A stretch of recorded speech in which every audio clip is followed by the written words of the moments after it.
I will never forget the moment of seeing the smoke rise. And the only words that escaped my lips were, "Oh no."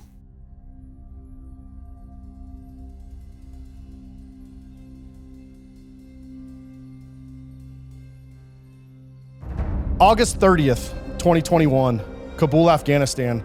The Biden administration had just presided over the most catastrophic military withdrawal in modern American history. The world is watching. Americans are stranded, and somewhere on that runway, one man is making sure the last plane out gets off the ground safely. That man is our guest today. He sat inside the Pentagon shaping 2 national defense budgets. He was hand-selected to advise the chairman of the Joint Chiefs of Staff on global threats. And then came Kabul. While politicians failed, he led. He was the air mission commander for the largest airlift evacuation in the history of the world. And when every other plane was gone, he was the last one off the ground.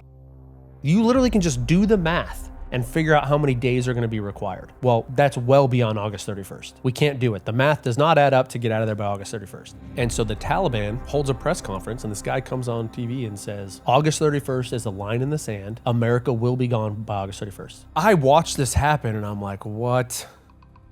Like, you don't tell us what to do. Taliban doesn't tell America what to do. And I see Biden go on TV the next day and he says, yeah, no, we agree. We'll be out of here by August 31st. Like, don't worry. So it's already not possible, mathematically possible. So now we know for sure we're leaving people behind. That was August 24th, I think. August 26th, ISIS detonated a suicide bomb at Abbey Gate. I will never forget the moment of seeing the smoke rise. And the only words that escaped my lips were, oh no. You imagine standing right out the back of C-17 on the tarmac in Kabul, and there's just like 500 Afghans like standing there, and our army guys. I remember thinking in the moment, well, if the dude's here, he's not just gonna give up. He's not gonna be like, oh, you got me. Freaking just gonna push the button. Yeah. Like any moment, and like there's nothing I can do about it. You graduated from the academy in 2001, 3 months before 9/11. Your entire career was spent in Iraq and Afghanistan. What was it like realizing this was the end? So I was aware in the moment that like, oh damn, this is it. We're on night vision goggles, middle of the night. And so I could see everything. And it was a 5 ship of C-17s. We're all taking off one after another. As we taxi past, I'm looking out the cockpit at these guys, and they wave to us. Obviously, I can't hear them. We don't speak the same language anyway, so I'm maybe not a gnome, but you know. Like, that was not a friendly wave. If they knew what the middle finger was, they're giving us the middle finger. That was so long.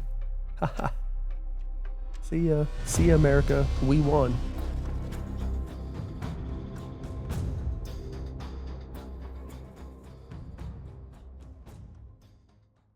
If you're serious about buying a home, refinancing, or just want to know if you can put yourself in a better position financially, listen up. I want you to go check out New Wave Lending. That's NUWAVE Lending. They've got real experience helping veterans, military families, law enforcement, and hardworking Americans, and they've built a dedicated team specifically for our Vanguard Wall listeners. That means real people, real answers, and no getting passed around like a transaction. If you bought a home in the last 1 to 4 years, rates may have moved enough that it's worth running the numbers. And if you're planning to buy in the next 6 to 12 months, they can help you get fully prepared before the right house hits the market. They'll break it down straight, real costs, real options, and whether the move actually makes sense for you. They also built a dedicated landing page just for our Vanguard Wall listeners. So click the link in the description or the show notes and get connected directly with the team taking care of our audience. New Wave Lending. Trusted people, solid guidance, and a team built for our community. Welcome everybody back to another episode of the Vanguard Wall. This one is going to be different for us, and I was telling you last night at dinner, I'm excited. We have really stayed away from politics. Rightfully so for all the reasons you and I have discussed kind of off camera. But with your very unique experience in the Air Force, which we're going to get to talk about heavily, and all the conversations you and I had leading up to this, I thought that this was you were the guy to start, for us to have some sort of a political conversation, good, bad, or indifferent. You're very well spoken, and one of the things I really enjoyed as we were preparing for this is you didn't shy away from anything. And I think that's cool. And I think it's important. And I think it'll be great for our audience to hear, us talk about a whole host of different things surrounding politics and your personal views and opinions shaped by, obviously your own personal morals and values, but also your service to this country. So it's going to be, let's get after it, man. let's do it. Before we start, I'm going to introduce our guest today, Alex Pelbath, Colonel Alex Pelbath. Just want to give a shout out to Dave Romero for linking us up. Dave. August 30th, 2021, Kabul, Afghanistan. The Biden administration had just presided over the most catastrophic military withdrawal in modern American history. The world is watching. Americans are stranded, and somewhere on that runway, one man is making sure the last plane out gets off the ground safely. That man is our guest today, Colonel Alex Pelbath. Didn't grow up with a silver spoon. He grew up with a blind mother, a difficult home, and a burning belief that in America, if you work for it, you can earn it. So he did. He walked onto that mat as a D1 wrestler at the United States Air Force Academy. He earned his wings. He logged over 4,000 hours of flight time, more than 1,000 of them in combat. He commanded the only C-17 Special Operations unit in the entire world. 185 warriors and a 1-hour alert, ready to respond to any crisis on the planet 24 hours a day, 365 days a year. He sat inside the Pentagon shaping 2 national defense budgets. He was hand-selected to advise the chairman of the Joint Chiefs of Staff on global threats. He holds an MBA in strategic leadership. And then came Kabul. While politicians failed, he led. He was the air mission commander for the largest airlift evacuation in the history of the world. And when every other plane was gone, he was the last one off the ground. For that, he earned the Distinguished Flying Cross and the Sully Sullenberger Award for Courage. Off the battlefield, he's a devoted follower of Jesus Christ, married to his best friend for over 22 years, father of 2 incredible kids, a board member of the Fellowship of Christian Athletes, and a man who lives by one verse, Luke 12:48, to whom much is given, much is required. He's done being a bystander. The battlefield has shifted to Washington, D.C., and Colonel Alex Pelbath is running for Congress in South Carolina's 1st Congressional District to stand with President Trump, secure the border, stop the fentanyl crisis, end the weaponization of government, and rebuild the military that wins. He's not going to Washington to blend in. He's going to lead. Ladies and gentlemen, Colonel Alex Pelbath. Thank you, man. Appreciate that. I always love reading those, man. It's all the stuff. That's great. You make me sound amazing. Let's, geez. Thanks for being here. Before we dive into your kind of military career and the campaign stuff, we'll talk about it on the backside. I want to start kind of with your family's American history. You had a very unique story. I thought it was very, very cool when we were podcast prepping. Yeah. Can you kind of tell us about your grandparents who escaped from Hungary? Yeah. Pelbath's a Hungarian name. So my dad's 100% Hungarian. My grandparents from Budapest, Hungary. And in 1956 sort of started the family's journey to America. So it was going on at the time. This is Iron Curtain, USSR. Hungary is behind the Iron Curtain. It's a communist country, but obviously not all the people, were happy under communism. And in 1956, it's known as the Hungarian Revolution. So for a 2-week period, it was mostly young people, early 20s, college-age kids, finally pushed back on the Soviet Union, and for 2 weeks, it pushed the Soviet Union sort of out of the city of Budapest. And really, what it really was, look, is it took 2 weeks for the Russians to bring the tanks in and quell the rebellion. That's really what it was. They didn't have, it wasn't an actual great moment of freedom. That's how long it took. It was actually tragic. A ton of Hungarian freedom fighters, what they're called, a lot of them died in the fight. But my grandparents, I think my grandfather was 21 at the time. He grabbed my grandma, and the 2 of them walked. They fled Hungary with a lot of Hungarians, walked from Budapest to Austria. Took them about 2 weeks to get there. This is moving in the middle of the night, hiding during the day, dodging minefields. My grandfather told us a story of actually they got caught one time, and they had a baby. My uncle was with them, and my grandfather, just the soldier who caught him, was about the same age. They look alike. They speak the same language, and he just pleaded with them, with his soldier, "Look at my family. Please let us go." And the Russian soldier let him go. And so they got to Austria, lived in a camp there. It took about a year for the process to get moving, and then there's a military operation that the United States did called Operation Safe Haven, where my grandparents were flown from Austria to America, getting here in 1957. I was able to find the passenger manifest from 1957 from that operation, and it is likely that they came over coincidentally on an airplane from Charleston Air Force Base in an evacuation operation, very similar to what I did at the end of my career, bringing folks back home. So amazing. They got here in 57, and then that started the Pelbath journey right there. There's a book called The Bridge at Andau, kind of about some of this. Yeah. What was the significance of that bridge? It's a tiny little footbridge. So the bridge at Andau, written by somebody who, similar story to mine, understood what all the families are going there. So really in-depth look at it. And it's a tiny little footbridge that went over a stream. That stream was the border between Hungary and Austria. So you cross the bridge at Andau, you go from communism to freedom across that bridge. So that's what my grandparents did. Amazing book.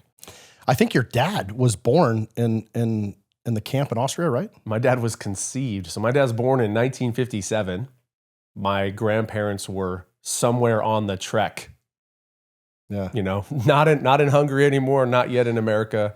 My dad was born not long after they got to America, so he was conceived somewhere along the trail there on their trek to freedom. They arrived in D.C. and then I think you told me they were sent to California and they started very humbly. Yeah. So the way it worked is you show up, probably similar to like the way Ellis Island worked with immigrants was you go see the immigration officer and you get assigned a job. They don't speak any English at all, none.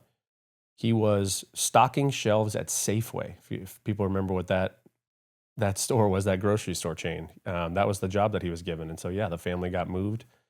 And that's how they started. So my dad grew up English as a second language, speaking Hungarian, kind of learning it, him and his two brothers. So that was my grandparents, my dad, his two brothers, was the start of the Pelbath family in America. Were your grandparents still alive when you were? Yeah. Mm-hmm. My grandmother just passed a couple years ago. My grandfather about 5 years ago, something like that, maybe longer. What kind of stories did you hear growing up, if you remember any? Yeah, the stories of super thick Hungarian accent. Both of my grandparents. My grandfather was telling stories of being behind the Iron Curtain, what it was like, and knowing some of the freedom fighters that he looked up to. He was a little bit younger, telling the stories of people being getting the knock in the middle of the night. We all hear about that. We've all heard of those stories, but the terrible knock in the middle of the night and you knew what it meant. And it was being a Hungarian freedom fighter being captured, drug out of their house and executed in the middle of the street. The terrorizing sound of a knock in the middle of the night. And so kind of growing up in that environment, and then, which is obviously part of what, when he had the opportunity to flee, why he did. I mean, they left everything, right? The clothes on their backs, that's it. Nothing. No money, left the rest of the family behind, that's it. So they went back one time to Hungary to visit family and almost didn't get back out. This was in the 80s. And so then after that, they never risked it again. Yeah, I asked that because I think that conversation, especially as we talk about communism and freedoms, is going to be important on the backside of this podcast. Tell us a little bit about your upbringing, kind of where you grew up, what were you into, what life was like for Alex. Yeah, 80s kid growing up. Some of us remember exactly what that was like. Oh, yeah. Home by the time the street lights come on, that kind of thing. So it was good. It was good where I grew up. It wasn't, with my dad being the son of immigrants, he was a very blue collar, worked construction. It wasn't always the easiest times economically. And my mom, who's an amazing woman, she's blind. She has a disease called macular degeneration, which is typically found in older people actually, but another eye disease called retinitis pigmentosa. So those two things together, she started losing her eyesight when she was a kid. As the name sounds, it's degenerative. And so by the time I came around, my mom was fully blind. She was always fully blind as a young adult as well. She never had a driver's license. But by the time we came around, my mom's blind, and my dad working full time in construction in the 80s, and they had 4 kids, all 4 of us born within 5 years, so real close, and all very young. My parents got married at 19, and by the time they were 25, had 4 kids. So it was great growing up with the siblings and sort of a tight family. It was not great because it was a challenging time. Economically, it was a challenging time. My mom made it easy for us. I don't know how she did it. How being a young blind woman in the 80s with 4 kids. I mean, I don't know how she did it. It's amazing. I have a hard time even processing that, like as a father, and how much I lean on my wife. Yeah. What was it like? I mean, I guess I'm more interested in, like, in the day-to-day, not about, what she had to suffer, but how she overcame that, because that's tremendous. Yeah, it was. I think they say she had great hearing. They say that all the time, right? My mom did. You couldn't get anything past her. She heard everything. Your other senses get better. That is absolutely true of my mother. I mean, people used to like question if she was blind because she was so effective at getting around and knowing things. There are some things that it sounds like it's a joke, but don't move the furniture around. That's one of the things. So many memories of my poor mom banging into like tables because it's not where she remembered it was. And she's walking through the house. I think her shins took a beating. Literally for her entire, probably still does, as a matter of fact. She was great, and she is such a great person that, we had to rely on. I played all the sports. I still played Little League. I still played football, Pop Warner football. Growing up, those two sports was how it was. And so it was. We took a lot of public transportation. I took a lot of buses. Took a lot of taking taxi cabs to practice, to Little League practice. Or hopefully relying a lot on friends and neighbors to help us out with that, and they did. My mom is a great person, and so we got a lot of help from our neighbors. Did you know that that was different? I mean, you're taking a taxi cab to practices. I mean, did you process that, or is it just like everyday life for you? No, it was always a little bit embarrassing. Yeah, it is. Like showing up to same thing with school. We had to take taxi cab to school sometimes if just things didn't work out. First of all, it's my parents didn't want us to miss out on anything because of anything. And so we did have the opportunity to, we never missed sports, because of my mom's handicap. It never affected me. She did whatever it took. So as a dumb kid, I actually, I'm probably a little ashamed to say that it was like embarrassing. I should have looked at that as like, how amazing is this that I'm taking a taxi cab to practice or school because my mom's not going to let me miss anything. But, as a little kid, you don't. You're the only one showing up in a yellow cab. That's you're a little different. But now, as you're older, I mean, you have the opportunity to reflect, and that's pretty cool, right? Like, your mom didn't let something that sucked define like not only you as kids, but her ability and what she was willing to do on tape. I think that's pretty a powerful statement. What were you into? Middle school, high school? Yeah, it was. Our family started having some challenges. It just looked as a hard time. I don't really need to get into like the details of it all, but it was, by the time I got to high school, what was impactful later in my life is the movie Top Gun. Okay, I grew up in the town where Top Gun was filmed, so we knew all the houses, we knew all the spots where the great scenes were. And so some kids might grow up playing G.I. Joe. We grew up playing jets. And so that was always in the back of my mind. And then when I got into high school, I would say became pretty independent person. I mean, there was no, you're not going to have a car. My sister and I shared a car growing up. That was tough. It was like the family station wagon. It was not the best. We like parked off campus. We didn't like the idea of driving the white Oldsmobile station wagon. Yeah, I had a 78 Volvo, dude. Box. Yeah. And so I bought my first car.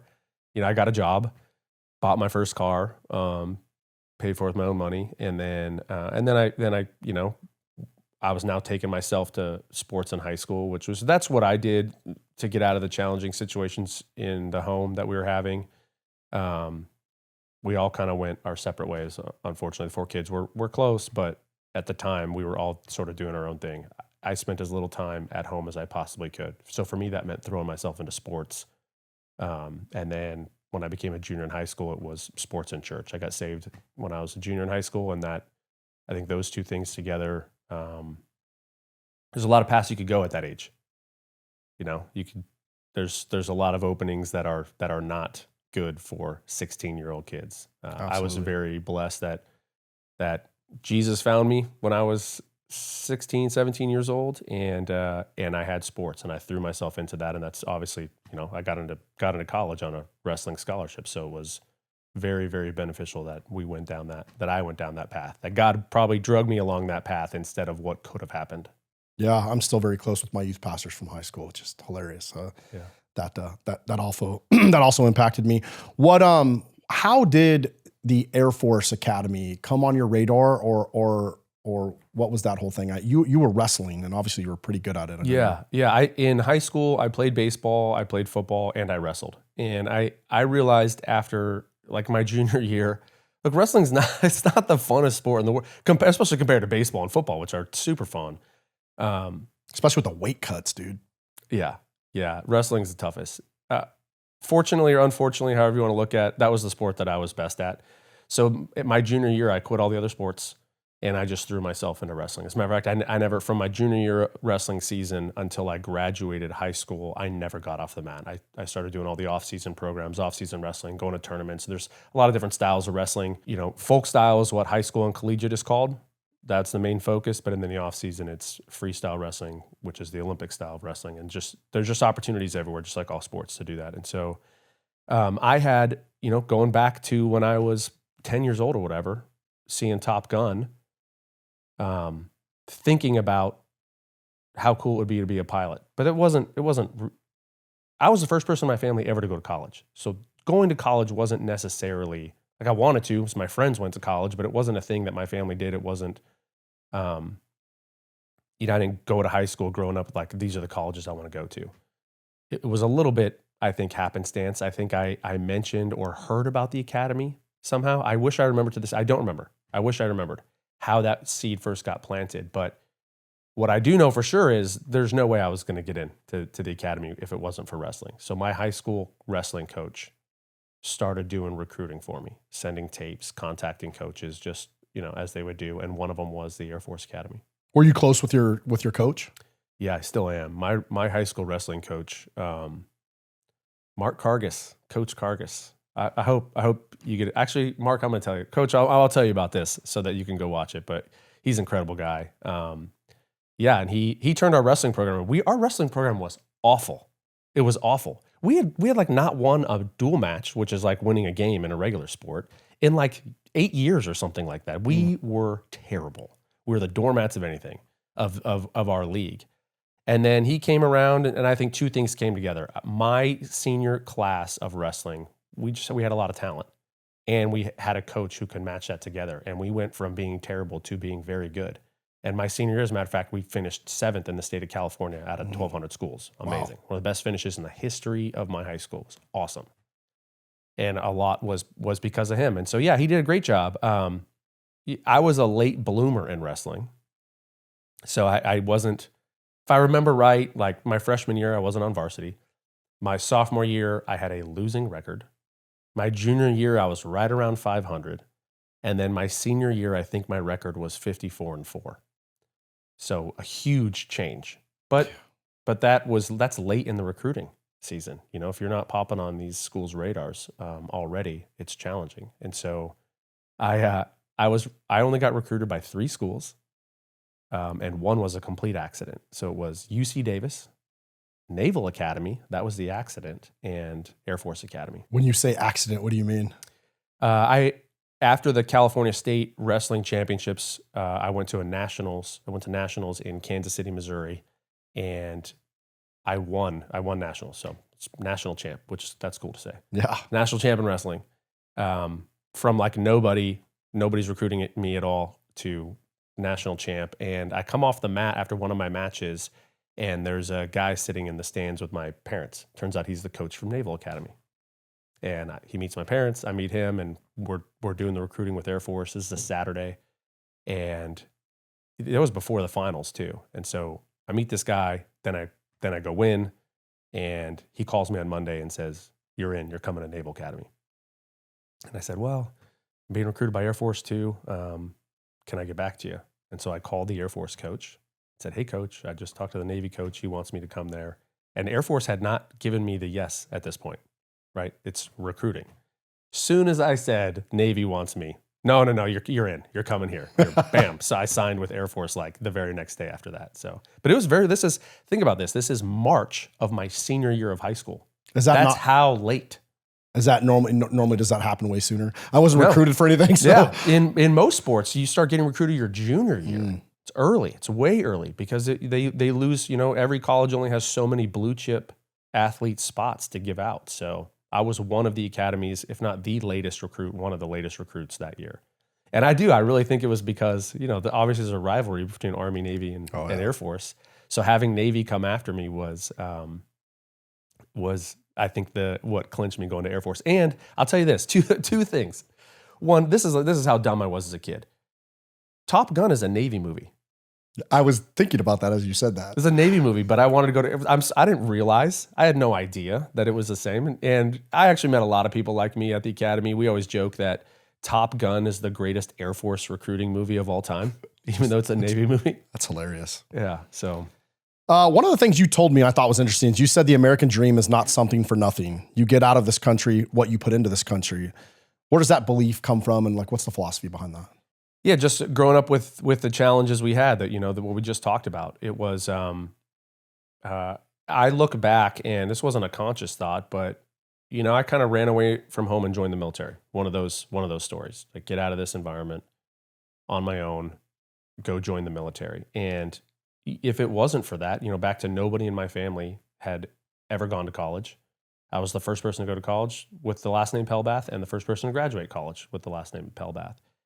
And so coming from, the upbringing we had, which was challenging in a lot of ways, to this life that my family and I get to live now because we chose to serve, because I went into the military. Like I do feel like we achieved the American dream. You're not going to get wealthy in the military, but I think that's not the American dream to me, is become rich for nothing. The American dream is if you work hard, you make a life for yourself. And that's what we did. 22 years in the military, and now both of my kids are in college, and I have my own amazing family, and we have our own amazing experiences. And America to us has been amazing, incredible. For the entire Pelbath family, the fact that we got to come here as refugees escaping communism to now we're in the fourth generation of Pelbaths and the opportunities that we all have. But if I hadn't gone and served in the military, I don't know where I would be. I don't know where my family would be. I don't know what we got. So being in the military is not an easy life. I still think it's somewhat of a calling, although I don't think that's where my head was when I joined. But You've been able to craft a great life for your family. I mean, as you just explained, because of the military, you earned it. How does your family's immigration story inform your views on kind of legal immigration today? It obviously has a very deep impact for me. So I'm sure we'll get to later this in politics, but just in general, I am very strong on the importance of having a tough immigration policy. We are a nation of immigrants. We are a nation. We were built on immigrants. We know this. I welcome that. We want that. Do it the right way. Do it the right way. My family, look, my grandparents came here as immigrants, as refugees. They didn't have a good life. They didn't get wealthy. They didn't live this rich life just because they came to America. They worked. They worked for it. Everybody in my family then worked for it. We're in the third generation of Pelbaths in America, and we're just now getting to a point where I feel like we have the opportunity where we live a comfortable life, I would say. We're not just grinding it out. But I think there's this misunderstanding that if you come to America, you just get to be rich or get rich. And young people in America have that too. I think that's a problem too. I think why socialism is suddenly popular again is everybody just expects to have something. Either it's wealth or they expect to live a comfortable life. No, part of America is you have to work your ass off for it. And so you get out of this country what you put into this country. That's what I believe the American dream is. And so I don't like the idea of people coming here without having to work for it, coming here illegally, not going through the right process. We still have a huge line of people trying to do it legally. Why should somebody get to cut the line over these people who are trying to do it right? Number one. Number two, I think if you have to earn it, if you have to go through the process that's challenging, you have an appreciation for what this country is. If you're fleeing something that's worse than here, then you should come here and be the biggest patriot ever. How can you come to our country? You look at what's going on with the Somalis in Minnesota. They want to bring that here. Why did you come here if you don't think this is better? If you don't assimilate, which is, I think, super important for immigrants, you have to come here and assimilate. Don't bring your culture to ours. You came here because you wanted our culture. So not that you can't keep, not talking about you have to change your religion or change the way you leave, but you certainly have to abide by our laws and our societal standards if you're going to come here.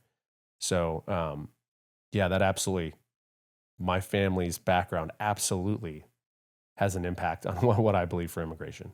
Just come here and do it right, man. Just come here and work your ass off. Be an American. Become an American. Yeah, we've talked about this on the podcast before. When did we lose sight of the struggle? The struggle, for you and I, especially for our upbringing, to find who we are and what we became later on in life. And I still go through struggles, right? Like this idea that, to your point, right, that we should come here and never have to struggle, that people are coming here, like the struggle, what makes you, like when we were always meant to struggle, less than a couple hundred years ago. I mean, you spent the day trying to figure out what you were going to eat, building stuff around your house, working hard. Yeah. And at some point we lost that. Now, like we don't have to struggle. The biggest struggle is, picking out what food you want at the grocery store. That's right. And so and it seems like people want something for nothing. They just like expect, I'm going to graduate high school and I'm going to have all these, I just get to buy a house. I just get to live the life I want to live without necessarily working for it. And that's essentially what socialism is, right? Government's going to pay for me. You're going to pay for me. Yeah. Socialism and social media. Yeah. That's a whole nother conversation. Kind of going back to you, kind of getting into the Air Force. Was that, you going to the Air Force Academy, was it just you knew you wanted to join the military, or that opportunity presented itself and it kind of aligned with, you wanting to be a pilot, or what was that decision process? Yeah, kind of all those things. So I had no idea what I was getting myself into. I had no idea. I had no idea what the military was really like. I did, because of my family's history, I did grow up with a sense of patriotism. The idea of being in the military, like the military, was a great thing to aspire to. And so I had that. My family had that we we loved America, as only people, I think my parents instilled that in us. Love America like only people who know what the other side actually feels like can love America. And so that was part of it. And then, yeah, being a pilot sounded cool. I saw Top Gun. Like, wow, that looks really cool. Even all these years later, that's still a great movie. Oh my gosh, come on. Yeah. Yeah, I wanted to play volleyball on the beach with my dog tags, right? Didn't you tell me too that like the house, I think the one that Kelly McGill's house is, this is on the beach where we grew up. It's like it's like a monument now. There's a sign out front of it still, and it's just really the regular beach. It's nothing, just the beach that everybody goes to. Yeah. Where Kelly McGillis's house in Top Gun, where Tom Cruise went over there. That's there. So everybody knows where it is, the Top Gun house. Yeah. So I had this idea of being in the military would be cool. Being a pilot would be cool. And so then, hey, going to the Air Force Academy, that sounds pretty cool and prestigious. And how do we make this happen? And so I get in on the wrestling scholarship. I show up, fly out there. Did you get a chance to visit beforehand? No. Wow. I was so late in the recruiting process, I didn't even get a recruiting visit. So, which is probably good. It might have scared me away. Nobody in my family had ever been in the military either. So not only not going to college, but nobody. My family's history only goes back a couple generations, so that's not that surprising. But yeah, so I show up for basic training, and the first thing you do at the Air Force Academy is you go to this, you do like the in-processing, paperwork and whatever, drop off like your suitcase, and then it's super nice, and it's all these nice old ladies who. They know what's about to happen to me, 18-year-old me, and there's cookies, and they're giving you hugs, and they're so proud of you that you're there. These nice old ladies, and it's great. And then you get on the bus to start basic training, and the door of the bus closes, and a guy jumps up and starts screaming his head off at everybody, right? And then it starts in that instant, like the contrast from what happened to this guy yelling at me. And I remember thinking, like, what is happening right now? I don't know what's happening right now. I'm getting yelled at. I don't know why I'm getting yelled at. And that started it. It shocked me. It scared the crap out of me. And so I think I was probably one of the best basic cadets ever, because I was so scared. Just do whatever they say all the time. And then I became like one of the worst actual Air Force Academy cadets ever after I started figuring some things out. What, I don't know. I mean, I don't know a lot about the Air Force to begin with, but especially, I'm not super familiar with like the Air Force Academy. You mentioned you guys go to basic training. Is that like the first part of the Air Force Academy? Like you go to a basic training style? 6 weeks. 6 weeks of basic training where they're turning 18-year-old kids, just like anywhere else in the military. It's 3 weeks of learning how to march, learning how to make your bed, learning how to do your uniform, right? The 7 basic responses is what they give us at the Air Force Academy. Is you learn these right away. The only thing you're allowed to say when you're a basic, I'm not going to remember them all, but it's yes, sir, no, sir, sir, I do not know, sir, I do not understand, sir, may I ask a question. There's one others, and then it's no excuse, sir. The answer to every why question is no excuse, sir, no excuse, ma'am. Why do you look like crap? Why does your uniform look like crap today? No excuse, sir. whatever. That's it. So you get yelled at for 3 weeks. And then the second 3 weeks is you go out in the field, you put on, back then it was the camouflage uniform, and you're living in a tent and you're doing the field stuff, What is the Air Force? Like what, just regular basic training, like shoot, move, communicate stuff? Because, I never really think about that when it comes to the Air Force, but I'm sure it's. Yeah, a little bit of that. Yeah. It's that's like the first part is like the discipline, and you're learning the rules of being in the military, right? Chain of command and things like that. Because you do have to teach 18-year-old kids this. None of us know. It's true of every basic training. And then the second 3 weeks is like now I'd say like you're maybe getting more into like the military aspect of what it is. You're still out there. The discipline is still there, but you're literally sleeping bag, cot, tent, out in the woods. Weapon, M16, the rubber ducky, right? The fake M16 that you're carrying around back then. Yeah, and you're learning that kind of stuff. So go ahead and lose it just once. That's right. That's a self-correcting. Or just put it on the ground. Yeah. Were you guys living initially in like squad bays, or did you guys start off in dorm rooms? Or yeah, dorm rooms at the academy, the actual dorm rooms of the Air Force, because it is a college also, right? It's such a unique place up there in Colorado Springs. It's a college campus. It's a gorgeous, like if you could separate yourself from the fact that you're getting yelled at in the military, it's a gorgeous college campus. We visited there once, and it is remarkably beautiful. It's enormous. The sports facilities are so great, top of the line, everything. But so yeah, the first 3 weeks you're living in the dorms, right? You're getting your room inspected, right? Hospital corners on the bed, all that kind of stuff. All the kind of stuff that goes into I would say normal basic training stuff.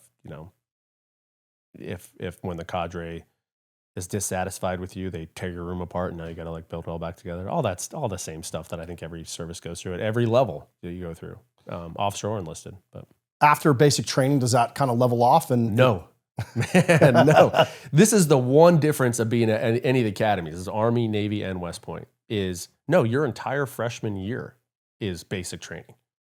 So you don't get freedom. You are still getting your room inspected all the time. There's mandatory formation all the time. You're at the Air Force Academy. You have to run between classes. You are not allowed to take angles. So the Air Force Academy on the campus is a huge terrazzo. The buildings are connected by, just imagine a huge quad surrounded by buildings.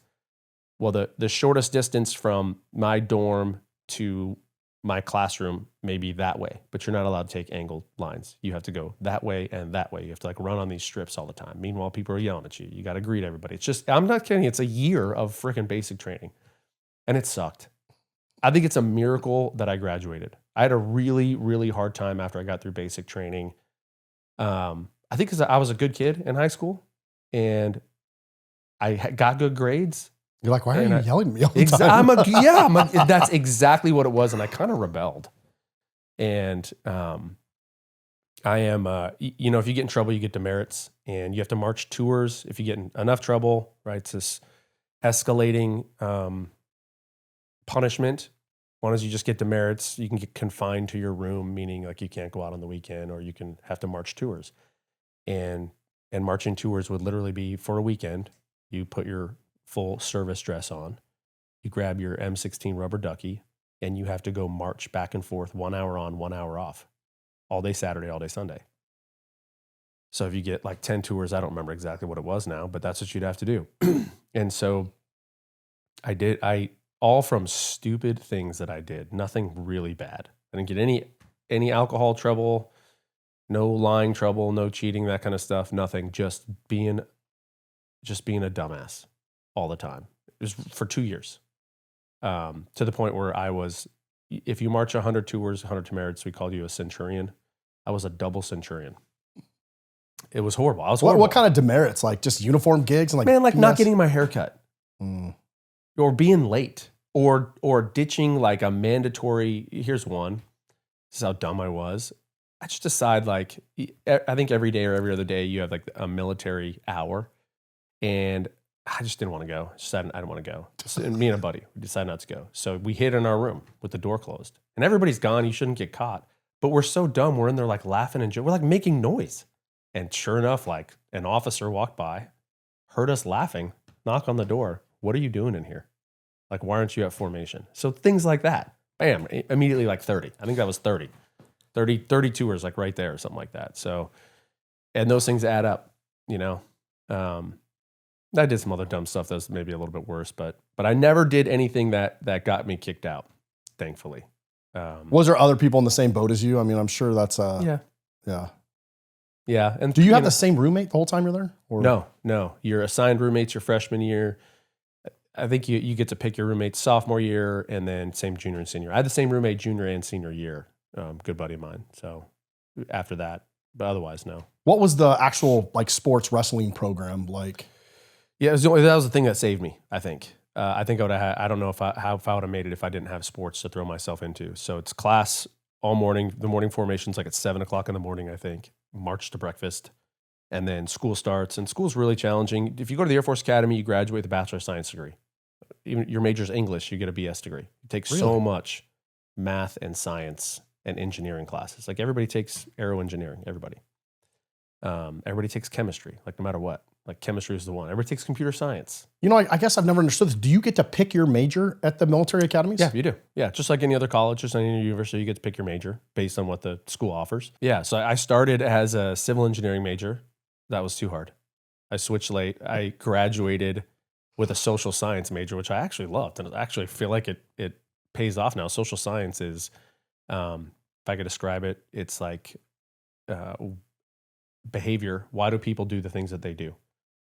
And my favorite classes in social science were the economics classes and applying economic theory to human behavior. What motivates people to do the things they do? What incentivizes human behavior? Loved it. It's great, but not very technical, not very flying airplanes thing. And then, of course, I became a pilot and never used my major like ever. Yeah.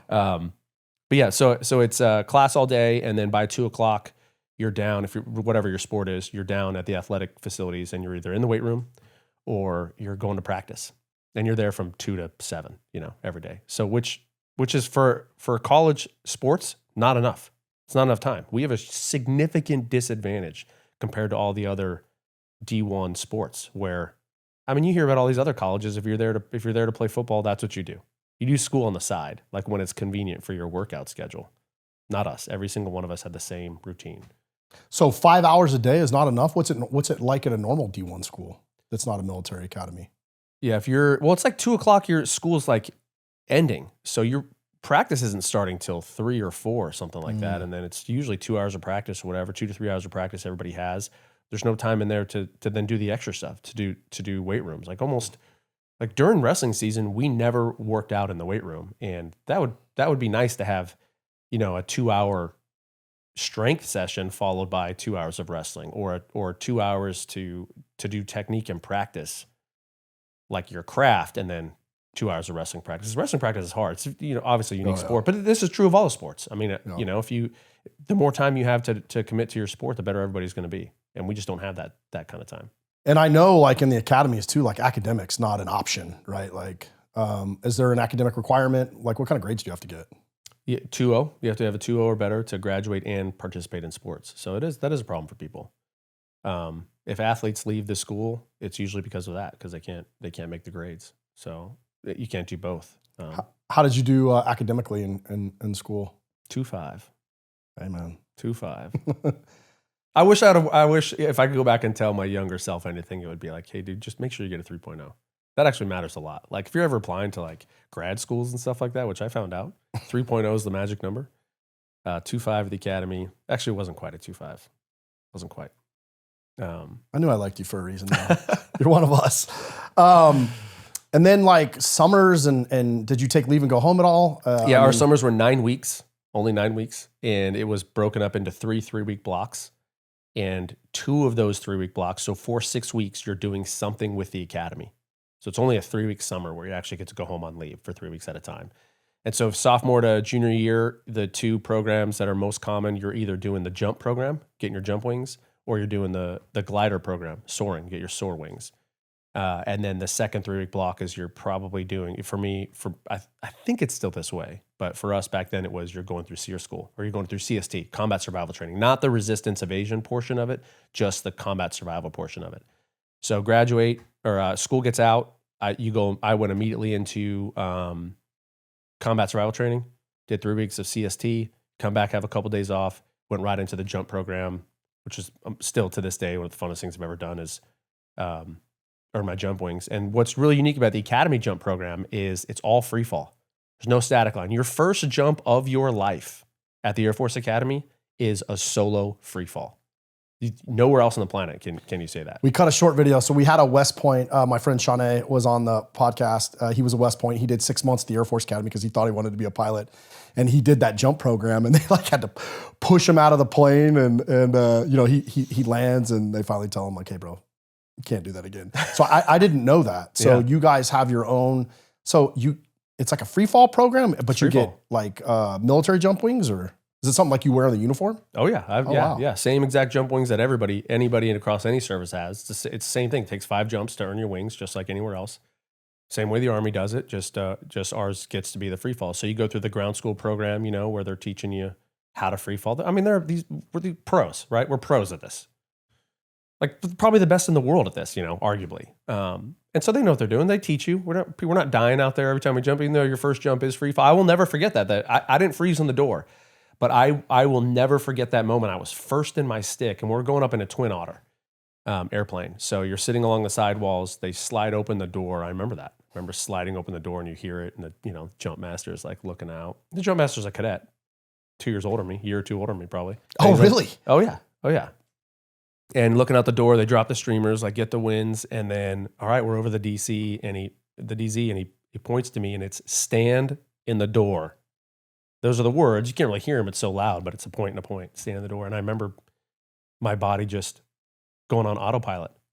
Like it just moved without my brain, like, you know, I think my brain would have been like, stop, what are you doing? It's crazy. And then you take a knee in the door, and then he taps you on the butt, and out you go for the first time. And I don't remember anything from my first 2 jumps except for doing the count that they teach you. You know, it's a 10-second count, I think, to pull your chute. And then landing, and it's scary. By my 3rd jump, I had my eyes open. My 5th jump was so fun, and I wish I could have done more and more and more and more after that. It was amazing. Are you jumping with an instructor? Is it one-on-one? No. Oh, really? You're out the door by yourself. They're filming. Back then, they were filming. They probably still do. Filming from the ground, and then you watch it, and they critique you. You know, and actually, you have a one-way radio. They can talk to you, you know. If you're doing something wrong, or if you have challenges, if you have a problem with your chute, they can help coach you through it. So it's pretty effective. I got my AFF, man. My first jump was out of a Cessna 182 that I was folded up. And so like, you know, the instructor gets out on the wing, and you're literally like, it's like to your point when you were talking about open the door, like they open the door in that little Cessna, and like the wind is super loud, and then you're like holding on, and all of a sudden you like jump off. Yeah. What an experience, man. I'll tell you a lot of, it's so fun. And a lot of athletes, like at the academy, I have a lot of buddies. Actually, one of my closest buddies from the wrestling team was like, that's for me. So you have to choose though. You can't go into the flying program as a cadet or the jump program and do a sport. So he left the wrestling team and became a jump guy. He's probably got thousands of jumps now. But. So you only got to jump those 5 times and never got to jump again? Correct. Oh, wow. Sad. Anything else about the academy as far as like, you know, how it's shaped? I mean, do they do a good job? Do you feel like, I mean, you went on to have some pretty significant leadership positions. Do you feel like they really helped you to prepare you to lead? No, but that's probably my fault. It's probably my fault. The wrestling team did. Just I would say wrestling in general to compete at that level is Division I wrestling. I mean, this is as, for that age, as high as it gets, right? I mean, the next step up, if you want to continue your career after college wrestling, you're talking Olympics, worlds, you know, nationals at that level. So the D1 level wrestling is as tough as it gets. And I got to be team captain of our wrestling team. One of the things I'm most proud of is being a team captain. That is a lot of leadership. That's like leading your peers. And if you're going to be a captain on any team, you got to be leading by example. You got to be the toughest. You got to win. You got to work harder than everybody all the time. And so I think that did a great job of preparing me for leadership. I think the hardest thing to do in leadership is lead your peers at every level. It is so incredibly hard to do, to lead your peers. And so that was great prep. I think the academy does a good job of creating a curriculum that should grow leaders, but I was just too dumb and naive at the time to take that part seriously. You know, I was there to wrestle and then hang out with my buddies, and then when I could fit it in, get my 2.5 so that I could graduate, and then just didn't leave time for anything else, you know, after that. So You know the joke about the academy, and I think this is true of all the academies, it's a terrible place to go, but a great place to be from. So I credit the Air Force Academy with changing my life. Changed my life. For sure changed my life. But I didn't really enjoy the time I was there.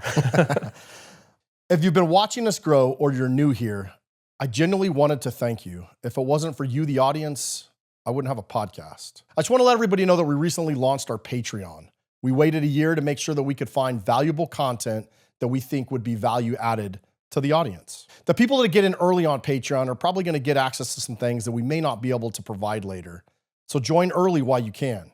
But what you will always get is unfiltered and uncensored content that YouTube and the audio platforms just won't get. You'll get my raw interview notes, some of my interview preparations, discounts on our new Hoplite nutrition supplement brand that we've just launched, and discounts on our Vanguard wall merch. We're also going to be doing some really cool exclusive giveaways on Patreon of some things that I've designed. You won't be able to buy or find that stuff anywhere. So if you want a real seat at the table and you don't want to just watch this podcast from the sidelines, which is fine too if that's what you want, but you really want to be a part of it, join the tribe. Patreon links in the description, and I'll see you there. At what point do you start thinking about or moving towards your actual career field of what you're going to do in the Air Force?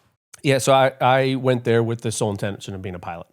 And part of the recruiting for sports, at least this worked for me. I don't know if it's anywhere else, but you're talking to the coach, like, why come to the Air Force Academy instead of going to another D1, more popular D1 school, something like that? Why the Air Force Academy over UC Davis for me was, hey, what are you going to do when wrestling's over? There's no pro wrestling. Now we have UFC. You can actually go make money in UFC, obviously, but not really.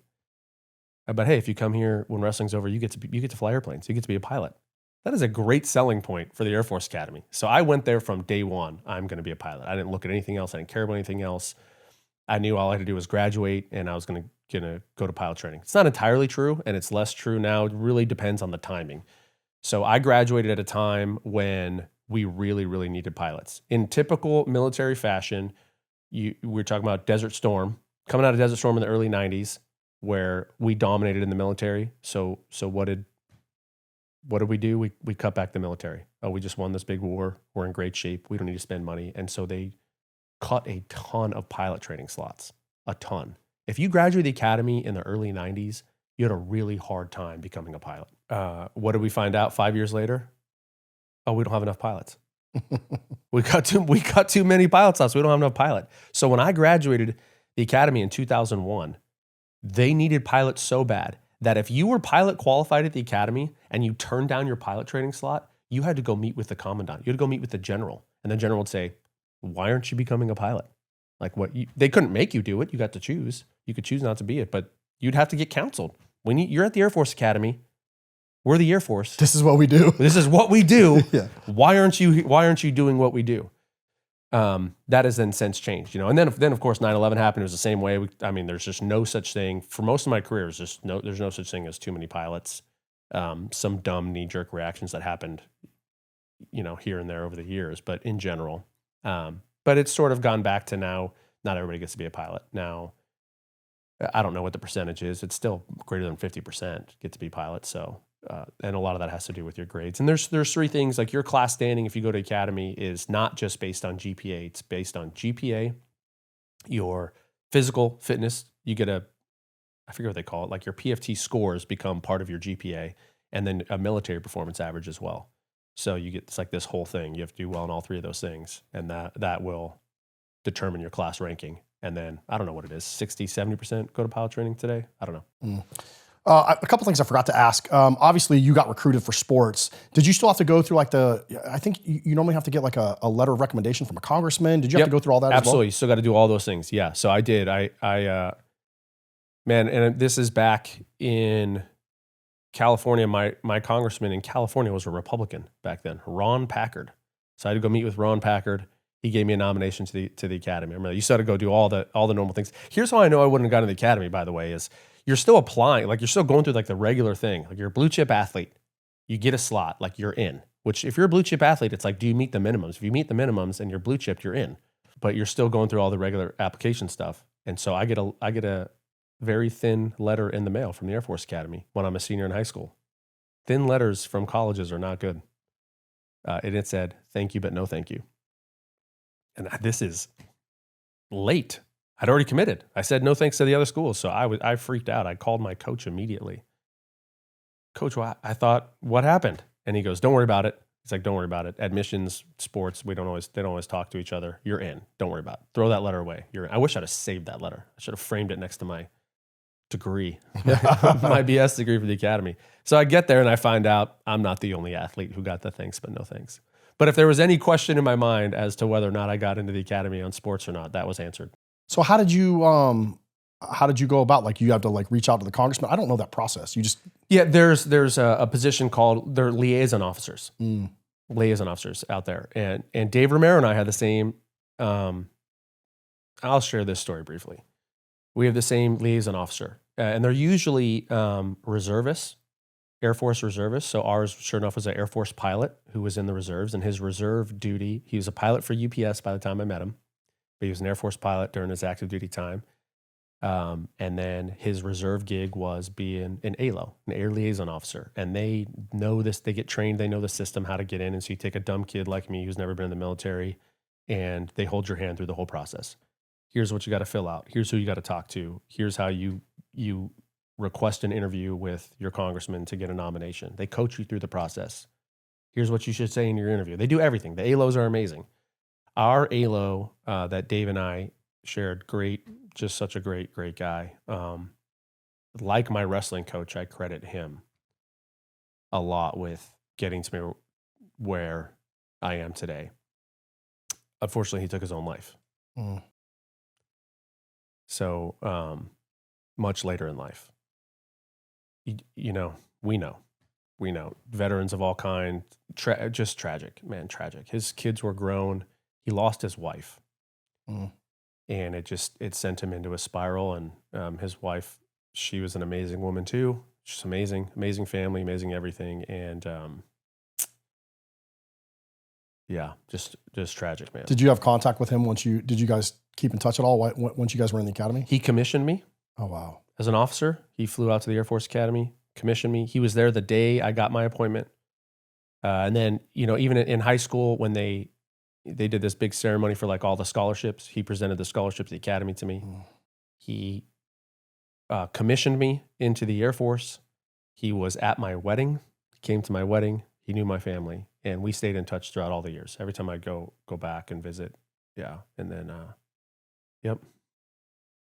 That's a story that we hear way too much, brother. Yeah. And you and I were talking about that last night in the car ride. I've seen the videos and the social media videos of like when the guys find out from the Air Force Academy, like what airplane they're going to be flying. Yeah. That's pilot training.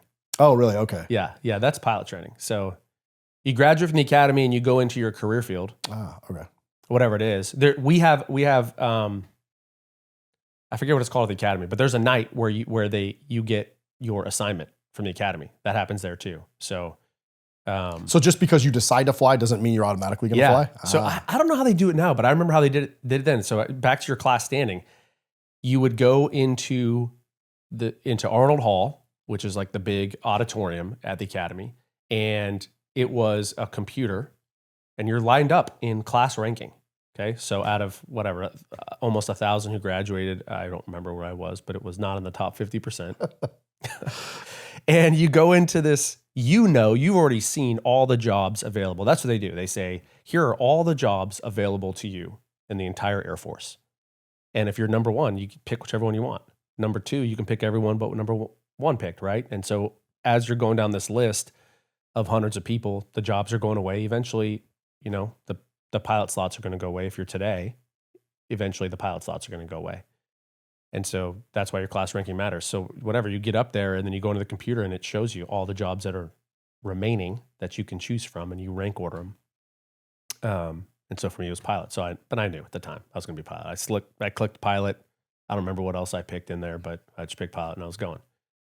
Then the second thing you get to pick is like where you want to go to pilot training, what type of pilot training you go to. And there's definitely better. So Euro-NATO Joint Jet Pilot Training, NJEP, we call, at Shepherd Air Force Base. You're guaranteed to fly a fighter or a bomber if you go there. So everybody picks that number one. And those are gone like real quickly. So it's something like that. You know what I Yeah. mean? So I wound up with Columbus, going to Columbus Air Force. I'll say the first assignment I had though, this was great, and this was very critical to my personal life happening, was you know how we get coaches at the academies? They come from recent graduates, a lot of the coaches. Like the assistant coaches, right? The guys who help out. So as a brand new second lieutenant, I got selected for one of these programs. They called it the first year lieutenant program. I coached wrestling at the academy. That was my first Air Force assignment. So for a year, I got to stay at the academy. I lived in a house with 3 other guys who were all coaching. And you get to actually you're getting a second lieutenant paycheck, which is better than what you got in college. Yeah. And you're living in a house with 3 guys and you go coach, and it was like one of the best years of my life. What was so important to me at this time though was I just met my wife, my now wife. In Colorado? In Colorado. Well, let's talk about that. Yeah. I did not meet her in Colorado. She's from Denver. She went to University of Colorado. I did not meet her there. But I met her my senior year, in March of my senior year, like 3 months before graduation. I don't know. And then I had a year.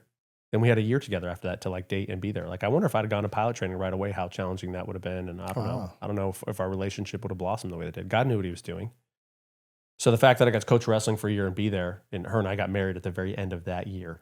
So, and then I went to pilot training. We started it. But can I tell a story of meeting my wife? Absolutely, dude. It's freaking great. So my wife, Lyndon, she's 2 years younger than me. She was going to University of Colorado at the time in Boulder.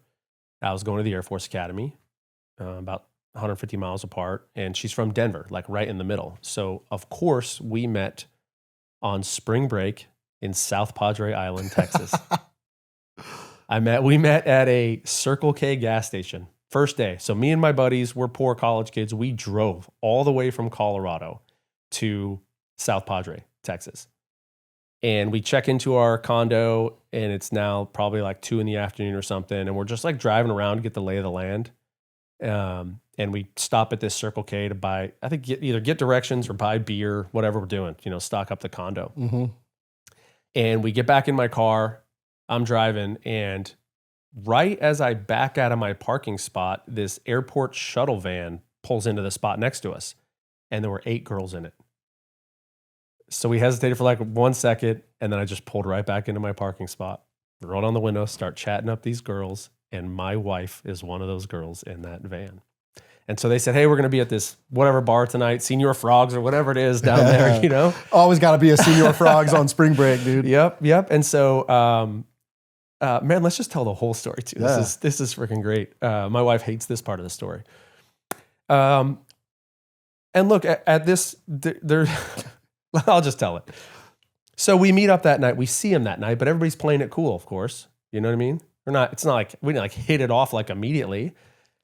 Well, there's 8 of them. There's 4 of us. This is good odds. We see him, but everybody's like kind of doing their thing. And I actually even tried to talk to her. My wife's name is Lyndon. I tried to talk to her a couple times, and whatever.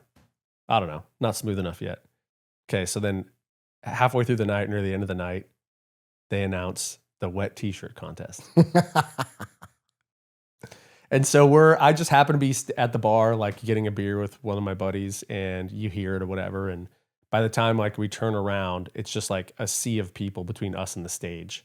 And we're like, man, this is lame. Let's just go back to the bar. So we turn around to go back to the bar and immediately stop. And guess what we see? 100 girls at the bar and no dudes.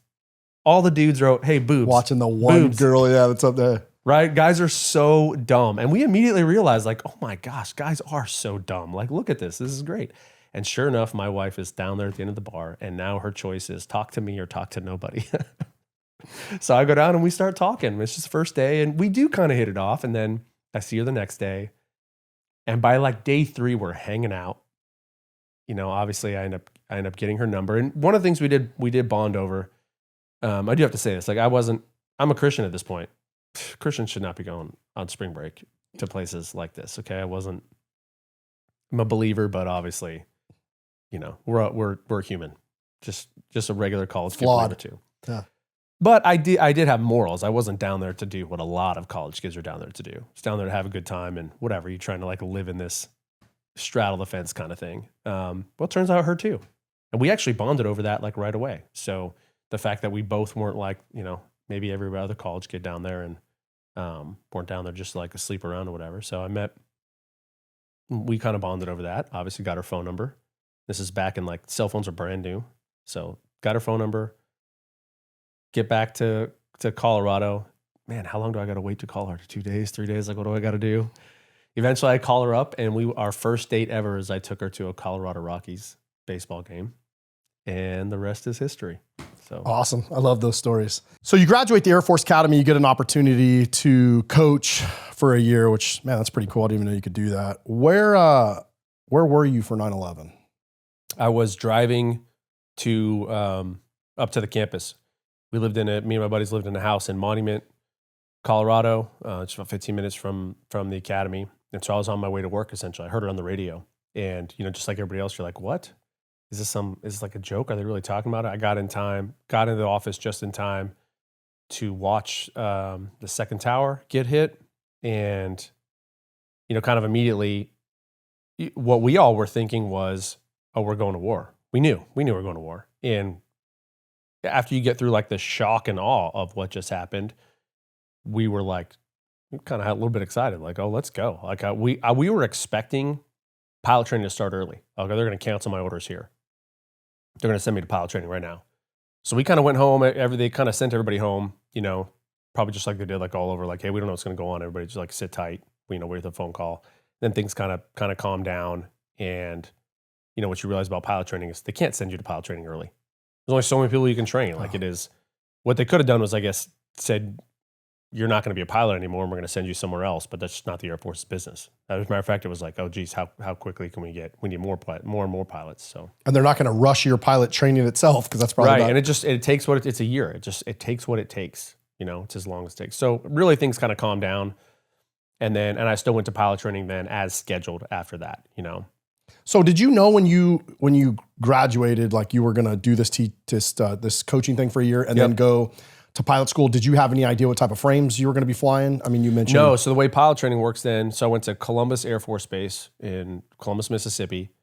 It's a year. I showed up almost a year to the day after I graduated. As a matter of fact, my wife and I got married, went on our honeymoon, got back from our honeymoon, got in the car and drove to Columbus, Mississippi. Like it was all like happened like together. So her and I have been on the Air Force journey essentially my entire career. A year in Columbus, Mississippi. And the way pilot training works, it's changed now. It's advancing and they're getting better using technology and things. But back then, it was for 6 months you fly.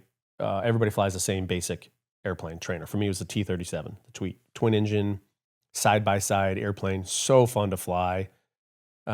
Go upside down, learning everything. Like they're teaching you like all the maneuvers. First they're teaching you to be a pilot, how to be a pilot. There's significant ground school. Pilot training is a 1-year master's degree program. It's actually in my opinion, it's a crime that we don't come out of there with a master's in aviation, because it's not just learn to fly this airplane. You have to learn everything about aerodynamics. How does an airplane fly? Not only like how does flying work scientifically, you have to learn, but then you have to learn everything about your airplane, to the point where you have to be able to draw from memory, sketch it on a piece of paper from memory, like the entire hydraulic system, right? Here's the hydraulic pump. Here's how it flows. Here's everything that it moves and controls. You have to do it with the electrical system, so that by the time you get up there, if a warning light comes on, like you don't just know what to do with that warning light, but you understand what's happening with your aircraft. So it's very, very hard. Very hard. It's harder than, like academically harder than the academy, and you're getting tested on it all the time. And man, it's the Air Force. Like they're intentionally putting a ton of stress on you. Like this is what they want. They want you to be able to learn how to perform in these stressful situations, and not everybody makes it. So then after 6 months, and you're being evaluated on everything, check rides on everything, test scores on everything. Everybody knows your class ranking, where you're standing. After 6 months, then it's track select, we call, and you're going to go to one of a different number of types of airframes. You still don't get your aircraft yet, but you're either going to go fly helicopters. I didn't know the Air Force had helicopters. Oh yeah. Makes sense. Yeah. So if that's what you want to do, you can choose to go fly helicopters. You can choose to go, we had a track just for C-130s. They'd send you to Corpus Christi, go learn to fly Hercs.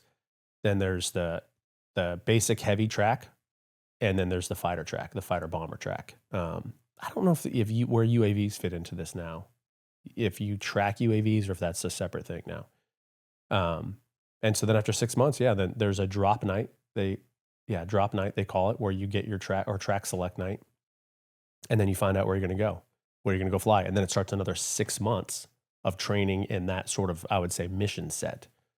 And then at the end of 6 months is assignment night. And this is like what you just were mentioning was like the videos you've seen that are super cool, But so by then you have, and at the very end, you don't know what you're going to fly. You know what your class ranking is.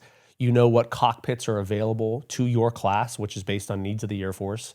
And so you're just going to rank them all, like 1 to 30 or whatever, how many people are in your class. You're just going to rank all of these cockpits. Does your class standing in flight school, is it similar to like the academy? It's grades, performance? Absolutely. It's all. It's your test scores and it's your flying ability. And you're getting graded every single day that you fly. And then of course you have check rides as well. And people, people do wash out. If you fail a check ride, you get one more shot to do that check ride. And if you fail that, then you immediately go to an elimination ride and you're done. And if you don't pass, and that's usually with like the commander, with the colonel or somebody like that, or the DO, and if you fail that, you're gone. Like that's it. It's just like that. Is there a high failure rate in flight school? No, it's a low failure rate, but every class has them. Are you needs of the Air Force at that point, or are you out? I don't remember. I think if you fail out, they try to, if I remember right, if you fail out of pilot training, they help you. If you quit pilot training, if you're like, this is not for me, and you quit, no, then it's needs of the Air Force. Then the Air Force is kind of like pissed at you. Like you took this pilot training slot from somebody else. No, you don't get a say in where you're going to go. But if you fail out, if you give it your all and you just can't hack it, I think the Air Force is pretty good about taking care of you. So you're in flight school post 9/11. Obviously the war's kicking off.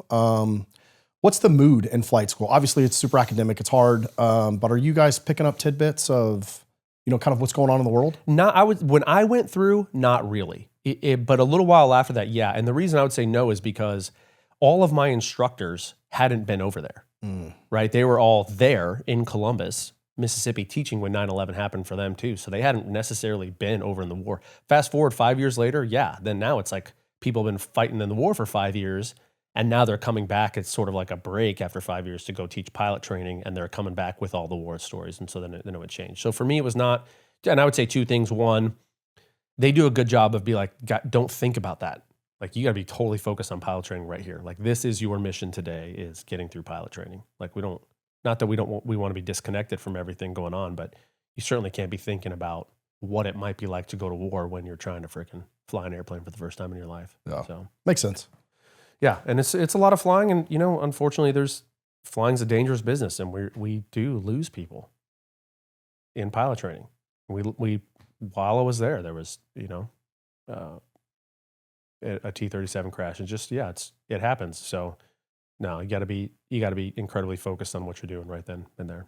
You ended up flying C-17s. Tell us the story of how that came about. Yeah, so I track selected to heavies. I really wanted to fly fighters. I finished 7th in my class that first go around, and the top 6 got fighters. It was heartbreaking, bro. I was heartbroken. I really was. It was hard, but whatever. Then you move on, and then from that moment on, at the time, I think it's still this way. The C-17 was the newest and the coolest and the baddest thing that you could possibly go fly once you track select there. And so it was all about C-17s, and you just throw yourself back into it. And they only had 2 C-17s come to our class when we graduated, and so me and one other person got C-17s, and then you go. So once you graduate, you go through the drop night. I was very excited now at this point to get C-17s, and at this, I also knew a lot of people who were flying C-17s too. It was the coolest airplane. What was that mental shift like for you, man? Because we've had a couple people on this podcast. You think you want to do something in life, you're focused on that. You've watched this Top Gun movie. That's kind of what's brought you up to this. You don't get what you think you've been working for years. Mm-hmm. How did you overcome that? Mental toughness, I guess. You have to make a decision. You have to make a decision. Like, okay, that is over.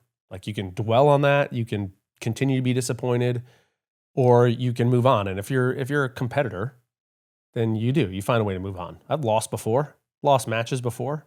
I took 4th in the state of California, the California State Championships. I took 4th place, and then I won nationals.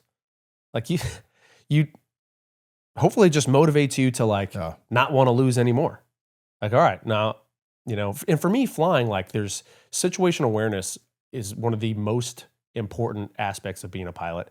And that's, understanding not just what's happening in your own cockpit, what's happening around you, right? It's 4-dimensional space you're like flying in. And for me, the light bulb came on a little bit late. And I remember it. I remember when all of a sudden I could pull my head out of the instrument panel and be like, oh, I know what's going on. And so I think that's why I finished almost above the cut line, but not quite was. It took me a little bit longer to develop that situational awareness. I think the skills were there. If you're an athlete, the hand-eye coordination stuff, if you're an athlete, it was there. And so then I just decided, like, all right, let's, head down. Let's not have that feeling again. I don't want that feeling ever again. And so you work hard, and then and then it was great to get C-17s and move. My first assignment was to go out to McChord Air Force Base in Washington. And now I graduated in 2003 from pilot training. Showed up McChord like October, November of 2003. Dude, the war is hot and heavy. You get to your unit, especially if you're C-17s, you're gone like immediately overseas. And the way the C-17 life is, and certainly was there, is you deploy once every couple of years. But when you're not deployed, all you're doing is flying over and back. So we would leave for 2 to 3 weeks at a time. And you fly over. We had what we called a stage in Germany. You would leave McChord, probably stop at an army base somewhere, picking up a bunch of army equipment, fly to Germany. No idea what you're going to do after that. You land in Germany. You walk up to this counter, go talk to the ops officer, and he says, tomorrow you're flying to Iraq, and here's your mission. You're going to Baghdad, then you're going to Al-Qadim, then you're going to Al-Assad, then you're going to wind up at Al-Udeid and spend the night there. And then you get so you go do that the next day. You go get your intel brief, get your tactics brief, and freaking fly down there. And it's like a 5-hour flight, 6-hour flight from Germany to get to Balad or whatever. And so what the pilots are doing, we just got our mission. You're freaking reading the tactics binder. You're like reading about all the threats. You're like, all right, how are we going to get in there? How are you going to do this tactics stuff? Fly in there, all probably night vision goggle stuff, nighttime mostly. And then you make 3 stops in Iraq, and then you wind up at the deed. And then you go to the ops officer there at the deed. Walk up to the counter there, and he says, all right, tomorrow you're going back to Iraq, or tomorrow you're going to Afghanistan or whatever. And you do that for 2 weeks. And then you come home. And then you're home for 3 days, right back out on the road again. It is a tough life, gone for 200 to 300 days every year. And when you're not deployed, my wife had always said, she'll tell you right now, that it was easier when I was deployed because we just knew, oh, you're going to be gone for 4 months. You're going to be gone for 6 months. But when we weren't deployed, we had no idea. I could be leaving tomorrow, be leaving in 2 weeks. I'm gone for 2 weeks. I could be home for 3 days. Like it's just. Yeah, kind of help me understand what it's like to be deployed as a C-17 pilot, because your job is flying all over the place. Yeah. Like I would just assume that's what it was like a deployment for you. Would just fly around, come home. But when you're actually forward deployed, do you stay with that aircraft at a forward deployed location and that's your place? Yeah, we deploy as a unit. It's evolved over time. So Sure. I'll just talk about the funnest deployment that I had was in 2007. Military guys know what I mean by like funnest deployment. Like you're getting after it. Yeah. You're doing cool stuff. You're with the boys. It was a really good time. So when the C-17, what makes it so great is we're a strategic airlifter, meaning like FedEx. We're going to fly stuff all around the world, right? From the States all around the world, moving stuff all around the world. We're also a tactical airlifter, which means we're going to fly intra-theater airlift all around Iraq, all around Afghanistan. We're doing both those mission sets, which is awesome. When you're deployed, you're almost exclusively doing the tactical airlift mission. We were deployed to Incirlik, Turkey. We are usually outside, not usually, we're almost always, C-17s are outside the combat zone and you're just flying in every day. And so when we were deployed to Incirlik, it was our whole squadron was deployed together. It was a super good time, man. It reminded me a lot of those old World War II movies you see with like the bomber squadrons in England, and they would like fly into Germany and they would come back, because when you come back, you go to the bar, you're having beers, you're hanging out with the guys, and then like the next day you go friggin' fly. And some of the guys are going to fly the next day, some of the guys are not. And so you're seeing everybody, and everybody's getting a little bit, has different experiences going in and out. And it was probably 90% of our missions were in and out of Iraq just every day for 4 months, and then hanging out with the guys. I look back on that as like one of the funnest times I ever had. And I was a captain. I was an 03. I was an instructor pilot at the time. I felt like, you know, if you asked me, I would have said I was the best C-17 pilot on the planet at the time, which is really dangerous. Young, experienced enough to really be an expert at your craft, but naive enough to forget that, man, shit happens. How many crew are on a C-17? That's a massive plane. Yeah, we would fly when you're deployed. Typically, in order to fly a 24-hour mission, you have to have 3 pilots because one of them's resting for 24 hours. If you're literally up for 24 hours, right? You work out a rest cycle. So 2 pilots in the seat, 1 pilot resting somehow, and same thing downstairs. You'll have 2 load masters, 1 to be working and 1 to be resting. So it's a crew of 5. When we're deployed, we would call it combat basic. So just 2 pilots. So you couldn't have the full 24-hour day. But you didn't need that because you were Iraq, Incirlik to Baghdad's an hour and a half flight or whatever. So you didn't need that. So 4, you just go with 4 guys, combat basic. And it was really fun that way, really efficient, easy to manage a crew like that and go have a good time. And usually your crew would stick together for most of the time. It would be the same 4 of you. So it was really good. But and we're getting really experienced. And back then it was so, I mean, think about that time, was mostly Iraq. Like the first half of my career was almost all Iraq. The second half of my career was almost all Afghanistan. What when you're showing up as a new pilot, what like do you have to start in a training role? Because obviously you graduate pilot school, but then you still got to learn. You got to learn. Yeah, just like so you graduate pilot training, you get they give you your airplane. You have to go train in that airplane. This is true of every aircraft where you go. So for us, our main training base is Altus, Oklahoma. Not the most fun place to hang out. Altus, Oklahoma, in the middle of nowhere. And you go there for 4 months for initial qual. And you learn how to fly the C-17. You're already a pilot. You already got your wings. Now they're teaching you the C-17 and the C-17. Then you show up at your base and you're brand new. And now they got to teach you the combat part of your mission. You already learned the airplane. You can fly the airplane. Now you got to learn the combat stuff. And the whole time you're a pilot, you are always in training, by the way, always. We never stop training and we never stop upgrading. You start as a co-pilot, then you become an aircraft commander, right? Which is like a captain in the airlines. You become an aircraft commander. And then you become an instructor pilot. And then in the C-17, you can become an airdrop qualified person. And then you can become you can be an aircraft commander in the C-17, but a co-pilot for airdrop. And then you got to upgrade to aircraft commander for airdrop. And then instructor pilot for airdrop. And we do air refueling as well. So you're learning that as well.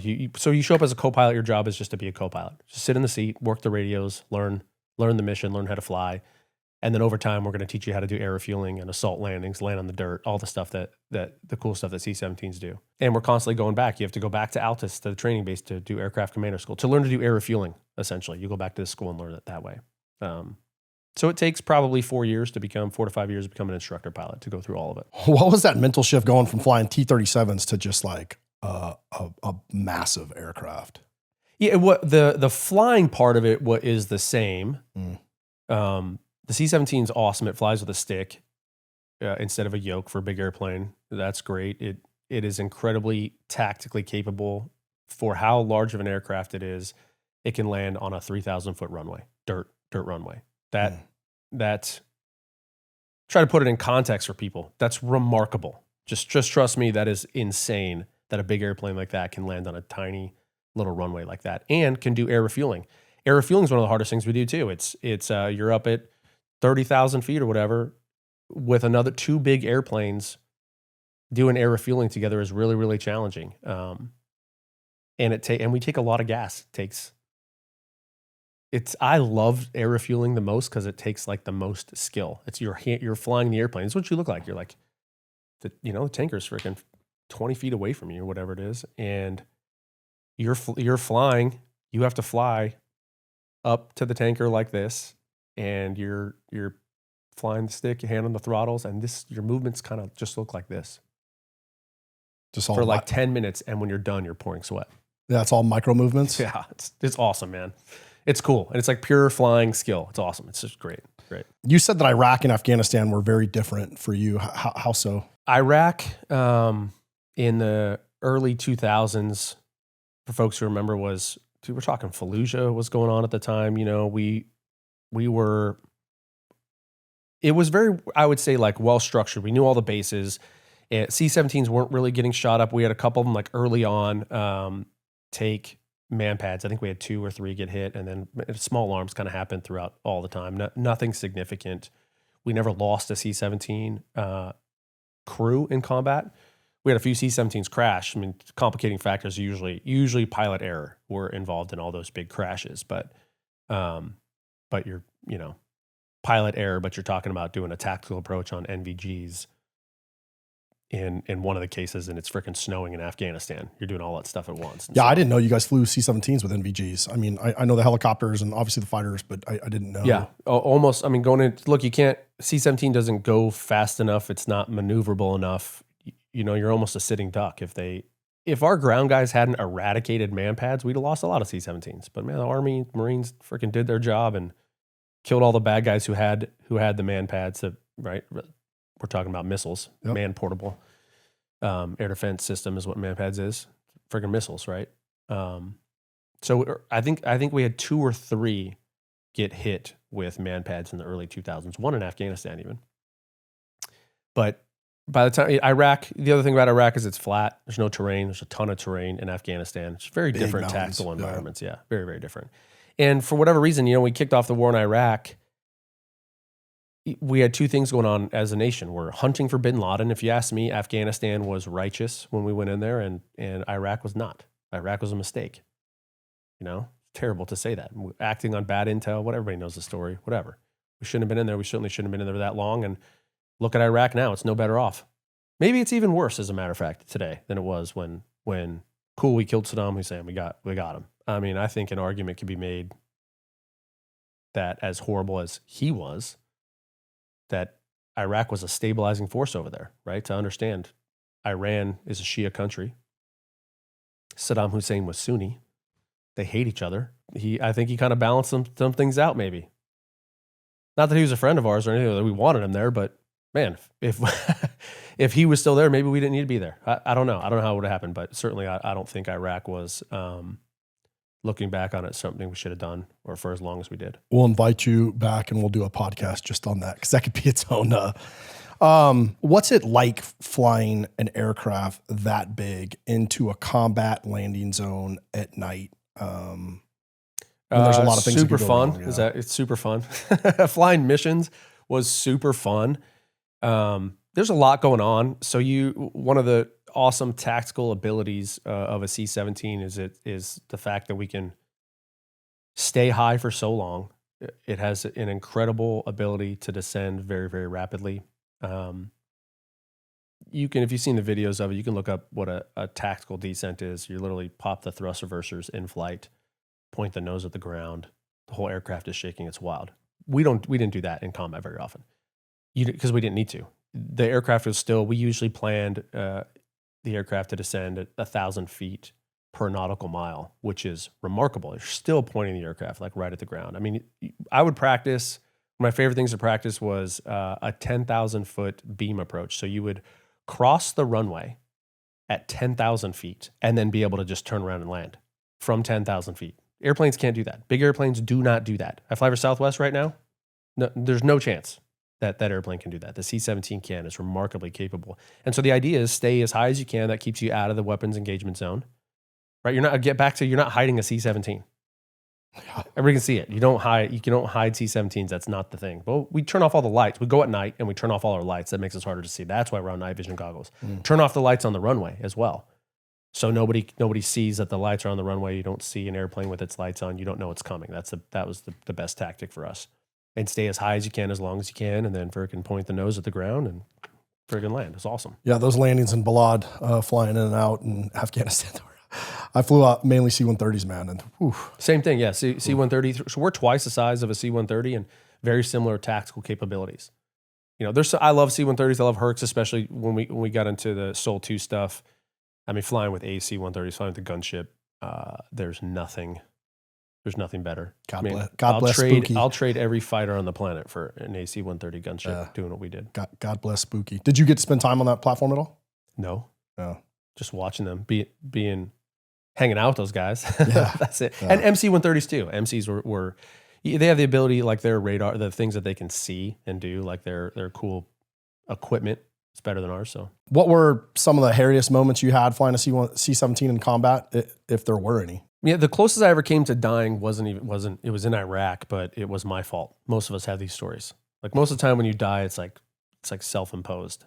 And for me, I was flying with a good buddy of mine, and I was senior to him. I was the instructor. He was actually upgrading. And one of the things, like if you're going to become an aircraft commander, a combat aircraft commander, you have to do these tactical approaches in real life.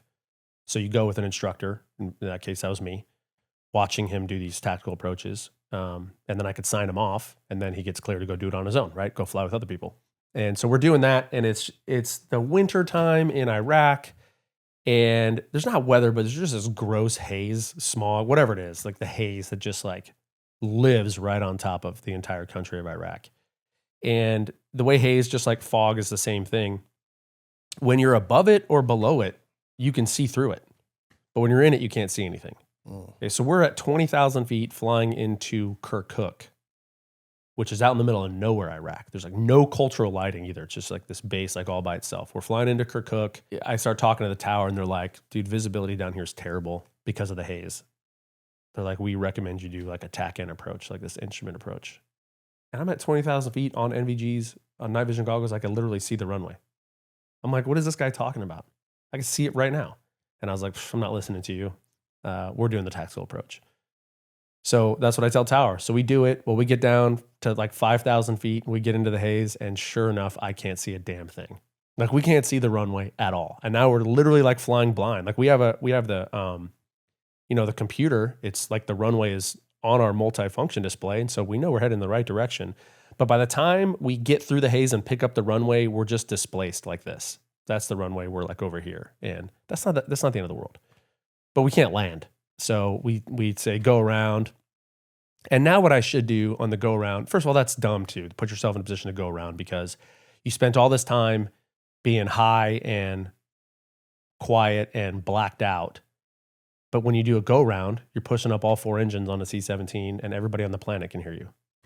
You're not hiding anymore. Now everybody knows you're there. And by the way, you're like low and slow too. It's really dumb to like put yourself in this situation.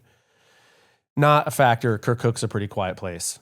That wasn't a big deal. But so now we're going around or whatever. And instead of being like, all right, now let's listen to the guy and go do the TACAN approach, I didn't do that either. I was like, oh, we'll be fine.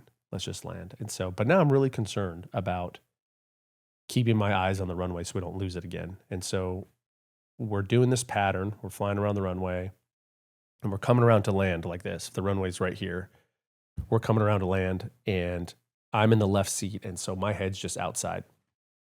The C-17 has a very unique feature. No other airplane on the planet is like this. We call it backside flight. What happens is this is the reason we can land in such short runways, is the flaps deploy behind the engines like this. So when thrust hits the flaps, it acts like airflow, and you would climb. So thrust becomes pitch instead of airspeed. Usually, you step on the gas, you go faster. In the C-17's landing when the landing flaps are out, thrust, your airspeed, you step on the gas, you climb. Okay, so in the landing configuration, instead of stepping on the gas and going faster, you step on the gas, you climb. Well, the opposite is also true. You take your foot off the gas, you descend. And your pitch becomes airspeed. So you're like the way you aim the nose. You want to go faster, push the nose over. So we're coming around to land, and we had gotten fast, and so we pulled the throttles back. Then we put the flaps in the landing condition, in the configuration where the throttles are back, and we just start sinking. But one of the problems is when you're landing in an airfield that doesn't have cultural lighting, it's a known thing on night vision goggles. It's called the black hole effect. Okay, if you don't have cultural lighting, the black hole effect is you don't have perspective. You see the lights to the runway, but you can't tell if you're high or low. Yeah, there's no depth. There's no depth. There's nothing. There's no depth perception. This is a known thing called the black hole effect. Well, I don't realize it, but that's what's happening to us. And I'm just keeping my head outside, making sure I keep the runway in sight so we don't have to go around again. And I am convinced to this day that God pushed my head back into the cockpit. So I'm looking out. The instrument panel's right here. My buddy's flying in this seat. And unbeknownst to me, we're just sinking and sinking and sinking and sinking. And at some point, God pushed my head back in, and I looked at our instruments, and I saw that we were at 200 feet, a mile from the runway. And we're descending at 800 feet per minute. That's normal. Well, 800 feet per minute descent rate at 200 feet, 15 seconds. 15 seconds. Probably less than that, because even if you catch it at 10 seconds, are we going to have the reaction time to push the power up and be able to climb? And so I saw 200 feet at 1 mile, and I said, I still remember this is a long time ago, I said, "Oh shit, John, climb, climb, climb." And then the only time in my life I've ever done this, I took the airplane from him and climbed up and landed. And it was fine, it ended up being fine. But after we landed, my brain started doing all that math of like, oh geez, I got cold. I got out of the seat. I went and sat downstairs in the cargo bay area, and I just sat there for like 30 minutes, like, oh, I just almost killed us. I would have been one of those stories that everybody reads about, where people are like watching the accident, investigation when they put it all back together of what not to do in life. I would have been one of those guys. Yeah, there's a video of a C-17 crash. I think it was training. It takes off and then veers to the left. And yeah, that was the air show bird up in Alaska. Yeah, we've all seen that 1,000 times. It's horrible to watch. It's so tough to watch. Because, you got the cockpit tapes too. That would have been, that would have been us. And all my friends would have watched it and been like, oh, AP, what are you doing? Dude, what are you doing? What are you doing? What are you doing? And typical, complicating factors, you're in a combat zone, but 100% my fault. Not even the bad guys. Not the bad guys that had nothing to do with that. That was just me. It would have killed myself. What'd you take away from that? Besides cleaning your shorts out. Yeah. Probably like don't take anything for granted. Ever. What I heard when I was a younger pilot is you have a bag of luck and a bag of experience. The goal is to fill up the bag of experience before you empty the bag of luck. And I think I emptied the bag of luck right there on that one. But now the experience is higher, and it's just, they teach us as a pilot all the time. Have a good cross check. Like, don't get fixated on one thing. People crash and die all the time because they get fixated on one thing. Cross-check. You should be looking at everything all the time. So, is that what the pilot and the co-pilot are doing in the cockpit a lot? Like talking to each other, cross-checking, passing information? Yeah, and that's one of the advantages of flying a big airplane like mine, or flying for Southwest now, is why there's two pilots. Is you have one guy who's, we call him the pilot monitoring. You're watching what the other person is doing and helping out. Yeah. How long were you in Washington? You're stationed there at least 4 years, almost 4 years at McCord. Yeah, and then. Yeah, just about. I think we left in 03 to 07. Is it common for the Air Force pilots? Do you guys move around a lot? Yeah, 3 to 4. 3 to 3 years is most common. 3 to 4 years, very, very common, something like that. 4 years is a long time to be at one place. Most assignments are 3 years. And then you'll move. And sometimes you go fly different airplanes. Sometimes you'll stay in your same airplane. So I did C-17s at McCord. Then I went and flew C-40s at Scott. Then I went back to the C-17. Then I went to the Pentagon. Then I went back to the C-17. That's pretty common. What's a C-40? 737. Okay. Boeing business jet. It's a blue and white airplane. It looks painted just like Air Force One. Just a different mission for us. We were flying Congress around. That's what we were doing. How was that? It was a great break from the life that I was living in the C-17. It was very cush. We're flying around the world, staying in 5-star hotels. Very easy mission set. Look, Congress doesn't like long days. Congressmen don't like being in the airplane for a long time. That means I didn't have to be in the airplane for a long time. Congress doesn't stay at crappy military bases. They stay 5-star hotels in London, Rome, Paris. From that perspective, it was a pretty cush job. It's the most worthless I have ever felt in my military career, was doing that job.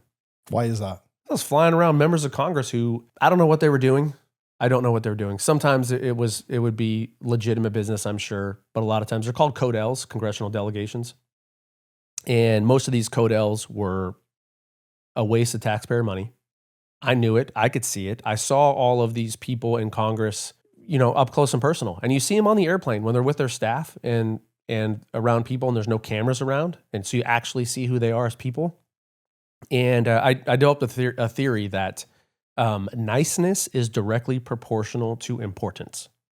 So if you actually had an important job in Congress, you usually are a pretty nice person.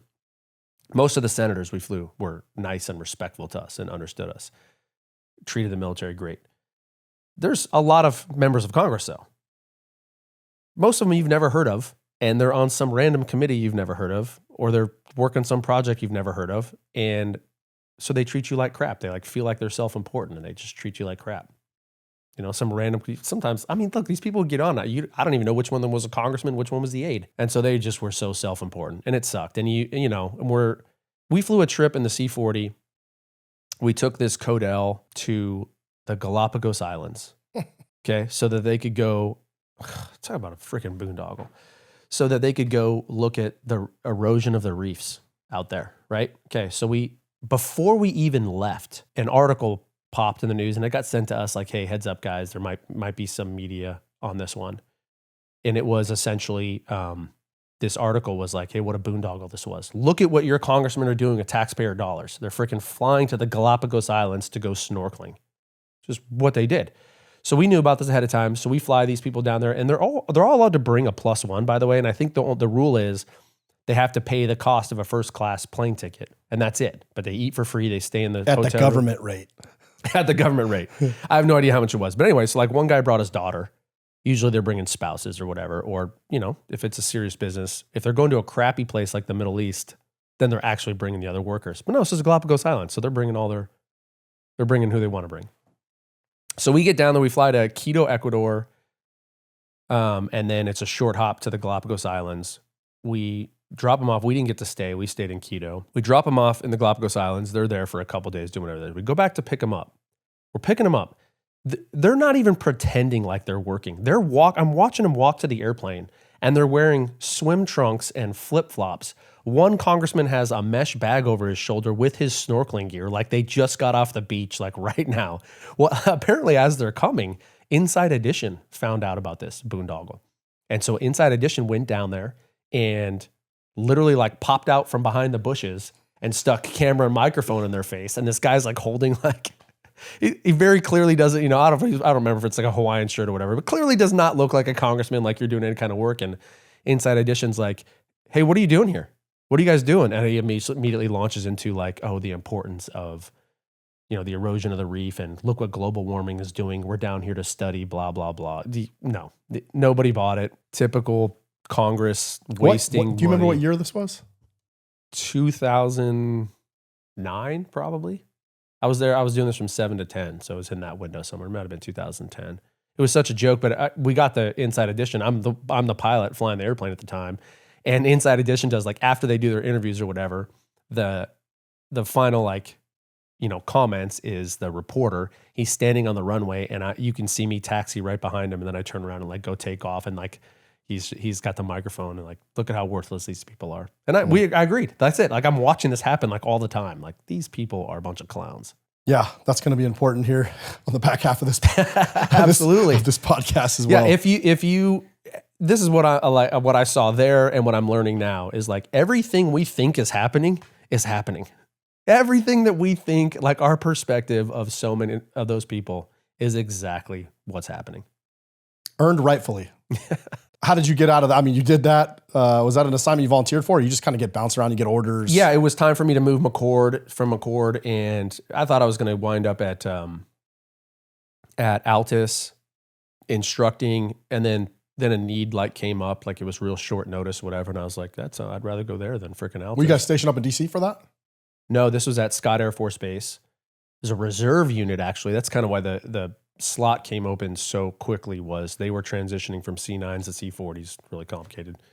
And they decided to put an active duty reverse associate unit there. So I think there's only 10 of us active duty guys. Where's Scott Air Force Base? Southwest Illinois, just across St. Louis. I always tell people St. Louis. We're 20 minutes from St. Louis. So you would fly to DC, pick people up, and then take them wherever they needed to go? Or? Yep, you got it. Yeah. So fly, yeah. Every first spot was from there to DC, do that. And then I will tell you no, this actually came later. Yeah, ironically, I would say I got to fly on a C-40 as a passenger when I was working with the chairman. We can get into that later, but like, yeah, that's usually what it is flying Congress people around. What was your next assignment after that? I went back to the C-17, Travis Air Force Base. This time it's super, super pivotal experience because like most of us have stories of great people who come into your lives, leaders in the military who transform the way that you think. And in my case, like not just the way that I thought about the military, but my entire career, transformed my career. I went back to Travis Air Force Base. I was kind of thinking at this time too, I love being in the military. I love flying airplanes. I was not an Air Force career guy. So I was never the golden child. I wasn't getting, all the awards. I loved flying the mission. That's what I did. I wanted to fly. I wanted to be gone. I liked being over there. I liked deploying. There's a natural rub, and everybody in the military knows this, that, you got to check boxes in the military, right? You got to get FaceTime. There's a stratification system. If people don't know this, everybody gets ranked in a unit, 1 to whatever, 1 to 100. And if you're not in the top 10, you're just not going to get a ranking at all. You know what I mean? I was never a guy who got ranked, like ever. And my perspective at the time as a young guy was the people I saw getting ranked were like, they were all always volunteering for these necessary jobs in the military, be the POC, the point of contact for the change of command ceremony or whatever, right? Or a base visit from some dignitary or something like that. The advantage for doing that is you get FaceTime and you still have to do a good job. I mean, people doing that job are sharp people. I've learned later in my career to not knock that. But as a young pilot, my perspective was, if you're doing that, you're not over there fighting the war. You're not flying the mission. I don't want to be some nerd running a change of command ceremony at the base and getting out of going overseas. Like those at the time, like that group of people pissed me off. And a lot of us did, because if you're not flying a mission, somebody else is. The missions never go away. So when you volunteer to not fly, or you say you don't want to fly, or you say you don't want to deploy, what you're actually saying is, I'd rather my buddy deploy. Like, they're not saying that consciously, but that's what I hear. And this was later in my life when I became a commander. Very much how I thought about it too was, I didn't have a lot of conflicts with younger folks, but I did have to give somebody later in life, like this kid, it was a deployment. I'm talking about a deployment, and he made a comment like, that's not what I signed up for. I just want to fly airplanes. And it really pissed me off, because I said, look at your uniform you're wearing. This is what you signed up for. And I said, here's another thing. When you tell me you don't want to deploy, that deployment's happening. Somebody is going on that deployment. When you tell me you don't want to do it, you know what I hear? Send my buddy. Don't send me, send my buddy. That pissed me off. And so as a younger guy, I had that perspective. And so I like to fly airplanes and do that. And that meant I was never the golden child. So I show up at Travis Air Force Base, my last assignment now, right? We have a 10-year commitment. When you graduate pilot training, you graduate with a 10-year commitment. So I've done 4 years at McCord, 3 years at Scott. I now have 3 years left, and then I'm out of the military. And you're an 04 at this time? 03, about to be an 04. Yeah. As a matter of fact, I pinned on 04 the first year there at Travis. And so that's kind of what I think, is that I'm going to get out and go to the airlines and go into the C-17 reserves. They got a reserve unit there, whatever, and have fun and just keep flying airplanes and have fun. It'd be great. And then I meet Joe Dingman. To this day, still the best leader I've ever known in my life. Joe Dingman should be president of the United States, probably. He's my squadron commander, and he's just one of those guys that just motivates you. Just a phenomenal human being, first of all, right? Phenomenal human. Amazing leader in every way. Made our unit great. We loved, it was like the funnest squadron I'd ever been in my life. He made you want to be in the military. Made you want to be there. And you like wanted to be with him. He's like one of those leaders that like you didn't want to disappoint. Like, you don't want to disappoint dad.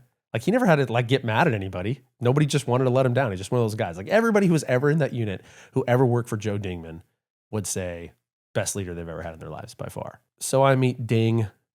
I'm a captain or turning major, and he's a lieutenant colonel squadron commander. And fast forward to the end of that assignment, and all I want to do is be Joe Dingman when I grow up. And so my wife and I decide, like, man, maybe we should stay in the Air Force. And so he made me he invested heavily in me, and he really started developing me. I became like a project for him, I think, because I wasn't a shining guy. Like my record was nothing bad in my record, but nothing good. If you read my record, you would have just said good pilot. That's what my record said. 7 years in the Air Force, what it says is good pilot. Wasn't a lot of leadership opportunities in there. Weren't a lot of the strats in there. Nothing ever said number one of anything in there. And so I just look at, I'm not Air Force Golden Boy. I'm not on the command track. None of that's happening. What was it about his leadership that both inspired you and made you wanted to be something else or greater? Yeah, a couple things. First and foremost, being a great human. This is secret to life, by the way. Just be a good dude, right? Just be a good human being. Like when I die, I want my tombstone to say, I want other people to write it, and I want it to say, he was a good dude. Oh. Well, Joe, first and foremost, is a good dude. Great family, just genuinely cared about everybody. And for all the right reasons, like never a guy who appeared like he was trying to get ahead. It was like, hey, let's do, we're here. He made the service before self. It's one of our core values, but we never talk about that. Those in the military, we don't like talking about like, I'm here to serve. We don't, we believe it. He made it cool. He made it cool to like want to serve, to like want to be at work. And he was fun too. He did a really good job in our unit of making us proud to be in the unit. So one of the things, so that the unit is, the 21st Airlift Squadron is the Beeliners. And, Beeliners is a rich history. All the way back to World War II, our unit, like flying the hump in Burma and stuff like that. It's really cool. But so we've been the Beeliners forever. And our colors are like red and black, I think. Well, Joe kind of came in with this idea that like, hey, if we develop like an identity that makes people proud, like a sports team, like, hey, I want to wear the jersey of the unit that I'm in, wear the colors. He had this vision for that. And so right away, he came in and said, we're the Beeliners. We should be black and yellow. And so at the time, Wiz Khalifa's song, Black and Yellow, was out. And so he kind of brought in like that, like, hey, we're going to be black and yellow. And we capitalized on the Wiz Khalifa song, and we were like blasting that all the time. And it didn't take long for us to be like, yeah, this is cool. We're the coolest squadron around. Everything was black and yellow. We had, to this day, we have black and yellow everything. I'll tell you this, like this for me is like a very special unit. And there's a group of us that ended. Joe's change of command was 2013. I left in 2013 to go to the Pentagon. We had been flying together, for years, a lot of us in that. And when you're in a special unit like that, you get really, really close to the people. And we did. And when Joe left, we those of us who worked for him thought like, we need to do something for this. I've had lots of commanders. I've loved a lot of my commanders, but nobody like Ding. And we all felt that way. So we said, hey, we need to do something. We all like to golf too. Air Force guys, we golf. So, hey, let's kidnap him. Right after his change of command ceremony, he's out. He's got some time off. Let's take him to Vegas and go golf. So we do that. So we 7 of us, ends up being 8 of us, including him. 7 of us put together this trip. We don't tell him, coordinate with his wife. We tell him we're going to take him, away to golf for a couple days. But we had bought him a plane ticket. We've done everything, made the reservations. We got guys who'd already left the unit who were flying to Vegas to meet us. So we kidnap him and we go to Vegas, and we just have like this one great last hurrah. That was 2013. It is 2026. And this year will be our 14th consecutive year of doing that. We had such a good time at that trip, and we were all going our separate ways. We said, dudes, we got to get together again next year. We got to do this next year. So we did it the next year, and now we've been doing that golf trip every single year since 2013. That's like our reunion. Guys you go to war with, essentially, right? These are like, this is like the brothers. And Joe Dingman is like, he's the godfather of all of that. So super cool story, man. Thanks for sharing that. So you leave that unit and you go to the Pentagon. This is a very unique story. You and I talked about this a lot when we were prepping. I think you learned a lot. It wasn't your dream assignment. So yeah, man, tell the people that story. Yeah. So I wasn't, not being the Air Force golden child, getting a shot to go to the Pentagon, which is a career enhancing job for sure. It took a lot. It took Joe like cashing in all the chits he was owed, Ding, to get me a job there. And he was able to do it. So what should happen if you're an Air Force officer, what the normal progression is you learn your craft. You're supposed to become like an expert at your craft for the first, 6-7 years of your career. Then you become a major. You start getting leadership roles, and we send you to school for 1 year. We call it IDE, Intermediate Developmental Education. You got to go to school. So This is Air Command and Staff College in Alabama, or various versions of that. And it's the first significant narrowing in your career. I think only 30% of the people go. So everybody's the same, and then bam, immediately like now there's a top 30%, and that's usually where the commanders are going to come from. I was not selected for school. I was told thank you, but no thank you. You didn't make the cut. You're not in the top 30%. And it's usually only those guys who wind up at the Pentagon. Well, Joe cashed in all his chips, got me a job to the Pentagon, and of all places that I got to go to the Pentagon, it was to the programming division, which programming in military speak means budget. So I wind up in a cubicle at the Pentagon working on the Air Force budget. Sounds super exciting. I will tell you, I was, people downplay, like nobody wants to go to staff jobs. Everybody loves flying airplanes. I will say I was excited about it because at this point I'd said like, I decided not to get out. I could have got out. My commitment was over. I owed the military nothing. And so we decided to go. So when you make a decision like that, like I decided like, okay, I want to go be a commander. We're doing this. We're doing this thing. Let's go try to go. So I need to go there. You know, I want to go learn. Part of it. The second part of it was, man, we were burned out. Flying airplanes for 10 straight years of just being gone all the time, right? This is where my wife came up with I'd rather you just be deployed. The rest of the life is like too hard. And we had 2 kids now. I was excited to go be a regular guy. I was excited to go work, at the Pentagon, which is like 7:30 to 4:30. Get to know your kids. Coach my kids' t-ball team, which I did. It was like the very first thing I did when we got there was I became my kids' Little League coach. Yeah, I got to be a regular dad. I was super pumped about that. So I don't have the perspective that a lot of people have about going to a staff job. Oh, it sucked. It was so terrible. I look back on the time and be like, it was awesome. I do find that a lot of people that went and did the staff time, even if it was unwilling, it really enhanced their career because now you know how the sausage is made, man, and now you know how to like. That is such an important point you just said. Yeah. Mm-hmm. And you want to really learn how the sausage is made. Go work in budgeting. So my biggest takeaway. So I was I worked a year as a programmer on an aircraft. Like I was responsible for the entire budget of this aircraft. And you're a major. You're not really making decisions. You're doing the nuts and bolts. You're making the sausage. And just like any budget, just like people's budget in their house, you can't have everything you want. So you're prioritizing things. How are we best going to spend it? How can we budget this over years to make sure that the program has everything it needs to have? And then I did that for a year. And then I went to what's called the engine room. The engine room in the Pentagon is notorious. Anybody who's ever been in the Pentagon, if you worked on half staff, headquarters Air Force staff, and you just say engine room, everybody knows what that is. It is a freaking meat grinder. It is not 7:30 to 4:30. It is my worst day. I almost slept there. Me and a buddy it was 2:00 in the morning. We just got finished. We had to be back at 6 a.m. for the brief. You got to drive home. No, don't live inside the Beltway. And should we just freaking sleep here? Go shower at the gym or whatever? What are you doing there?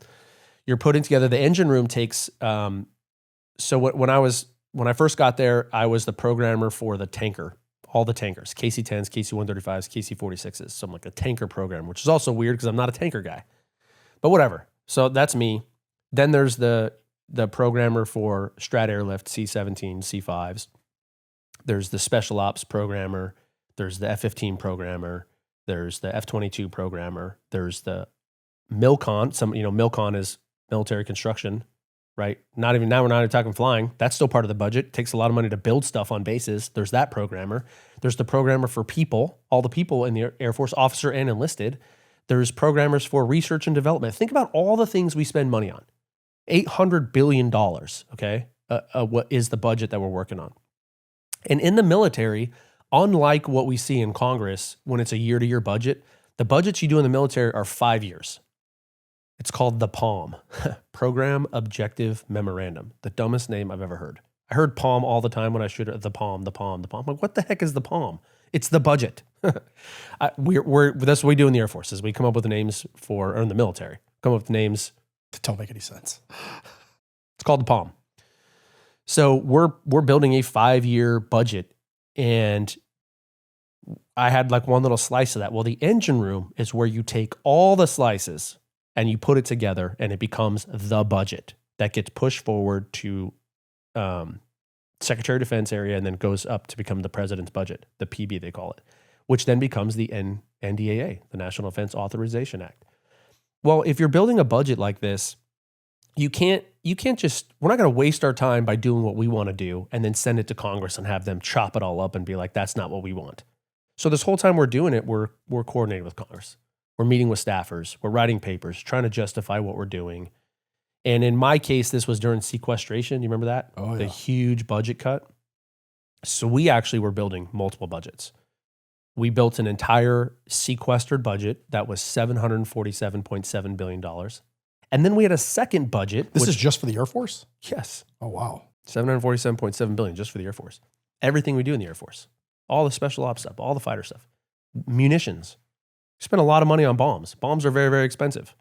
It's probably half the budget. It's a lot. And the unique challenge is sort of, I'll get to like why all this mattered for me, why it matters for me now too in a second. But yeah, so you're putting all those things together. Well, you can't have everything you want. So things that we would say, we decided to retire the KC-10 tanker. And what we said is, look, there's only 72 of them, I think, in the Air Force. They're only at 2 bases. So we're only going to piss off 2 congressmen. This is important. You can never remove assets from a congressional district. That congressman's not going to let you do it. We've been trying to retire hundreds of C-130s for probably as long as I've been alive. And we can never do it. These C-130s are not even combat capable. You want to talk about like fraud, waste, and abuse? This is a freaking joke. The Air Force is coming to you and saying, we don't need these assets anymore. I would rather have the money that goes to sustaining those assets go somewhere else so that we can fight a war. So these C-130s are not even combat capable. But we have C-130 units all over the country in the Guard and the Reserve. And so each one of those units is in some random congressman's district. And that congressman says, you're not taking my airplanes. I'm not losing jobs in my district. I want to get reelected. Screw America. I don't care about America. You're going to keep these non-combat capable aircraft.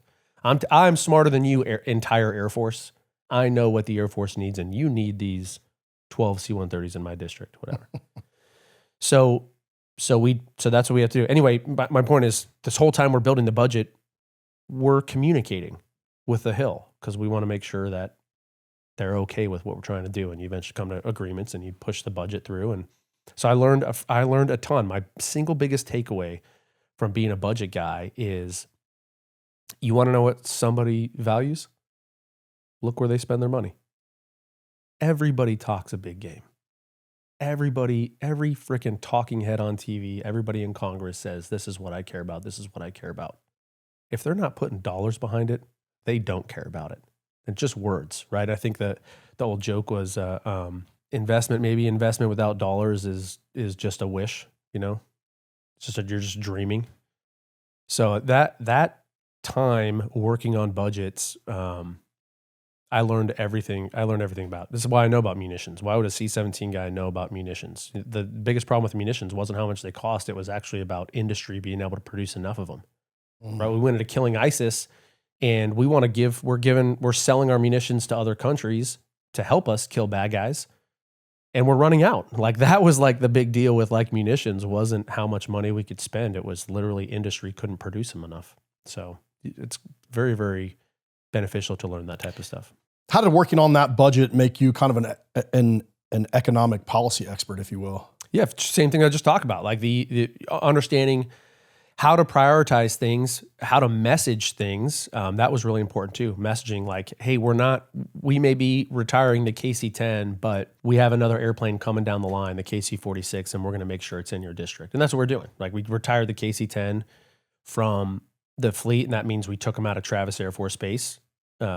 Congressman Garamendi is out there. I think he was on the HASC at the time, pretty powerful guy, but he's not going to just let us remove KC-10s until he knows, oh, we're going to give you KC-46s. You're not going to lose any job. Actually, you're getting something better, right? Understanding that's really how it works. That is really how the budget works, is selling it to all the interested parties to make sure they can get through. So not only are you working on the budget, I mean, you're working in policy because you're having to meet with decision makers. Yeah, and I wasn't, as a major, I'm not the guy meeting Garamendi. I'm the guy writing the paper to inform the general who's going to go meet with Garamendi or whatever. And you know, I'm hearing stuff too. So you can't just go meet with the congressman. Like, there are rules about this stuff. So Here's what I saw. Okay. I don't know how this happened.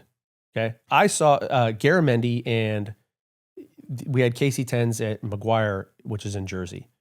Somebody wrote a letter. Congress wrote a letter, and it said, "We are very concerned with what we are hearing from the Air Force, that you may be considering retiring the KC-10.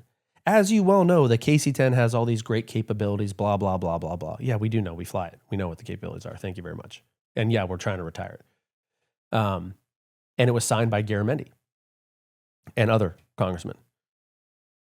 Well, we knew that we were going to replace the KC-10 with the KC-46. Garamendi had a meeting with a general, and I wasn't there. I have no idea what was said, but what I do know was Garamendi then removed his name from that letter that said. So I don't know. I'm not going to accuse anybody of anything, or certainly not any impropriety. This was the right level of messaging that needed to happen. Like, hey, we're doing it right. But yeah, I imagine in that meeting it was like, hey man, we're helping you out here, bro. Yeah, you're losing that airplane, but you're getting this brand new, bright, shiny airplane. Don't worry, you're not going to lose it. You're going to look good. We're going to make you look good, Congressman. So yeah, so that's when it comes to policy, it's not just what is right, it's also what you can sell. Yeah, after that assignment, you became the special assistant to the chairman of the Joint Chiefs of Staff. Yeah, one caveat in there is I got deployed. Oh, that's right. Yeah, this is super important. Dude, from the Pentagon, you go to the Pentagon so that you could be home every day. And I'm working in the freaking, and by the way, there's two types of jobs in the Pentagon. There's the 7:30 to 4:30 that I mentioned, which is great because you're home every day, you're coaching baseball, but your job's probably not that important. Anybody can do that job. You're just a cubicle monkey or whatever in there. That's what I was first year. The other type of job is you're working all kinds of crazy hours and you're actually making a difference. I had both types of jobs in there. They're both great, right? One is like, I'm home every day, I get to coach my kids' baseball team. And the other one is like, man, I'm actually doing something that matters in the world. And I love that too. So I went from the first job where I'm coaching to now I'm in the engine room where it's all hours of the day. Lucky if I'm home by 8 p.m., but you're actually learning and doing something that makes a difference. And it's a good career. Working in the engine room is a great career boosting job. There are tons of generals in the Air Force who got their start in the engine room. So that's great. But it is a ball buster being in there. It's called the engine room for a reason. I'm sitting there in the freaking engine room and the boss comes up to me and I know it's not like something's wrong. And he puts a freaking piece of paper on my desk and it's deployment orders to Afghanistan from the Pentagon. I'm like, what? What, how, why, what? I don't understand how I'm getting deployed out of this, Didn't I do I spent 10 years like over there. Like what? So it's kind of like you thought it was a punishment?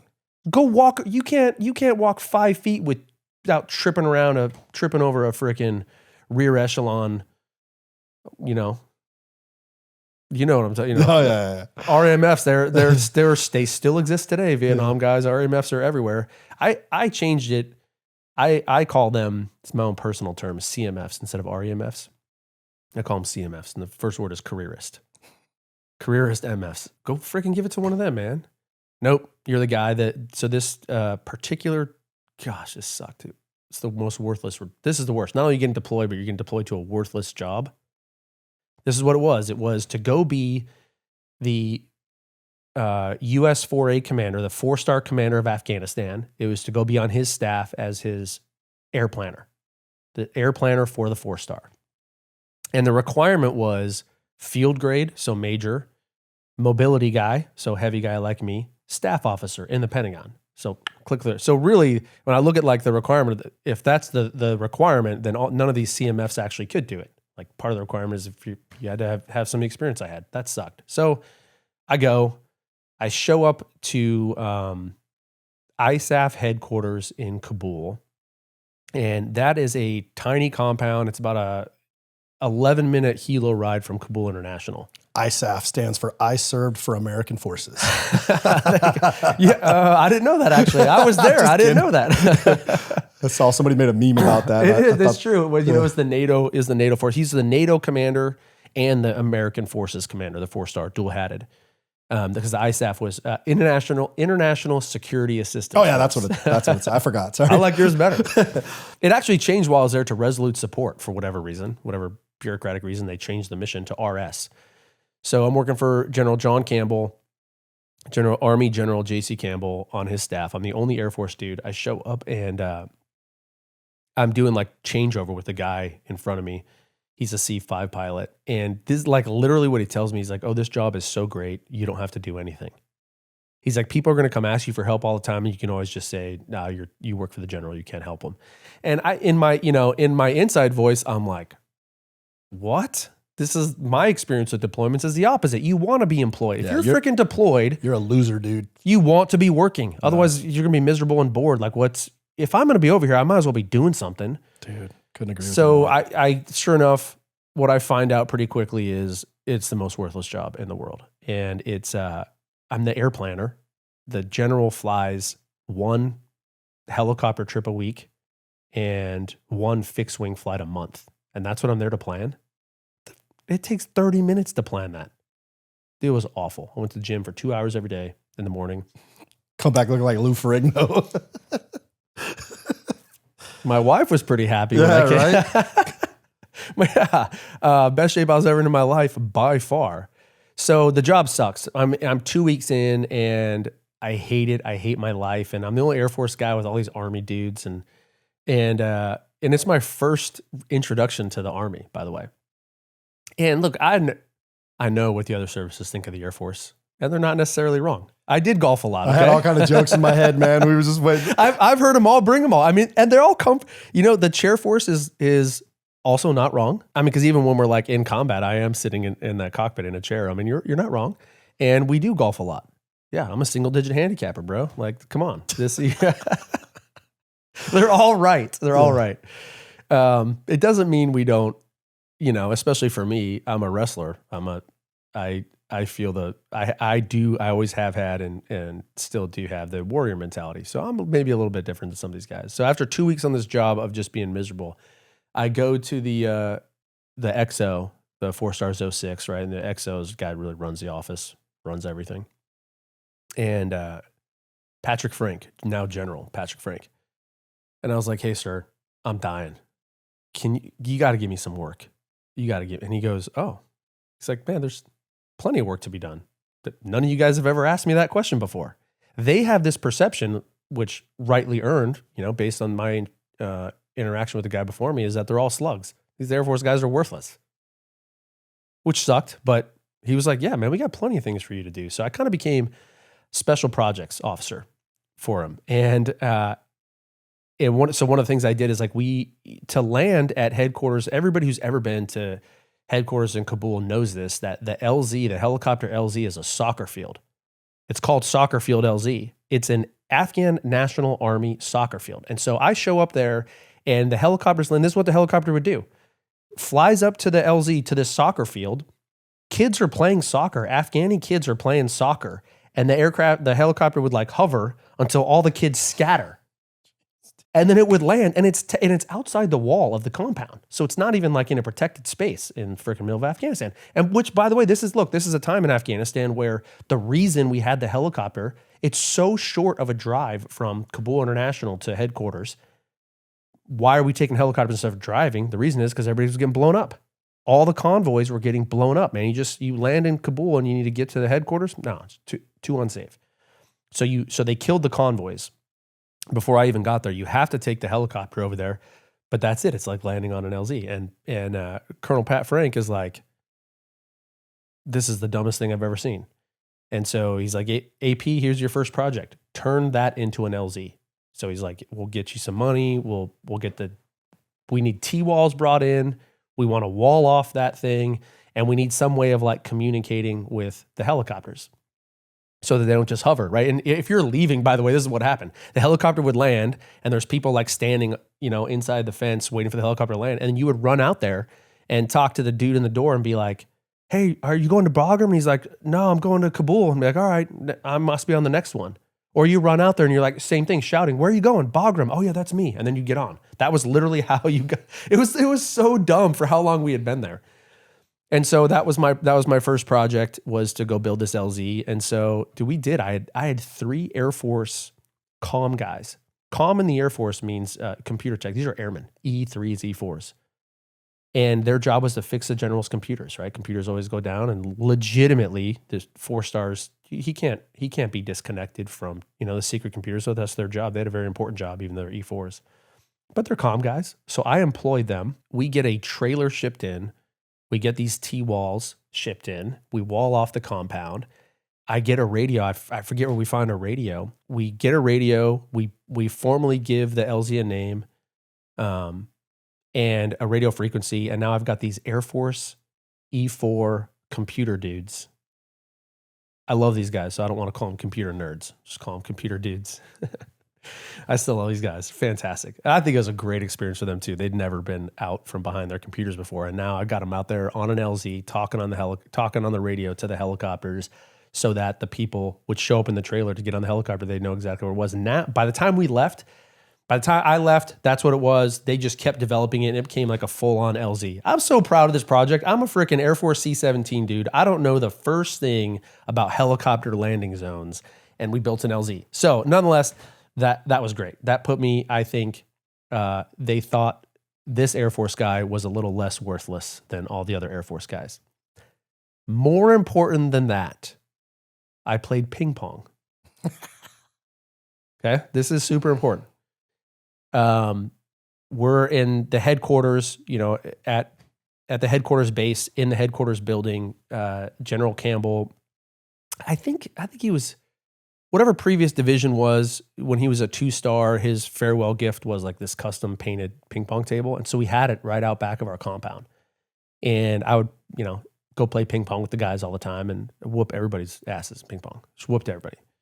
And so I'm sitting in my office as the air planner one day, and now I'm already seen as not as worthless as every other Air Force guy before. And the general walks in. General Campbell walks in. He's got a ping pong paddle in his hand. And I maybe talked to him 3 times the whole time I've been there. It was like a month.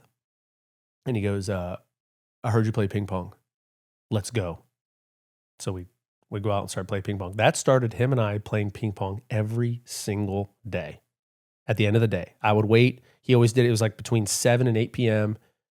He's like taking a break, and then he goes back and works till midnight, Well, not long after that, his aide de camp, right? All generals have aides. 4-star has 2 aides. His aide has to rotate home. And Colonel Frank comes into me, the XO comes in and says, hey, what would you think about taking over as the general's aide? And he said, the caveat is we need you to restart your deployment right now. So 6 months more from right now.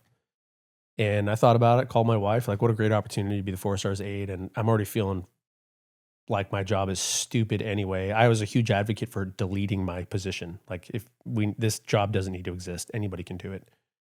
And that's what happened. So I became General Campbell's aide for 6 months, and it was incredible. It was life-changing in so many different ways, especially seeing what had happened. But, now I got a 4-star, like, serving as aide, not just learning what I'm learning, but he gets to write a little note for me when it's time to rotate back. Is that common for Air Force guys to serve for Army generals?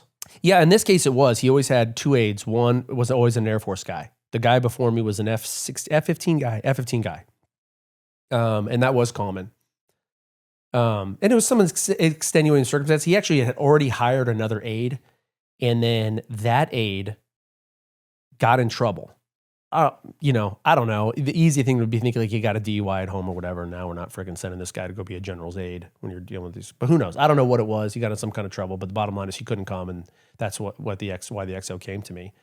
And I'm super proud of that too, because I started out, I show up as the only Air Force guy, and I'm like worthless, and they're all, looking down on me and like, you're nothing. You have the most worthless job on the staff. We don't know why you exist. You eat ice cream and that's it. Yeah.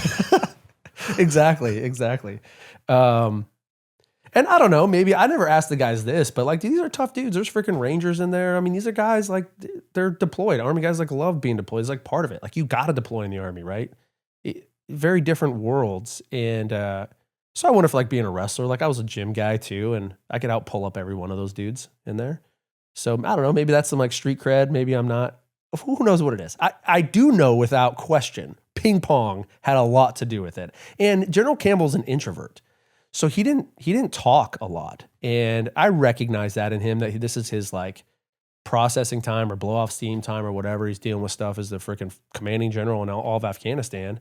And so I didn't bother him. No chit chat, just ping pong? None. Actually, it was like this running joke. People would be like, yeah, we knew it was you and the general playing ping pong because all we heard was the ball bouncing. We never heard any words being spoken. Yeah, because I'm sure that guy's used to people kissing his ass all day and probably, yeah. Staffers being staffers. Did you just try to stomp him all the time, dude? No, I took it easy on him too. Took it easy. He was legitimately good. Great reflexes. He didn't have like You let him win, bro? That's disappointing. It was, I made it fun. I made it fun. It's not fun if you're not evenly matched. It was fun for me too. I got really good playing left-handed. I played a lot of these guys left-handed. Now you're just talking shit. Yeah. Actually have the ping pong paddle. I was like, hey boss, like when it was time for me to rotate home. Sign this. Yeah, hey, I still have the ping pong paddle. I'm like, will you sign this? I forget. He talked some shit on there. He said, he's like, go Army, beat air. I forget what he put on there, but it was really good. And I remember that. So that when now it's time to rotate home. So let me back this up a little, right? So I am not Air Force Golden Boy. I somehow wind up in the Pentagon, which was a miracle that happened. Now I get deployed in this worthless job, and now I'm leaving as the 4-stars aide. What was it like being his aide? What did you do? What was that job? You're an aide. I carry his hat.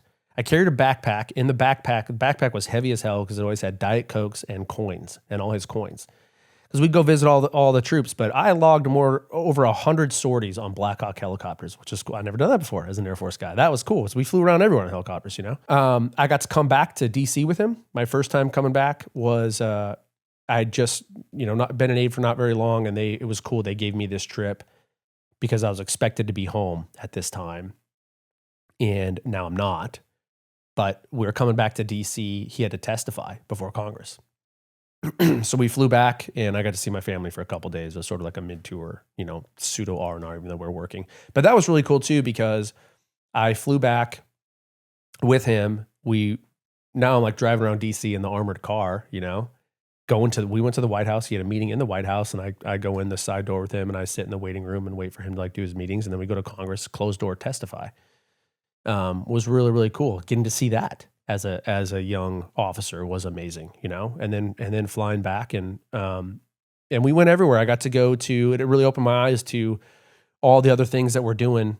As a C-17 guy, I just knew that mission. Now I'm learning all the other missions, man. I went up to NSOC Alpha, the special ops base in Afghanistan up at Bagram with them. This is cool. We're leaving. He's doing his meeting with the NSOC guys. And we just happen to be walking out, and we're going through the command center, and they're like, hey boss, we're about to take out a dude. You want to watch? And so he's like, yeah. So we stay there, and this is we've got UAV up flying around, and they've done all the back work on proof of life, and it takes weeks to get permission to kill a dude, and they got it. And it just happened like when we were there. So I'm like, oh, to watch this too. So I stand next to the general and watch us. Some bad guy in Afghanistan, and they wait till he's, they do it right. We do it right. America's amazing at this stuff. America's amazing at this part. We wait till he's all by himself, and we freaking launch a hellfire at this guy. Bam. Awesome. America. I loved it. It's awesome. C-17 guys don't get to see that. Yeah. So that was great. I will say it was not all perfect being his aide. I thought I was going to get fired. You want to talk about a steep learning curve. Being an Air Force C-17 dude, now you're working for an Army 4-star. Okay. And there's no training course. They're just like, you're playing ping pong in a cubicle. Like, hey man, you're the aide. That's right. That's right. And it was, I knew they probably went through a period where they're like, oh, we made a mistake hiring this guy. And I know this because I got to tell this funny story. Army guys will freaking love this story. So we're in a meeting with the 4-star, and we're getting some dignitaries visiting. I forget who it is, congressman. I don't remember who it is. But these are always like a big deal. The general's like, got to make time for these guys. One of the dudes who didn't get to go to the Galapagos Islands. Something? Yes. Yeah. So whoever it is coming to visit. And so this is part of the aide's job. It's like you're running the data, like the calendar, not the strategic calendar, but like the day-to-day, like how are we going to fit this in? So like my job is to work with public affairs. It's a pain in the ass when these guys come visit, but the general has to do it. So how are we going to work this in or whatever? It's like part of your job.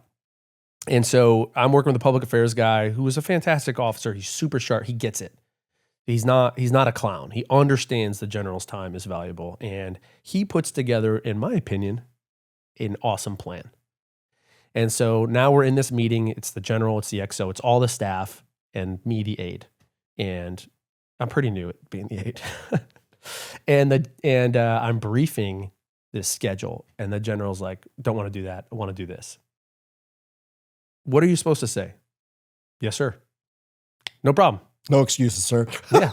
Yes, sir, I'll move out. That's not what I say. That's not what this dumb kid says. I hear him say that, and I'm like, damn, that's going to blow up this whole plan. Like, so what? Like, so what if it blows up the whole plan? I don't know what I was thinking, man. But I tried to defend the plan to the 4-star. I was like, hey, sir, I don't remember what I said, but I spoke up. And don't do that, man. Just don't do that. Just say yes, sir, and move on. And man, it pissed off the general to the point where I remember this. He's now ranting, and everybody's like dead quiet, and everybody's like, and I'm just sitting there, and the last comment he makes is like, he's like telling everybody why he's right and I'm wrong, and he goes, "Am I the idiot here?" Clearly meaning he's the idiot here. Yeah. And I'm at this point, I'm like, shut up. Don't say a damn word. I sit there and I walk out, the meeting ends, and now we all work in like the same office. The general has his office by himself, the big office, and we all work in like the big community office. And Colonel Frank, the XO, is like, AP, come here. And it's awkward, right? I just got my clock cleaned in there, like publicly. And he walks me up to the whiteboard and he goes, he draws a field. I'm going to try to explain this perfectly. On the whiteboard, he draws this line and he goes, AP, this is the battlefield. And he's like, we're all over here and the enemy's over here. And he draws stick figures, and he draws the enemy with a stick figure and a machine gun. And the machine, it's like all these dashed lines. And the enemy is laying down a field of fire. And here's all of us. He draws all these stick figures laying down. Here's all of us taking cover. And then in the middle of the field, he draws this stick figure like this. And it's like, here's you running through the field of fire. He goes, next time you see us taking cover, you take cover. And I was like, yeah, yes, sir. Yes, sir. I love that, dude. I'll never forget that stick figure drawing of me running through the field of fire with all these army guys too. And he's got to be like half serious, but half joking. Like, yeah. He wasn't like, he's like, you're such a dumbass. You know what I mean? Yeah. It was just a great lesson to learn. Like I thought I was getting fired. I'd barely been in the aid for like a month or something like that. And so back to like the great leader, Joe Dingman. So the first thing I did, man, I walk out of there, I called Ding, I'm about to get fired. I took this aid job extended. Now I'm going to get fired. And another reason makes him a great leader, right? He's the kind of guy you call. I still call him for advice today. And he's like, AP, he's like, look, you're new. Leaders do this. They got to build their staff. They want you on the team. It's called wire brushing. Everybody's got to take a little wire brushing sometime. He's like, don't worry about it. And he was right. We moved on from there, and I fully became part of the team. And I know by the end that they loved having me on the team. And I remember like the very end, the general, our last dinner together was, we're in the chow hall, and he's like, hey, real casually, like, hey, what do you want to do? Right? What do you want to do? Where do you want to go? And I was like, oh man, there's a couple things like I would want to do. And the bottom line was he ended up sending me to J33, which is where he was when he was a major, which is current ops in the NMCC, the National Military Command Center. And that was awesome. And also it was awesome because like, man, that's a great push. Going to the Joint Staff's it's a cool job. I love that he was sending me where he was when he was a major like me. And so it was like this awesome thing. Unfortunately, it all worked out, but unfortunately it became a huge ordeal with the Air Force. So when I say I'm like not a golden child, like the Air Force is like very particular. They have plans. They got other officers slotted into that. Dude, I'm on the air staff. The Joint Staff is like one notch higher than the air staff. You shouldn't have been on the air staff anyway. You didn't make the cut to go to the Joint Staff. You don't get to go to the Joint Staff. And so they pushed back on on me going there. The Air Force did. Like, no, he can't go there. He's going to go back to the engine room, which is no thank you to that. And so now I'm working with the XO. The XO's like making phone calls for me. And he had got an email, he shared it with me, from some Air Force guy saying AP can't go there. An Air Force civilian, like in the officer, personal management, whatever these, I don't know what those are. And it pissed him off. Like, who is this nerd telling us like what he can and can't do? So all he did was he prints it and he showed it to General Campbell. And I wasn't there for this, but what came back to me is the general wrote on his chicken scratch on there, who do I need to call? And that was it. That was all it took, because then Pat Frank gets on the phone and he calls some general back there. And the next email that Colonel Frank showed me was from a general, the civilian's boss, that said, don't worry, I'm so sorry. We took care of it. Major Pelbath is going to J33. And then I went and The biggest question I have is, did you continue to play ping pong with him when you became his aide? Oh yeah. Every day that we weren't traveling. Yeah. That never ended. We played ping pong the whole time. Super the whole cool, time yeah. we were there. Yeah. How was ops at the Pentagon? I mean, you're not just you're seeing everything. Yeah. Going over the J33 was fantastic. J3 Kern Ops specifically, I loved that job. It's down in the basement of the Pentagon in the NMCC, National Military Command Center. Like, it's already freaking Fort Knox getting into the Pentagon. And then you go down there and it's like more. There's like more security to get in there, you know? And we were doing part of my job. It wasn't like a super important job, but it was finger on the pulse of what's happening all over the planet operationally. So part of our job is shift work too, which is good and bad, you know. But I think one of the shifts like starts at 2 a.m. or whatever. So you do it, but it's good because it's shift work. It's back to the 8 hours. I was home a lot more, and I really did feel like I understood and knew what was going on around the planet. And also the other thing I found out on the Joint Staff is like a lot of the careerists, the CMFs I called them, weren't there. This was like, nobody ever asked me like where I came from when I got down there. This is what I love about working with the Army. I freaking love the Army. They don't care about your background. Like, how well do you do your job? Like, how well do you do your job today? Like, how mission focused are you? What kind of a dude are you? I loved that. The Air Force like cares about that. The good dude thing matters tremendously. But then on the backside of it, it's like, but what does your paperwork look like? What strats did you get? Oh, you weren't the number one guy? Sorry, you can't play with us today. Army never was like that. So I loved being down there with those guys. Everybody's just so mission focused. And it wasn't just Army, and this is the Joint Staff, it's everybody. And so part of my job was doing the update brief every morning, preparing the brief for the J3, the 3-star J3. And so we get an intel report every day from J2, from the intel guys, and we would put it together on this, a one-pager. Generals only like to read one page. Don't put a lot of words on slides for generals, okay? Waste your time. Just a lot of pictures. This was a picture, and this is hilarious. This was a picture, and the picture. This is now 2015. ISIS, hot and heavy with fighting ISIS, and so every day I did part of the update brief was the strike report. You know, what assets, how many troops in contact, how many bad guys did we kill, how many good guys got killed, But it was funny because the one pager was a picture of Iraq and Syria, and we would use those little PowerPoint like explosions to like move them around the map, to where all the battles were taking place.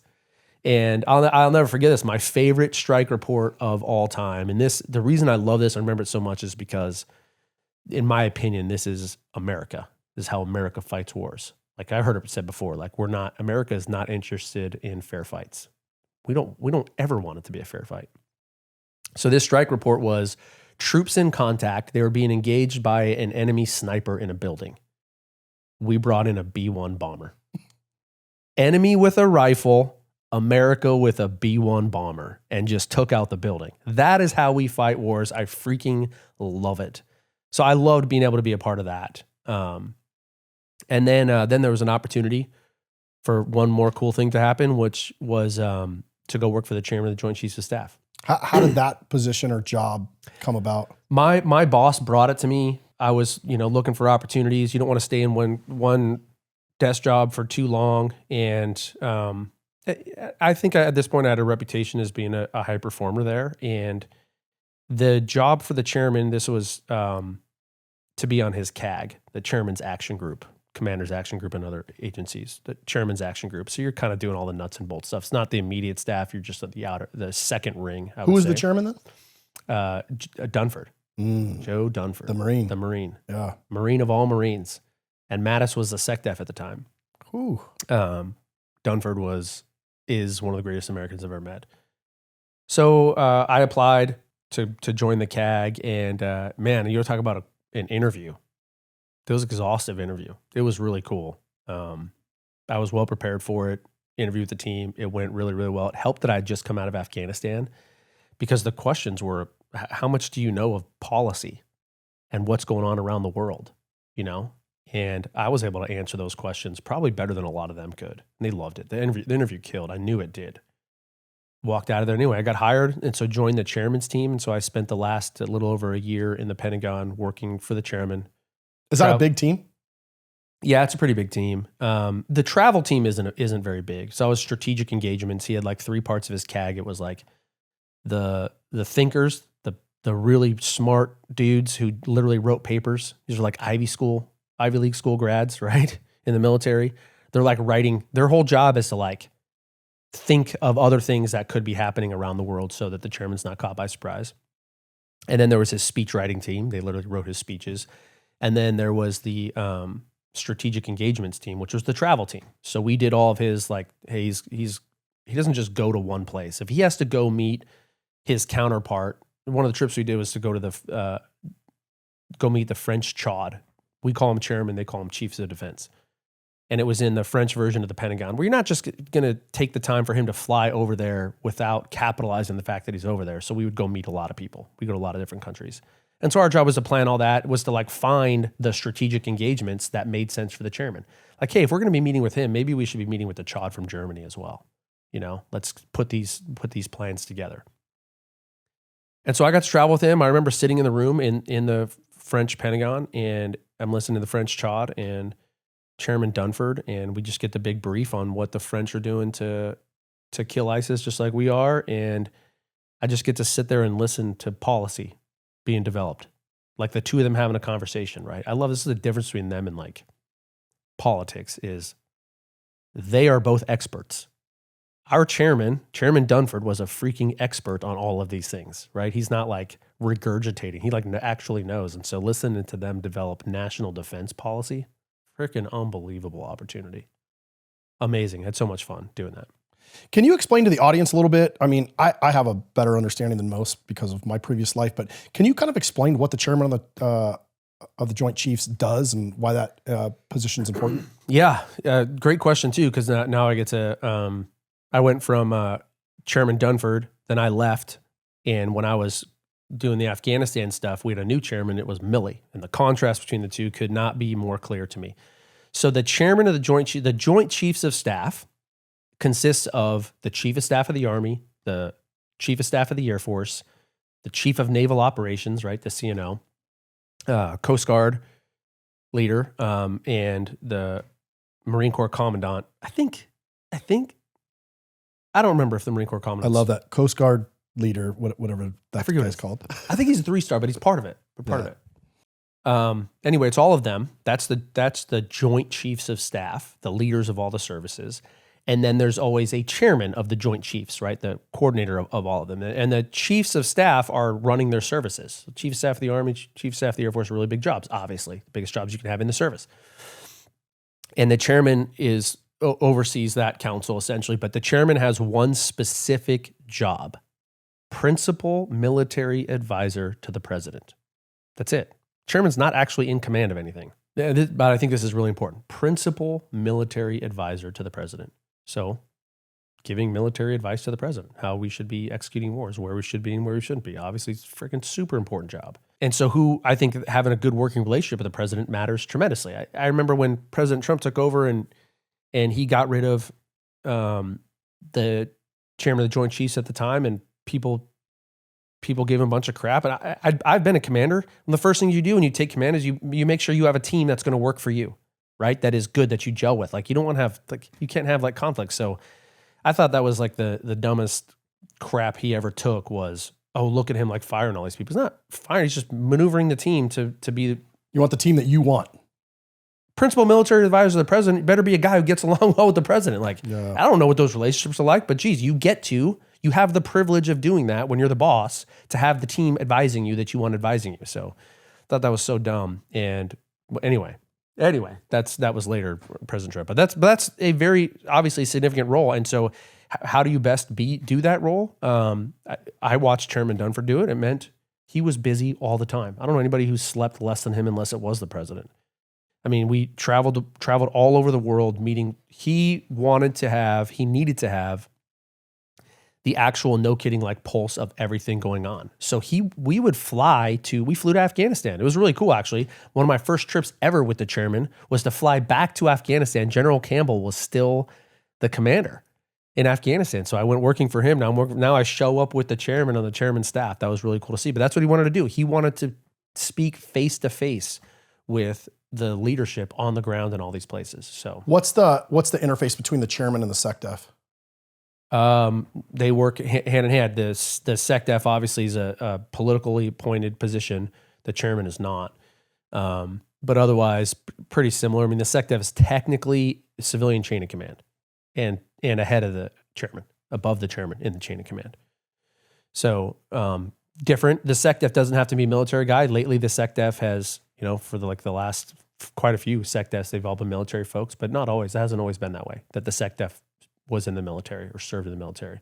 Obviously, I mean, HEGSETH, there used to be a lot more of that, where it was people who maybe served when they were younger and but aren't serving now. Like we've had titans of industry serve in those roles before, not necessarily military people. So it can go both ways. But the contrast between Dunford is why I'm sure we'll get into it more. Why I loathe Milley is what I saw from him was, if you take that job title, Principal Military Advisor to the President, and you look at what happened in Afghanistan in August 2021, the withdrawal, either that was Milley's best advice to the President, which that was bad advice, you're fired, or he gave the President other advice and the President didn't listen to him, which probably means he should have resigned. So one of the two, you either gave him that advice and it sucked, or you're fired now, dude. Yeah, we'll definitely talk about that a little bit later. So you go to the Pentagon, initially start at budget, and you get to do all these different experiences. So now you're coming out of the Pentagon, and man, you have just a massive understanding of how the entire system works. Yeah, I think so. I think so. Leaving that job, working for the chairman, this is so fun for me because I'm still not the Air Force's golden boy. Like I made my way, all of my success professionally in the Air Force came from being overseas, from being deployed. It was either flying airplanes. The first leadership job I ever had was while I was deployed to Incirlik, or it was, being deployed to Afghanistan and somehow becoming the general's aide, going from the most worthless job in all of Afghanistan to being the general's aide, to traveling the world with the chairman. And that was all really outside the scope of the Air Force too. That was the best thing. So now it's like time for command. Now I'm in 05. I got promoted when I was working for the chairman. And now this is why we stayed in. I want to be a squadron commander. I want to go back and be a C-17 squadron commander. This is a goal. I wasn't even thinking about what could be after that. This is the goal. After working for a guy like Joe Dingman and some of the other great commanders I had, that's what I want. I want to be that guy. I want to go back and make that kind of impact and get back into where the rubber meets the road. One of the best definitions I ever heard of what the importance of the squadron as a unit in the Air Force. And this is different than others. Squadrons are larger, I think, than a lot of other military units, but the squadron is the beating heart of the Air Force. I heard somebody say that. I've always believed that. It's true. It's where we execute combat from. So I wanted to go back and command that. Well, I never went to school like I was supposed to. I got pushed into jobs that the Air Force didn't want me to take. I was still on the outside looking in. And when I put down my, you have to apply to be a squadron commander. You send your records through, and then right on top is 2 lines essentially from your current boss. And the last line on the piece of paper on top said, "My number one guy, signed Joe Dunford." Well, you're going to be a commander now. That was nice. It. I actually got some feedback. I had a previous boss, another great commander I had, a guy named Tom Cooper. Awesome commander. He happened to be on the board that was meeting, and he said he saw that. And he said when he saw that, he laughed. People laughed, and immediately my name goes into the "you're going to be a commander" bin. And then the way it works in the Air Force, one of the few things personnel processes that I absolutely love is to be selected for command is your record. It's very objective. They don't even know who you are. They're just like reading the record or whatever. Now, what goes into the record is very subjective. I have problems with that process, but they're just looking at records, and I think the number is like however many commands are available. If the number's 100, they do 150, like 50% more, because some people are going to turn it down or whatever. It's not going to work out for timing. So I think that's it. So they're looking at all these records, and this year there's 40 commands open or 50 commands open, so they're going to take 75 names. And so, bam, I made the list of 75. These are the 75 now commanders you can choose from. Then the reason I like this process is now it gets completely subjective, and they send those names out to all of the base commanders. And the base commanders get to hire. They get to pick who they want. And if there's a conflict, then they talk about it. Then it goes back to the board, and the board decides what's best for the Air Force. But I love that because it's like now they're looking at the actual person. Who would be a good fit? And I've heard that some really great things, like feedback from some of those boards is like, hey, this person is like number one of the command candidates, but not a great pilot. And the board will say, that person's going to be a commander, but we're not sending them to a flying unit because they don't have a strong enough flying record. We love that. We want that to happen. And so it just, the way things, come full circle in the Air Force, I've now made the command list. The list goes out to all the base commanders, and one of the 06s out at one of the bases, when I was working for Joe Dingman back at Travis Air Force Base, the ops officer, his number 2 is now an 06 at one of those bases, and he hired me to be a commander. That is how I got to Charleston Air Force Base. So you're leaving the Pentagon, you get picked up for command, you get this, cool assignment. Talk to me a little about, your first command assignment. Going to Charleston. First of all, Charleston's, it's the dream assignment, in my opinion, if you're a C-17 guy. This is where you want to be. First time I ever went to Charleston was 2003, and we literally been trying to get there ever since pilot training. I mean, we were trying to move there.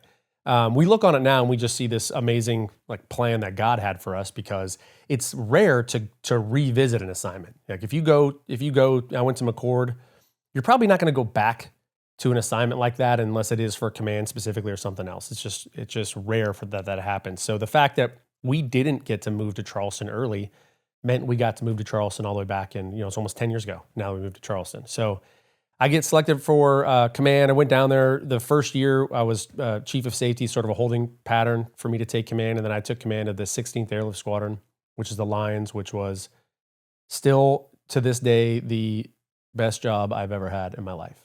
Being able to be a commander of almost 200 people in a squadron, I loved it. Being able to try to emulate guys like Joe Dingman as much as I can, although I do not put myself in his class at all. But it was amazing. Same thing, building that identity and trying to connect, like, hey, what we do and all the training that we do and why we take care of people so that we could go execute a combat mission. And, Charleston's sort of the mothership of C-17s. We're the ones who get the most abused. Everybody does airdrop there. We do formation flying. We have the special ops organization there. And so it just was, and it's in the low country. It's home. It's Charleston. So Charleston's the best city in America.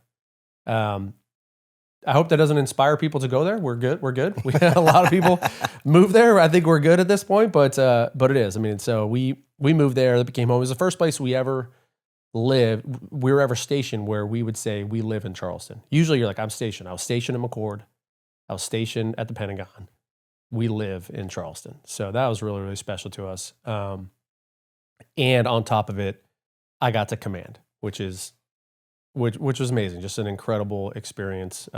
So grateful to have done it, to have been a part of the organization and all the great young people I had in the unit. So my favorite time in the Air Force for sure. What was it about command that made you really enjoy it? I mean, you obviously worked for some really great leaders. Yeah. What was your command philosophy, and what do you think that, all that? It's an awesome responsibility taking care of people. I think that is the fundamental job of a commander. Number one is to take care of people. I think Simon Sinek said it great. He said, being in a leadership role is not about being in charge. It's about taking care of those in your charge, that really resonated with me. I love that. And so it was work my ass off to take care of everybody at home so that I could send them forward to fight the war. And there might have been like this little disconnect. I think I had a good reputation of taking care of people by the time that I left command. I think people believe that about me, that I was passionate about taking care of people. Where I may not have connected the dots for everybody is the why I work so hard to do that. So when I would say take care of people, I'm like, you're having problems in your home. I'm going to do what I can to help with that. Maybe that means I pull you off the flying schedule so you can solve your problems at home. Or if you've got special needs in your family, work so hard to take care of that. Or just the stupid little things that happen in the military, like you have a pay issue. Pick up the phone and make calls to make sure you get your pay issue taken care of. Why do you do all of these things? It's so that when I got to send you to war, you're ready to go to war. I don't need somebody over there flying airplanes in Afghanistan when their mind is back home with all of their family issues. So I loved being able to do that. That just was my fundamental belief. The harder I work to take care of people, the better prepared we are going to be to go to war. And I was very proud of our combat capability. We were combat capable the entire time. I think that part matters. And watching people, I had a boss ask me, it was sort of our initial feedback sessions. The base commander asked me this: what does success look like for you? That's what he asked me.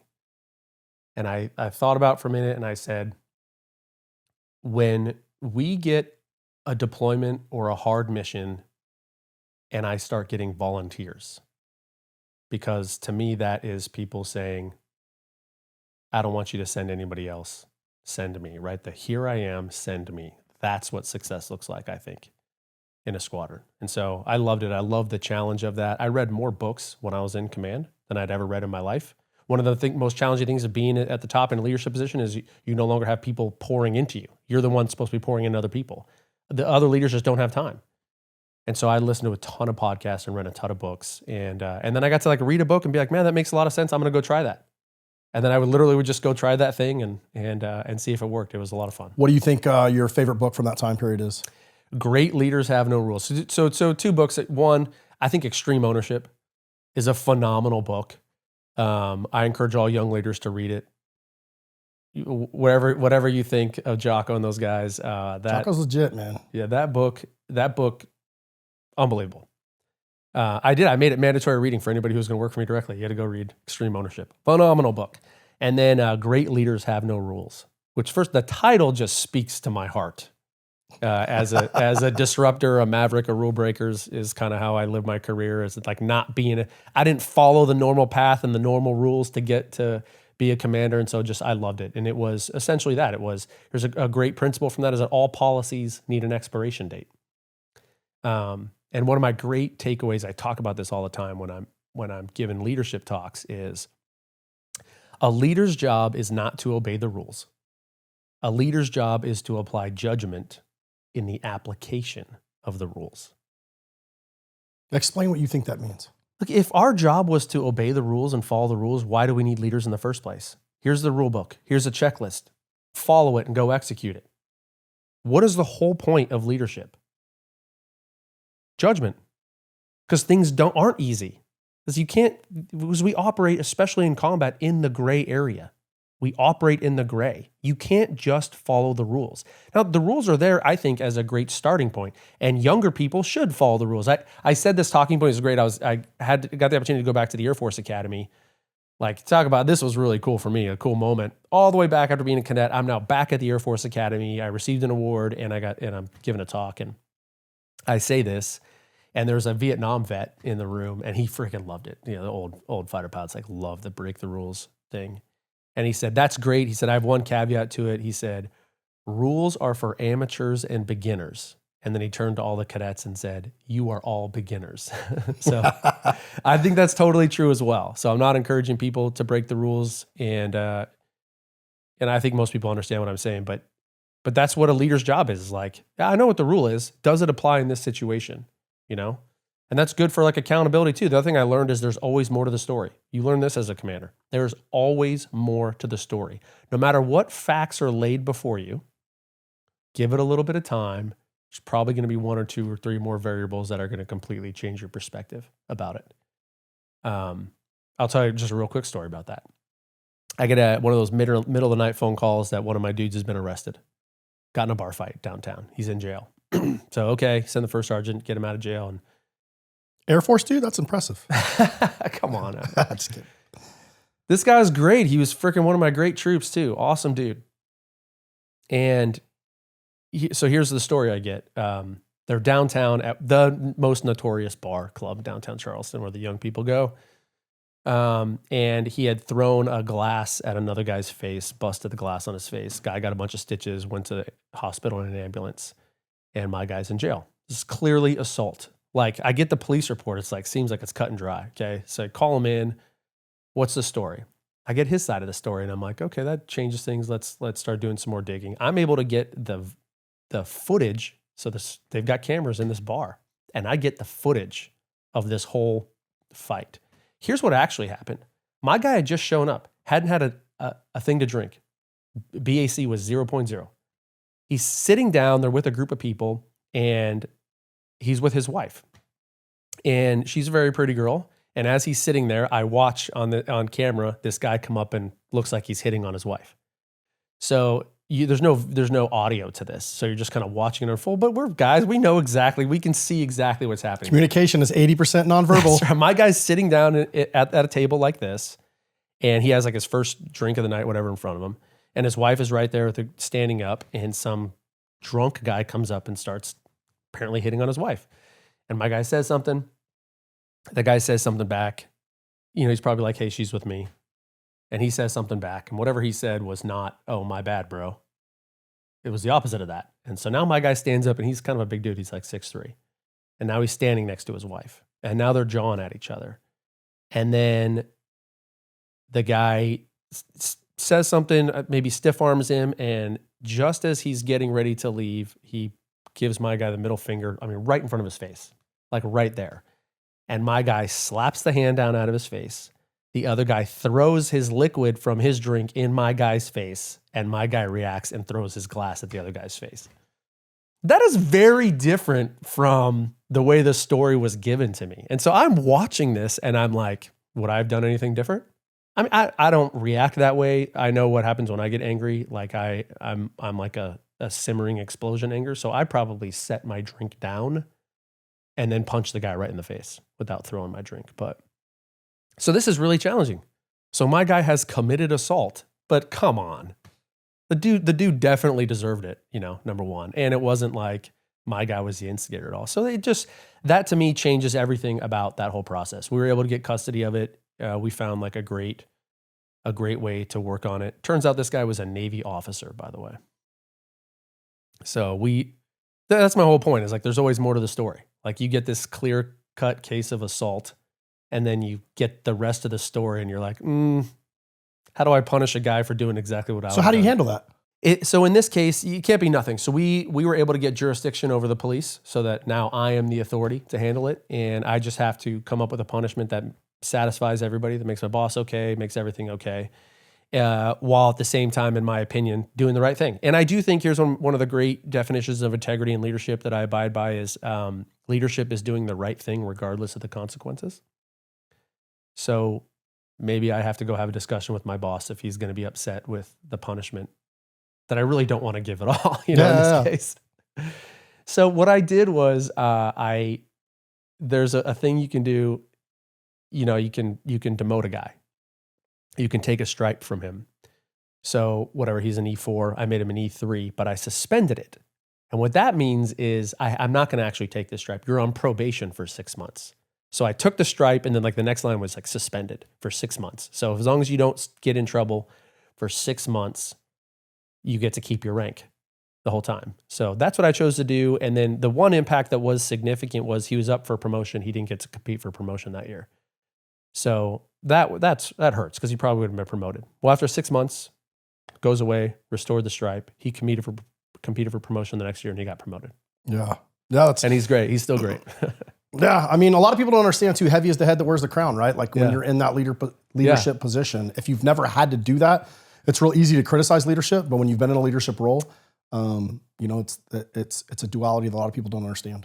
You're absolutely right. You're absolutely right. And I know that there are people probably even listening to this who are going to like hate that. And maybe this is like where I differ from the Army. I love working in the Army so much, but But sometimes Army's pretty freaking ruthless.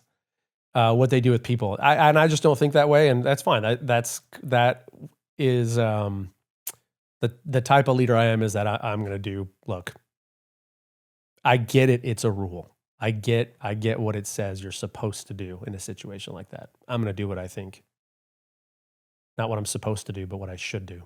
Yeah, that's powerful. So you spend 3 years in Charleston? So this is at the 3-year point. So yeah, chief safety, 2 years of command, and then and now I'm done with command. Do you get to fly at all while you're in command? Oh yeah, Okay. yeah. Not as much. And my belief about being a flying squadron commander is you're not being paid to fly anymore. You have to fly. You have to continue to be an expert. Like you can't go up in an airplane with these freaking young guys that you're leading and suck at being a pilot. They'll kill your credibility right away, just like anything. I'm sure it's the same way in every unit. The boss better be able to do what he's asking all of his people to do. And so you got to stay sharp with your skills. But the fact is, that's not the job. You're leading 200 people. That's a ton of work that you're doing. And every time I went to go fly, all it did was make the work build up back home. The sucky work that you have to do, the paperwork and all that crap. So yeah, I made sure I flew once a month, stayed current, we did deployment swap outs. I made sure I was on all of those. Our unit was deployed over Christmas. I was the guy. I was the aircraft commander for that mission. I flew over there, spent Christmas with our guys deployed, that kind of stuff. So you have to continue to do it. So you're never going to be as good as you once were. You know what I mean?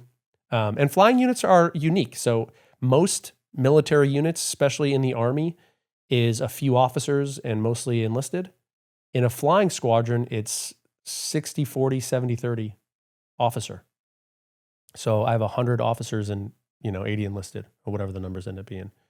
So these are like a high performing, highly educated men and women that you're leading, man. There's no just like giving out orders and expect people to follow them. Like these guys are smart. They know what's going on. So it's just a different style of leadership. What do you think made you successful at that? I like to think that people believed that I actually cared about them. I think empathy is one of the most important aspects of being an effective leader.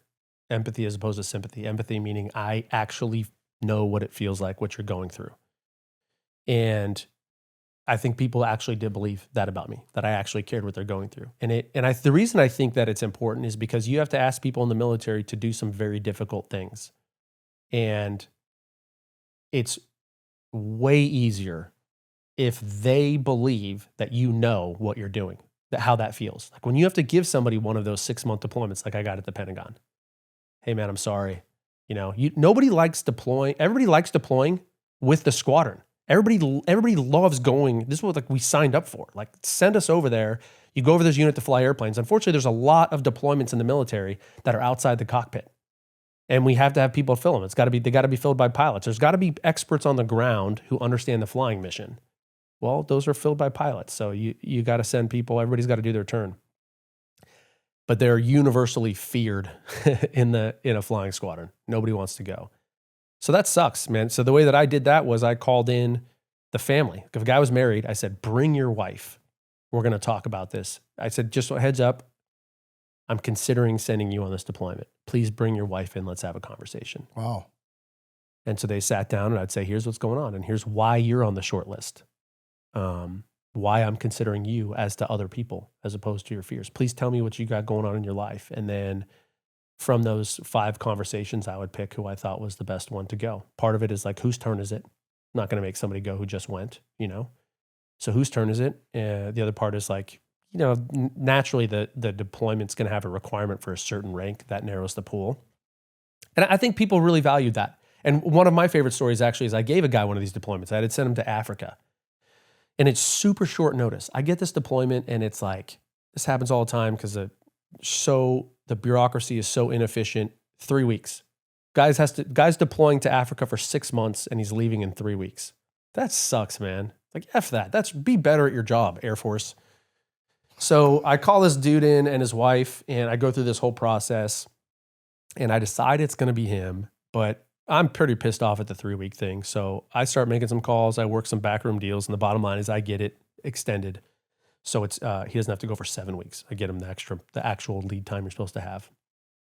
And most importantly, that made the 6-month deployment 5 months. I didn't just like spread it out. Like I called his deployed unit commander and said, hey man, I'm sending you a guy, but I don't know if you know, I'm telling him today, he's supposed to be there in 3 weeks.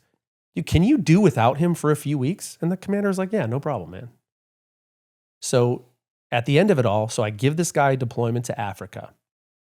His wife brought me a cake and a card that said, thank you. So I upended their life. I gave this guy orders to deploy without his unit to Africa, and his wife said, thank you. Mm. That's like one of my favorite stories of, and I don't even think anybody in my unit has probably ever heard that story. That's one of my favorite things. Like, that's how I knew, like, okay, we're doing this right. Like, where did you come up with the idea to bring the spouses in? That's so powerful. I mean, obviously not every unit can do that.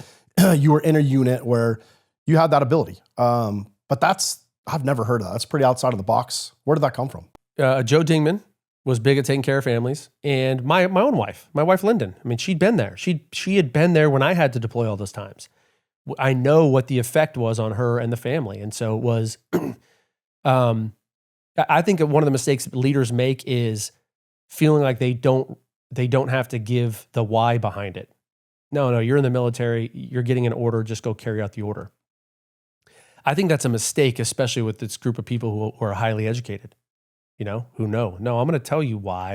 I'm going to tell you all of the reasons why behind it. And I've just felt like, even when people didn't agree with me, like, okay, I would have made a different decision than you, but I get it. Now I get where you're coming from. It just made it so much easier. I don't know why everybody doesn't do it, And I wanted to hear from the spouse. Same thing when I was giving out assignments, when it was time to give out assignments. I invited the spouse in there. And I would always ask them, what do you want to do? Like, what about your life? My wife has 2 master's degrees. That is hard to do. She's a professional. She's kick-ass at everything she does. And she's a smoke show. I freaking hit the lottery with my wife, bro. She's amazing. Great, my best friend, great partner in life, smoke show, highly educated, successful woman. Well, we did all that while I was in the military. So hey, and here's the best part is she was part of this 22-year Air Force journey with me. I think what we're supposed to do with leaders in the military is also recruitment. We want to keep the good people in. Otherwise, we're left with all the CMFs. No wonder everybody leaves. The wrong people are in leadership roles. So how do you do that? Well, how do you invest in these people to make them want to stay? Somebody made me want to stay. So how do I make you want to stay? And so that's what we did. And my wife is a part of that. And she had always had great perspective. And I knew that about her. So might as well bring the spouse in. Like, I would never have stayed for 22 years in the military if my wife did not want to stay in the military for 22 years. If she wanted to get out after 10 years and we didn't have a commitment, we would have got out.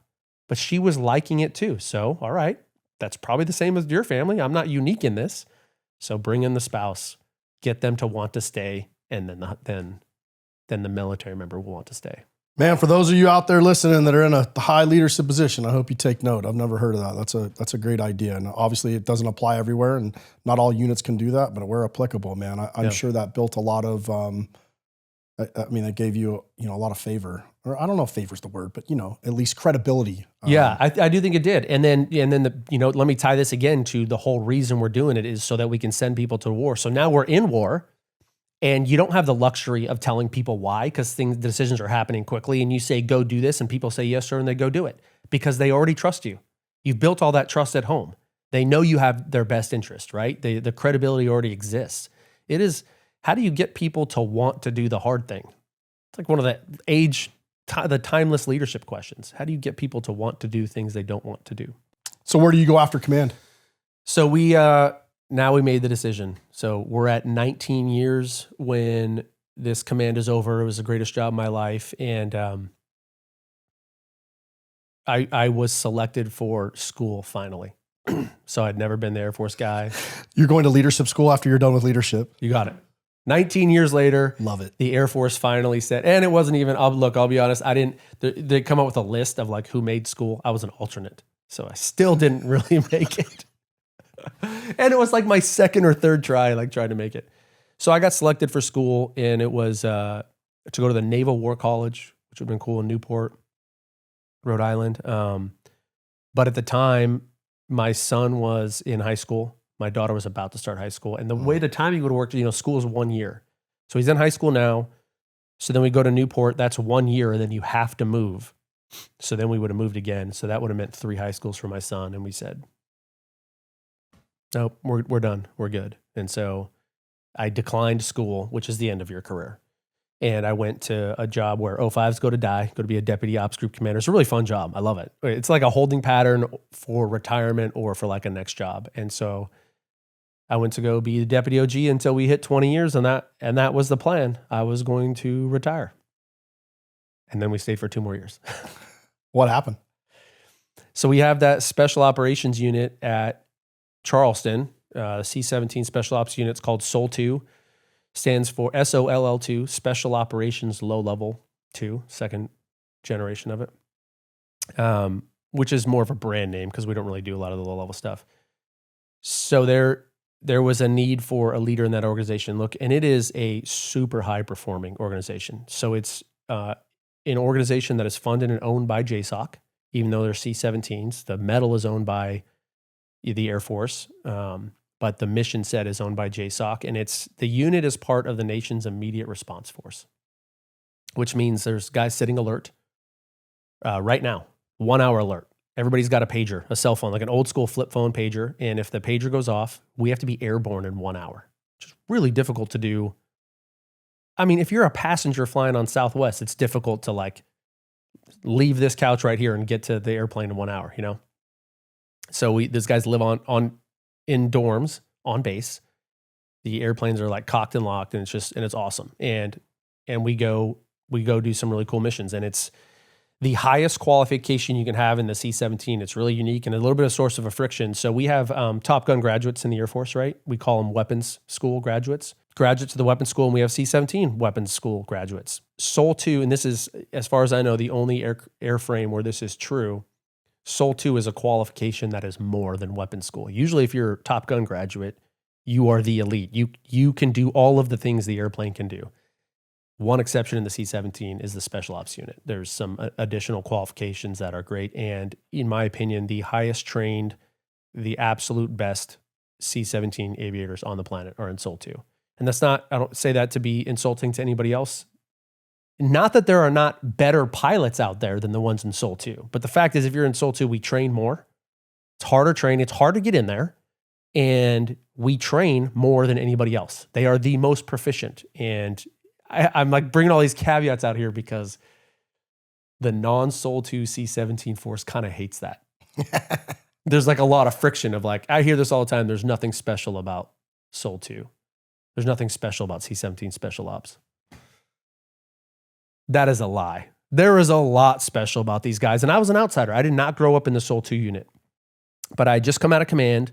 There was a need for a new leader in there. They're having some culture issues, not necessarily performance issues.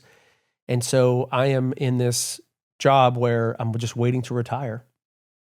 And I get a phone call from the base commander who says, America needs you. This is basically when he's like, wave the flag in my face. Hey, dude, America needs you. Would you consider taking over this organization?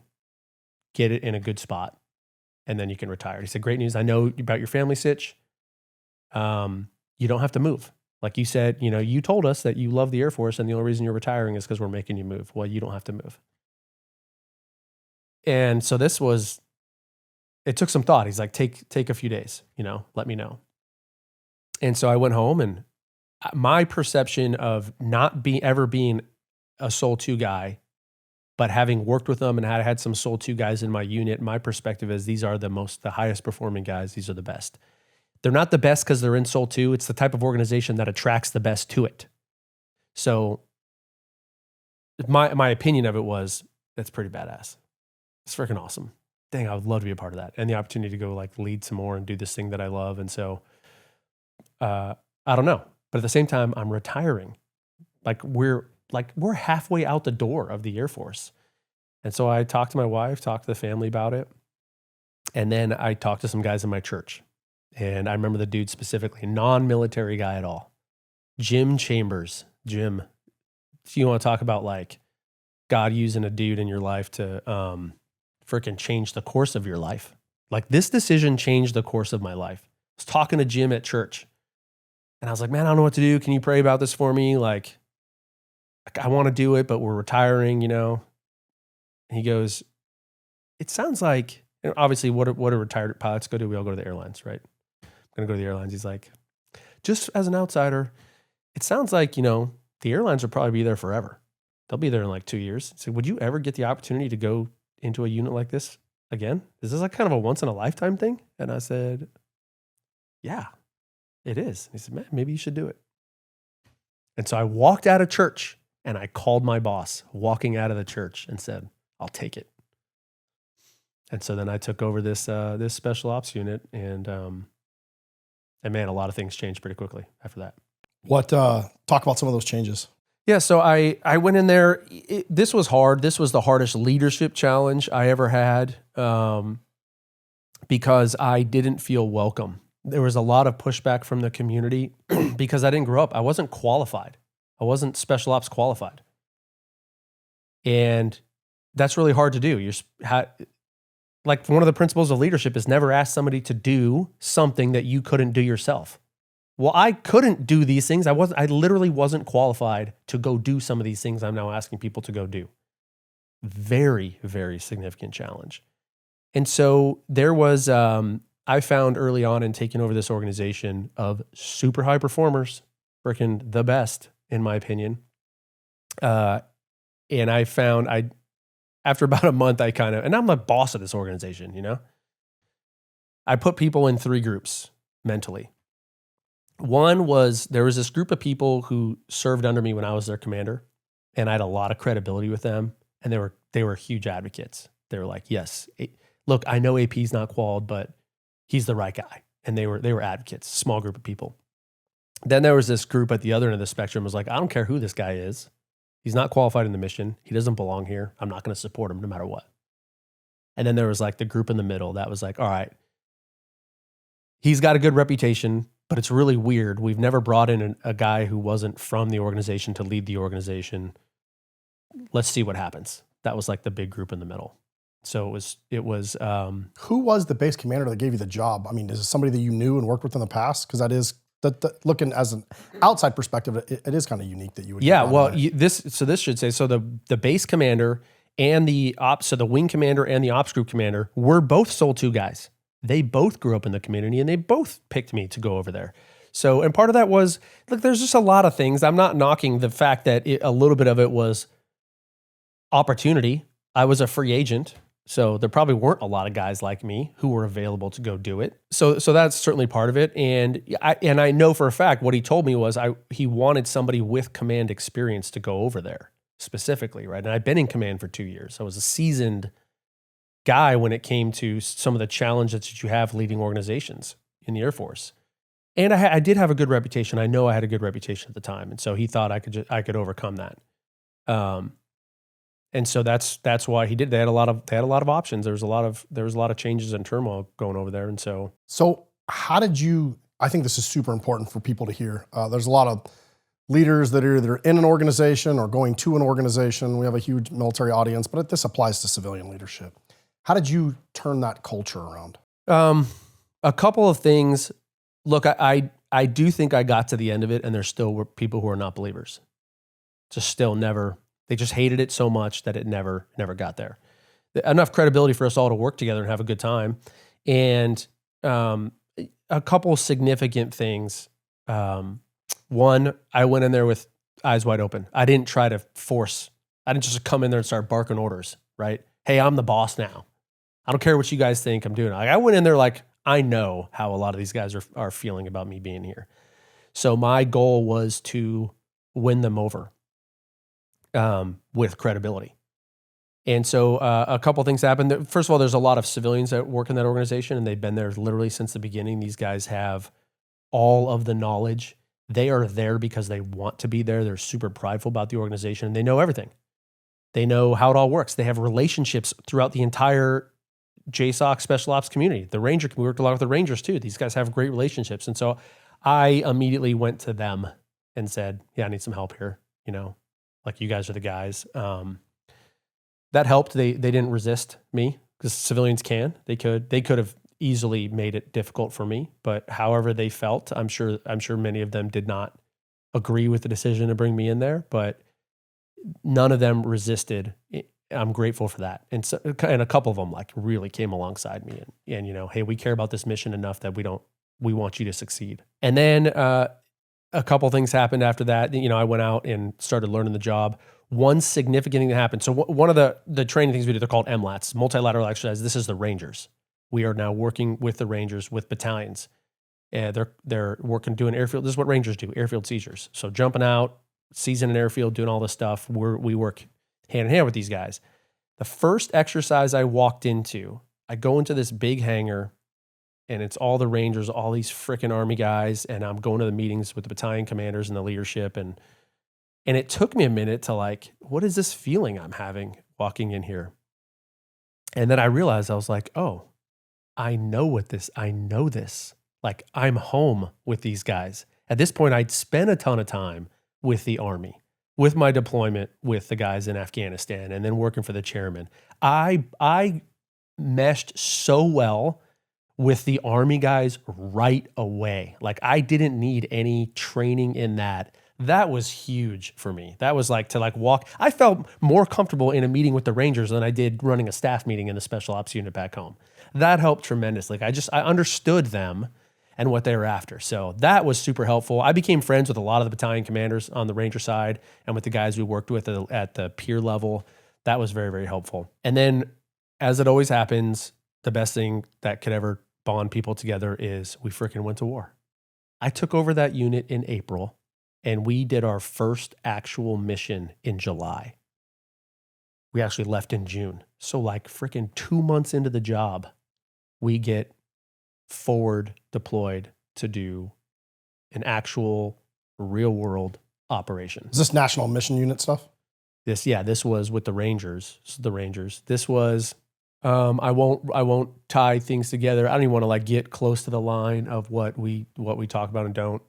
Like our mission is not classified, just like you understand, like everybody knows what SEALs do. It's not classified, but then the actual missions themselves and the capabilities are classified. So let's not get close to that. So here's what I'll say is we did an airfield seizure type of mission in Afghanistan.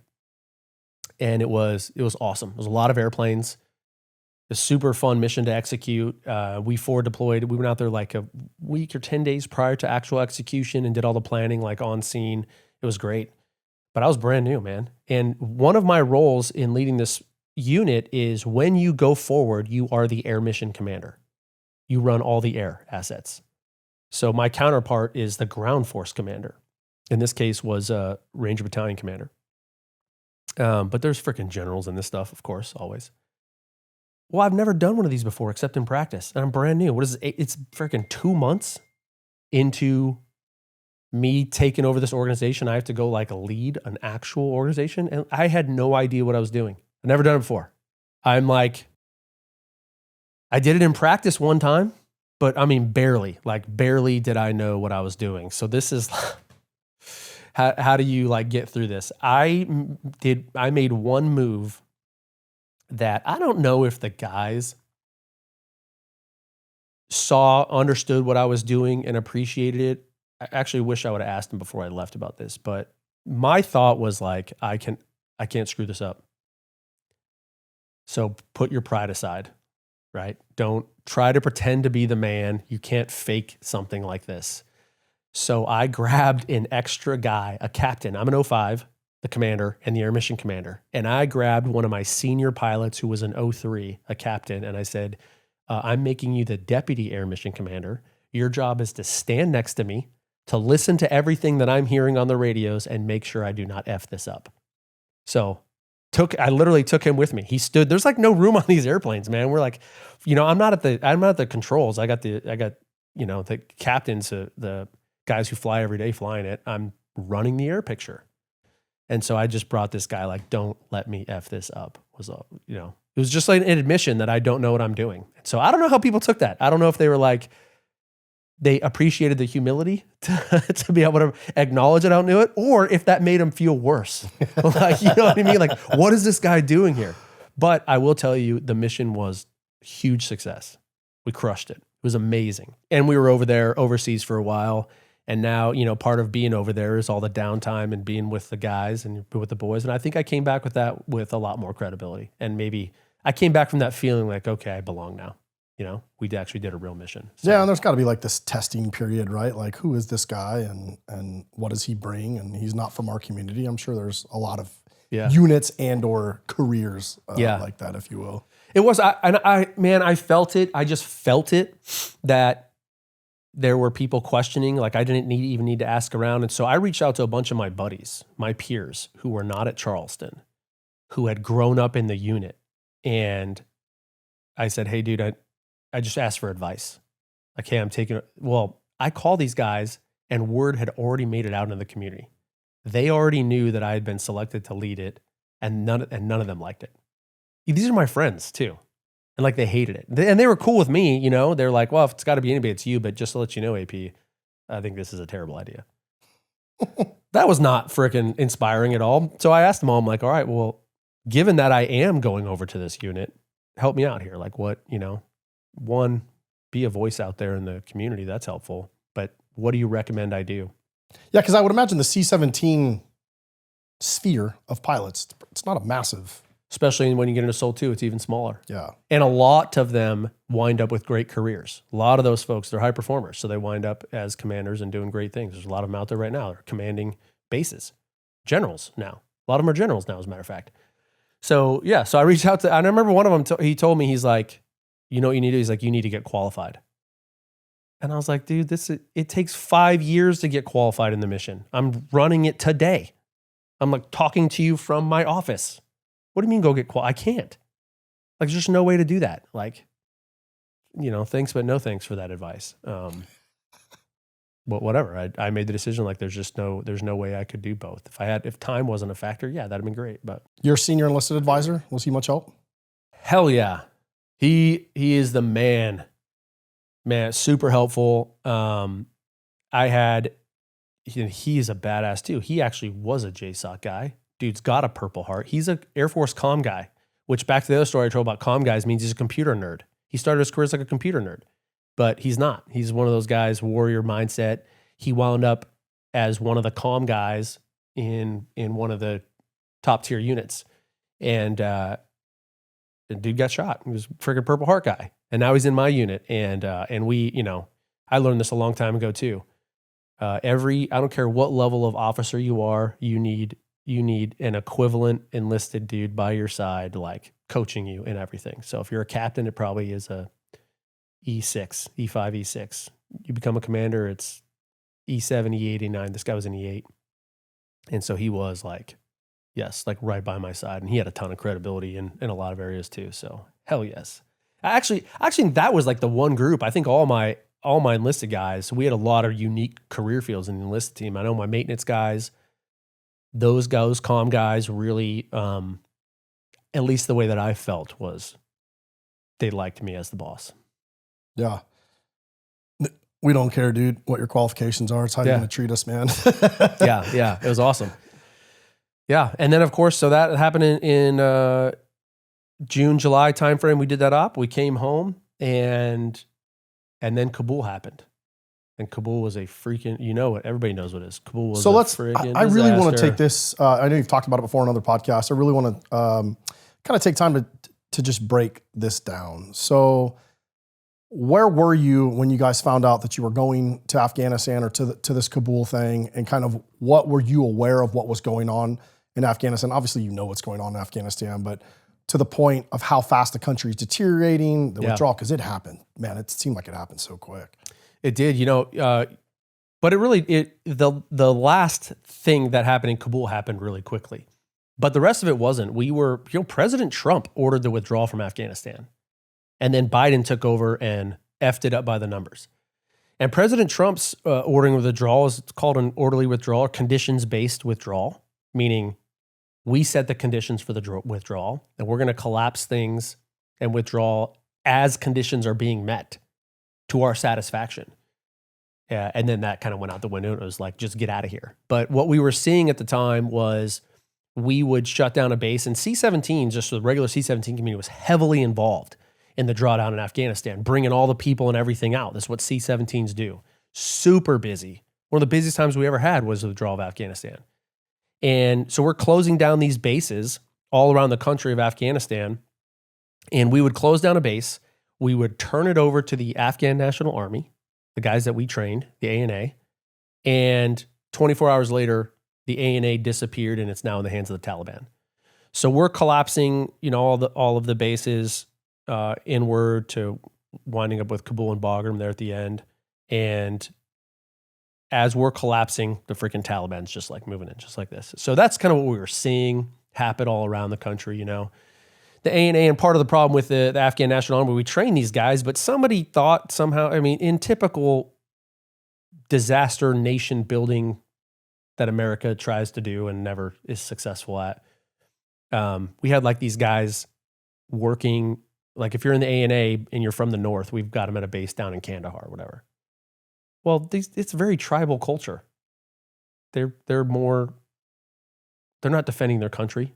So we leave this guy, hey, Kandahar's now in your hands, defend it against the Taliban. Piss on Kandahar, I'm out. See ya. Yeah. And what did they do? They literally just like took off their uniform and walked away, and now you're just a regular Afghan, you know what I mean? So that was that part of it. One of the things I just will never understand as a guy who spent a bunch of time in Afghanistan is why we tried to evac from Kabul and not Balad. Kabul from Bagram, you mean? From Bagram. Yeah, I'm sorry, from Bagram, not Balad. Balad was in Iraq. Yeah, Bagram, it just seemed like it was a way more strategic. Like, what's your thoughts on that? Yeah, I know exactly why we didn't.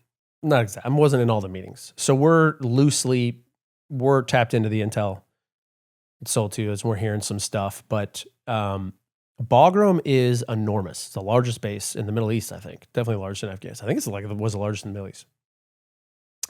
Huge perimeter, is also home to Parwan Prison. Like Parwan Prison was like the Gitmo of the Middle East. Some bad dudes in there. And in order to successfully or securely use Bagram as an air base, I think, if I'm remembering right, we needed like 2,000 more troops or something like that. Like the footprint we had there with the Taliban coming in was not enough to keep the base secure to what we thought in the military would have been required. Well, bringing in 2,000 troops while we're drawing down from Afghanistan was politically untenable. It was a political decision to not do that. Wow, that one might look bad. We might look bad. That would be weird. What would the papers say? What would they say in the press? What would CNN be reporting if we had to bring in 2,000 more people? That's my understanding of why we chose to close Bagram. Now, we didn't know Kabul was going to fall the way it did. We didn't have that information in our hands at the time. I'm not confident it would have changed anybody's minds, but we closed Bagram, 6 weeks before Kabul fell. So it wasn't like it was open the week before and we chose to get out of there. Like we closed Bagram because of political decisions. That's what it was. How did you guys, or where were you when you got the call, or you find out you're going? So we're just seeing this happen, and we're kind of on, because we're an alert force, we're a little more tuned up to like something could happen. We could get a call. And then I think on August 14th or 15th, that's what happened. It's like 9 a.m. I'm in the current ops meeting, just a regular meeting, with all the 05s, whatever, the 06 and the group commander. And my alert phone rang. I get a notification. We're going. So wow, I jumped out of that meeting, took the phone call, walked back to the meeting, got my boss's attention. Let's race over we got to get over to the special ops building because all this, stuff's highly classified. Get over there, and yeah, we're going. The Taliban has surrounded Kabul. Kabul has still not fell yet, but it's looking bad. And look, we got to remember at the time, part of the reason I think to keep Kabul open in the end too was you had the embassy there, and it was still, the ambassador was still in the embassy, co-located actually with the place I was deployed, the headquarters, Resolute Support, not far from Kabul International. So the embassy is open, and the Taliban's at the outskirts. And I wonder if there weren't, pretty much the same party in charge as Benghazi. Remember, we know Benghazi. Literally, it's the same people running the country as the disaster in Benghazi. So I wonder if that wasn't on their minds, like, oh, geez, we can't let this happen again. So we launched out of Charleston, the alert force launched to deliver a force to do this, do the classified part of our mission, do what we do, into Kabul. We actually brought in forces to Kabul. And while we were on the ground there, like we landed, everything was calm, and some amount of hours later, the field was completely overrun by people. Like it happened that fast. What was the reality like on the ground when you guys landed? Yeah. So we did it in infill, very benign, like super chill, like going to an international airport, like nothing was going on. But something was brewing. Like there were, sparks, like something could possibly happen. It could explode here real quickly. We landed, and we're getting ready to leave. I ended up bringing out. Now our jets are like empty, and somebody came up and was like, "Hey, can you take all these dudes out?" There's a ton of interpreters. They were all like kitted up, like body armor. They all spoke English. All Afghans, all Afghan interpreters. But it was basically like the Taliban's here. These guys are interpreters working for America. Like they're going to get murdered if we leave and they're still here. These are the first dudes who are going to get murdered, right? By the Taliban. If you work for the U.S., they already had approval to like get out of there. So I was like, yeah, we got room. Yeah, put them on there. Let's go. Nice and calm and orderly. We go back and land. We get back to the main operating base where we were staging. Where did you take those guys to? Al-Udeid Air Base. Oh, okay. I don't know where they went after that. Yeah. No idea. I don't know anything after the deed. Sure. All of our mission was deed, Al-Udeid Air Base, the deed, in and out of Kabul. So the first thing that went in there, we launched over there. We flew over there before any of this had happened, and then Ghani, the president of Afghanistan, bailed on the country. Like he gets on a jet, the Taliban has showed up, and he's like, "I'm out of here." And he freaking bails on his country. That's when I knew we were going in. Yeah, because I think the Afghans were taking some of their fighter planes and going and landing them up north. And yes, and like they were getting out. Kurdistan. They're like, yeah. They all knew. They knew, and they knew it was bad for them if they were around. For the Taliban. I mean, the Taliban doesn't just kill you; it kill your whole family. Like this is like real fear that happens. So we land back at the deed, and I now get in the operations center in the JOC, right? The Joint Operations Center. I'm in the JOC on the airfield, or at the deed. Oh yeah, yeah, at the other airfield, and that's when it falls apart. And I watch it. I watch like this thing freaking fall apart. And so here's what's super crazy too. So we're seeing this happen. We fly. We've landed. We do our mission. The field falls apart. We're like watching this. Like it's insane. It is the most insane thing that I've ever seen in my life. Like people have seen the videos. That video that got posted on Twitter by an Afghan. Like how wild is that? First of all, that like this third world country, they don't know how to use a toilet, but they've all got iPhones. And this guy's like live streaming, right? As people are like running around. It's the craziest story. And all that happens, and in that first day. That airplane that's got all the people hanging on it, that was the Charleston crew, actually guys that I commanded. And they go through that ordeal, the freaking people fall off their airplane, freaking tragic. Talk about that, how the Air Force F'd those guys over. And it's messed up. It's the most messed up, crazy, wild thing I've ever seen in my life. Yeah, what's going through your mind? I mean, we're all watching this unfold. I mean, I almost remember that day similar to 9/11. You're watching, videos of Afghan. One, you're like, dude, how did they get in the airfield? And two, are like they're hanging on to airplanes, falling out of the sky. Yeah.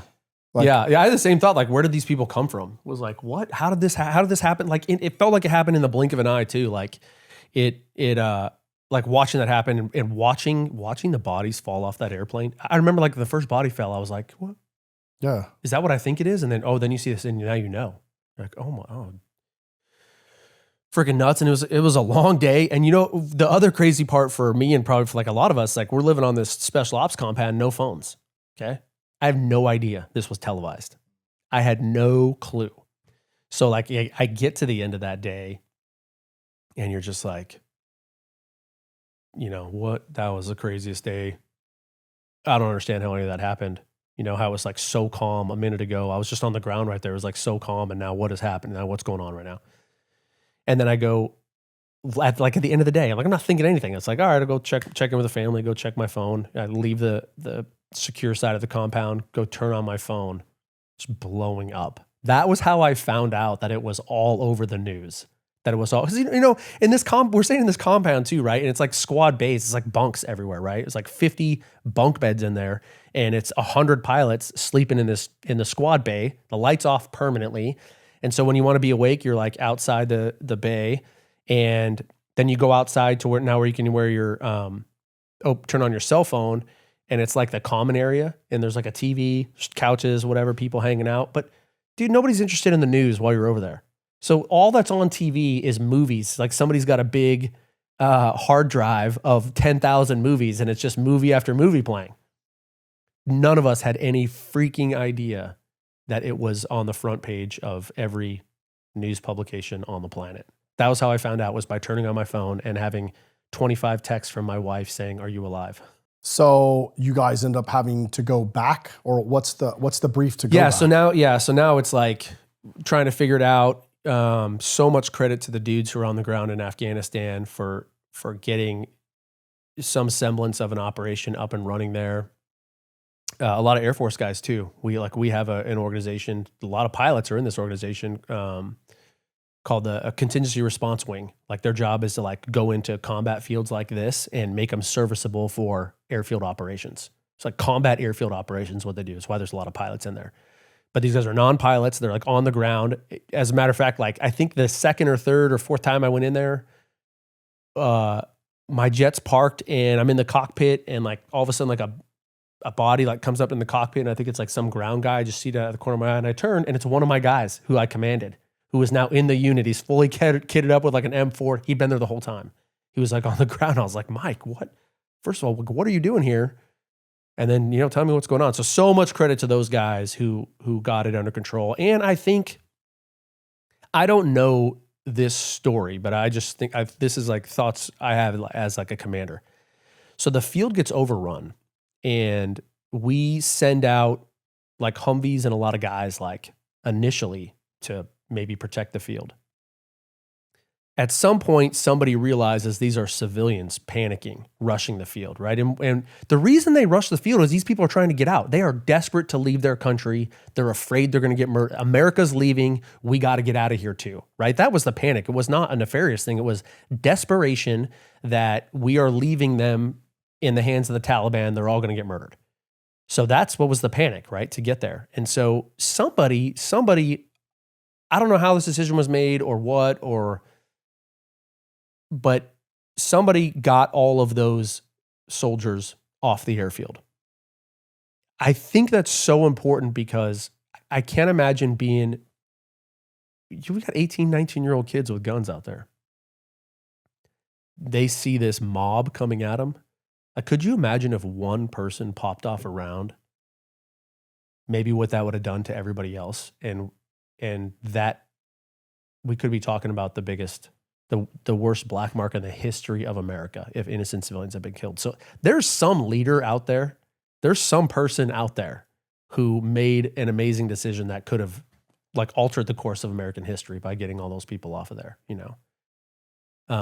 I wish I knew. I wish I was in the room for that decision, like to know who that was, right? Well, at some point you have like the Marines get deployed there, and then I think they brought the 82nd Airborne Division. Yeah.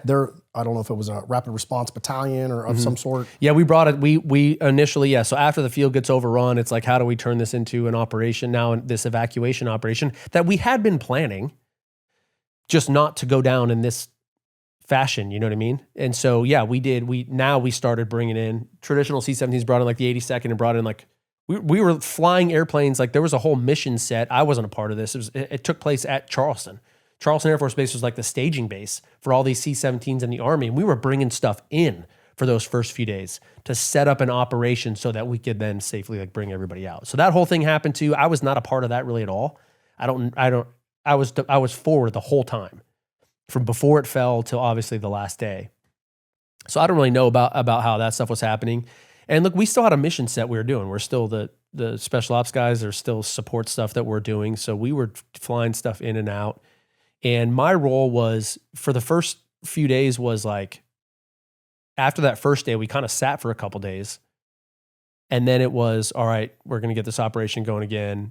We were doing our mission set going in. And then about halfway through, so 17 days of the operation. About halfway through at some point, we started talking about the end game. How do we leave? Right? All these people all the way around and there's more to this. How did they get all the people off the field? How did they get all those the thousands of people off the airfield so that we could start using it again? We had agreements with the Taliban, right? We were talking to them every day. We basically, my understanding is we were in direct comms with the Taliban commander, and it was a mutual agreement. You want us gone. We want to be gone. Let us leave. Let us get out of here. Probably not the best thing in the world. I hate that was how it was done. My opinion, the way it should have been done was, you're not welcome in the city of Kabul. We're the United States of America. You are not welcome in the city of Kabul. Go hang out in the hills. You guys love hiding out in mountains anyway. Go out there. Go spend some time in some caves. We will let you know when we're gone. And that's not what we did. They basically forced us out, right? They were there and they forced us to exit the way that we did. Freaking terrible. Nobody ever fell on the axe for that, which I still think is kind of disgusting because there were some massive leadership failures.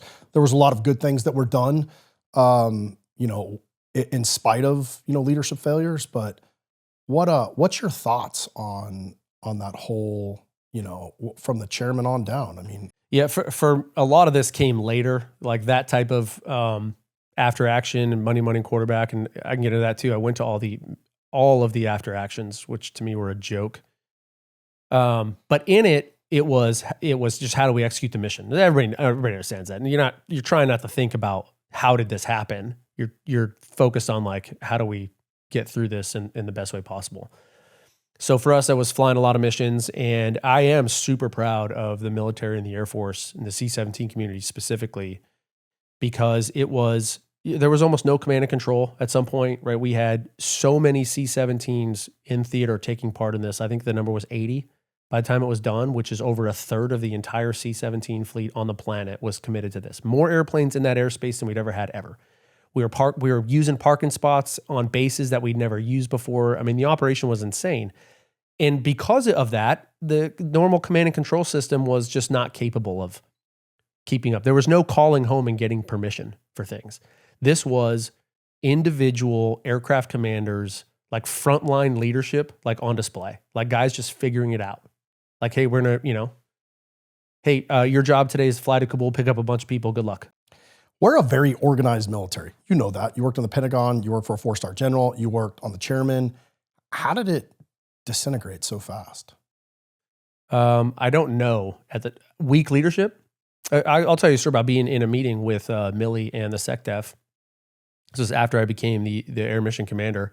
I don't know how it got to that point, but then watching the decisions that they made, we're sort of back to Milley's principal military advisor to the president. Like, I don't know what side of his advice. I never heard of his advice. I don't know what he said. I don't know what his advice was to them. And I did meet Milley after too, and just wildly unimpressed. Okay, especially going from a tremendous American like Chairman Dunford to that. I don't understand. I don't know. And so I don't know if it was like he was embarrassed, like it was his pride. I don't know. But when things go wrong in an operation, first of all, no plan survives first contact with the enemy. My gosh, we've all heard that since like the day we could, tie up our boots. So when it doesn't survive first contact with the enemy, you make adjustments. And we didn't. The adjustments we made was like, sorry guys, the lead, from top down was like, this is the solution. This is what's happening. We're not changing it. Good luck. So now within that decision-making space that created this chaos, what I did see was tons of frontline leaders doing exactly that, just like freaking figuring it out. Here, one of the stories I love to tell about this is we're flying in and out all the time. We eventually get like pretty efficient at doing this thing. C-17s are really good at it. We're carrying out, I think the number was 450 people on a C-17 is what became our standard. C-17 normally holds 102 people. So we're at 450. There's no seats. We're just floor loading them, it's called. You just cram as many people as you can on there, and then you close up the back of the C-17, and then you put one big cargo strap over everybody's lap, and that's like their seatbelt. Like literally like sitting, crisscross applesauce on the freaking floor with a cargo strap. So you got 450 people on a C-17. One aircraft bathroom. Just one bathroom. 450 people, one bathroom. And I had walked through Kabul one of the days I was up there. I ended up going up there for planning stuff. So I'm up there and I'm just walking through downtown on Kabul Air Base. But, you know, it's a base. It looks like a town. And it is a homeless city of Afghanis literally laying on cardboard boxes on the sidewalk or wherever they could find while they're waiting to like get out of there. They made it on base, so they're safe. They're just waiting to get on an airplane. And it's like families and little kids are like laying on cardboard boxes. So I don't know how long these people have been there. So we get them on these airplanes, and third world country, a lot of them, bathroom is just a hole in the ground. So now we have 450 people on a C-17, 3-hour longer flight in one bathroom that they don't really know how to use. The word I always use when I tell the story is unsanitary. It was gross. It was gross. And like, there's this wild mix of emotions. Okay. You fly in there, you know what's going on. It's like tense getting in there. You fill all your aircraft up with all these people. And I saw a lot of little kids, man. So many little kids were bringing out. And so like, now you feel like, man, you're doing something good. In the midst of this like disaster, you're like doing something good. And then 3 hours later, you're like, get off the airplane, get out of here. This is like so gross. But part of that problem with that unsanitariness was like, now you got to like clean the airplane or whatever. And it actually had mission impact, like slowing it down. Okay. So I come out to my airplane one time, and are you going to show pictures here? So if you're going to show, there'll be pictures. I'm going to give you this picture that I took myself. I walk onto the airplane, and there's a picture taped to the bathroom door. And it's this diagram. Hopefully it's like, if people are watching this, hopefully you're seeing the picture like right now. This diagram of how to use a toilet and how not to. And it's like this, you know, made from like Microsoft PowerPoint, whatever. And it's got some instructions in their language, like taped to the door.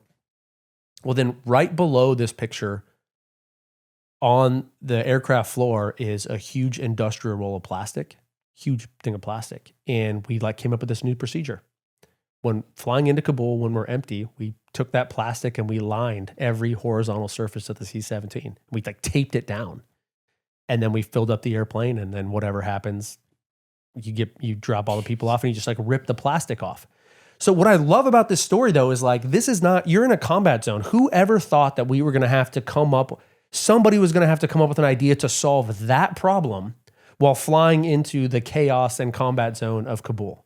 Like, this is such a great example of frontline leaders figuring out. And here's what I know for sure. That was not some general's idea. Yeah, nobody high up in the chain of command. Bro. Guaranteed. This was like a frontline leader finding a creative solution to a problem nobody ever knew we would encounter. And look, there are so many stories like that from Kabul. I'm extremely proud of like what our military members did to thrive, find a way to thrive in that chaos. Yeah. So the one thing, I guess the question I have in my mind is, you guys were there. I mean, although you're there to help Kabul, obviously you're part of a national mission force. You guys are doing something a little bit different, but now it's like everybody's scrambled. You just mentioned there's over 80 aircraft that are involved that are rotating in and out. Did this become an all hands on deck to? Yeah, not for us. We were still doing our the mission that we were there to do, supporting that mission. So can you talk about that at all, or is it classified?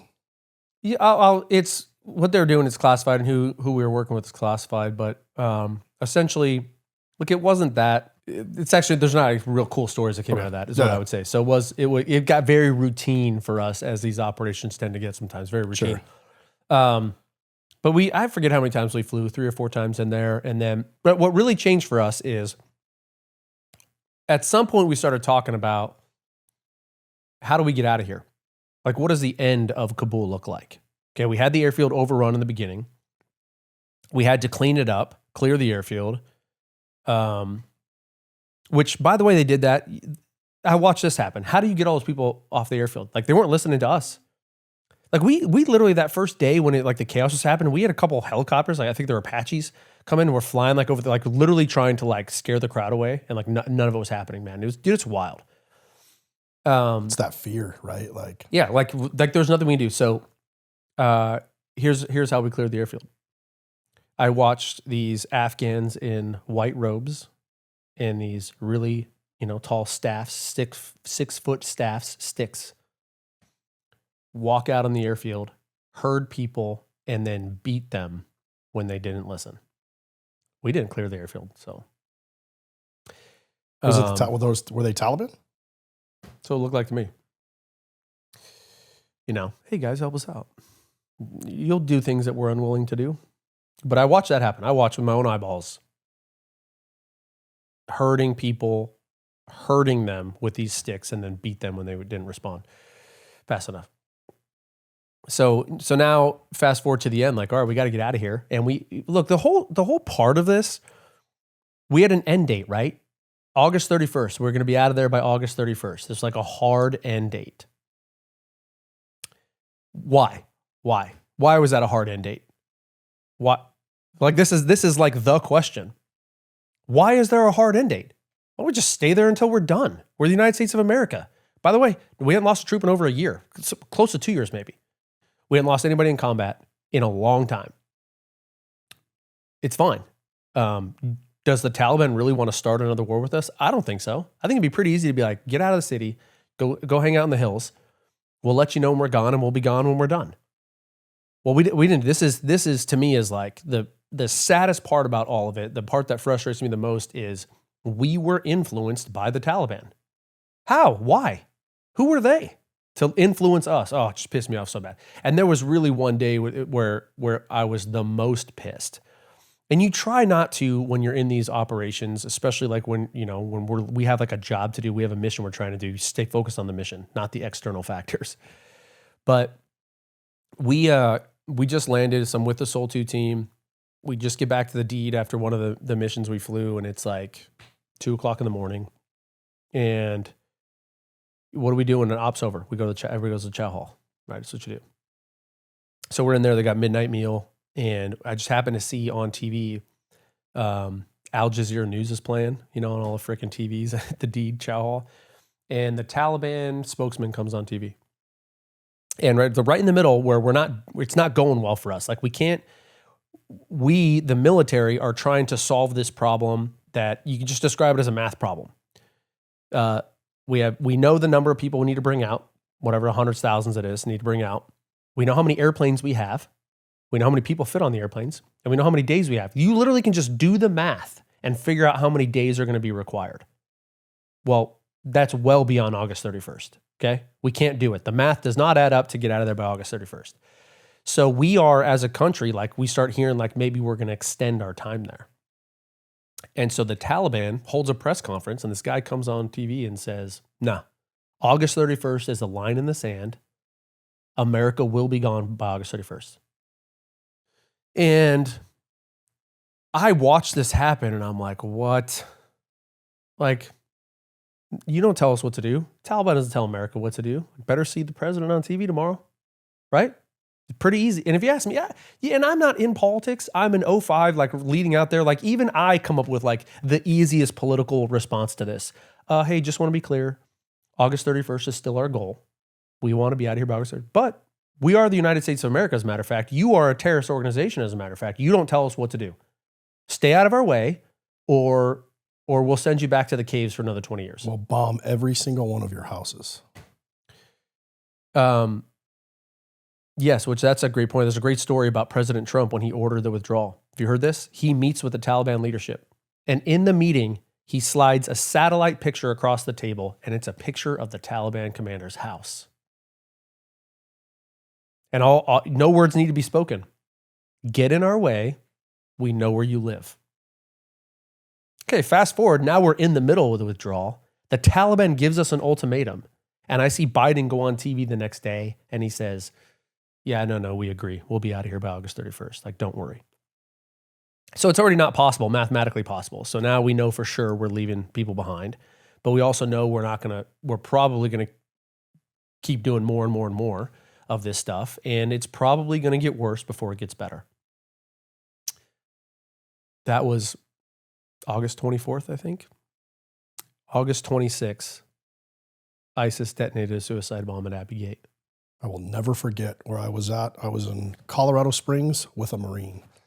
He was getting treated for some PTSD stuff. And I remember sitting in a vehicle with him. I think we must have sat there for an hour. I don't even think we talked. Yeah. I remember exactly where I was too. I was in the jock. And IUD'd? Standing in the jock. And I will never forget the moment of seeing the smoke rise. And the only words that escaped my lips were, "Oh no." And it was dead quiet in the jock. Just everybody probably feeling the same way, seeing the same thing, saying the same prayer. Like you go from, oh no, you're watching the smoke rise, and immediately I start praying for a low body count. You know exactly what it is. I just hope it's a low body count. I have a really hard time separating the Biden press conference where he agreed with the Taliban and that day. So, yeah, that was by far the low point for me, you know.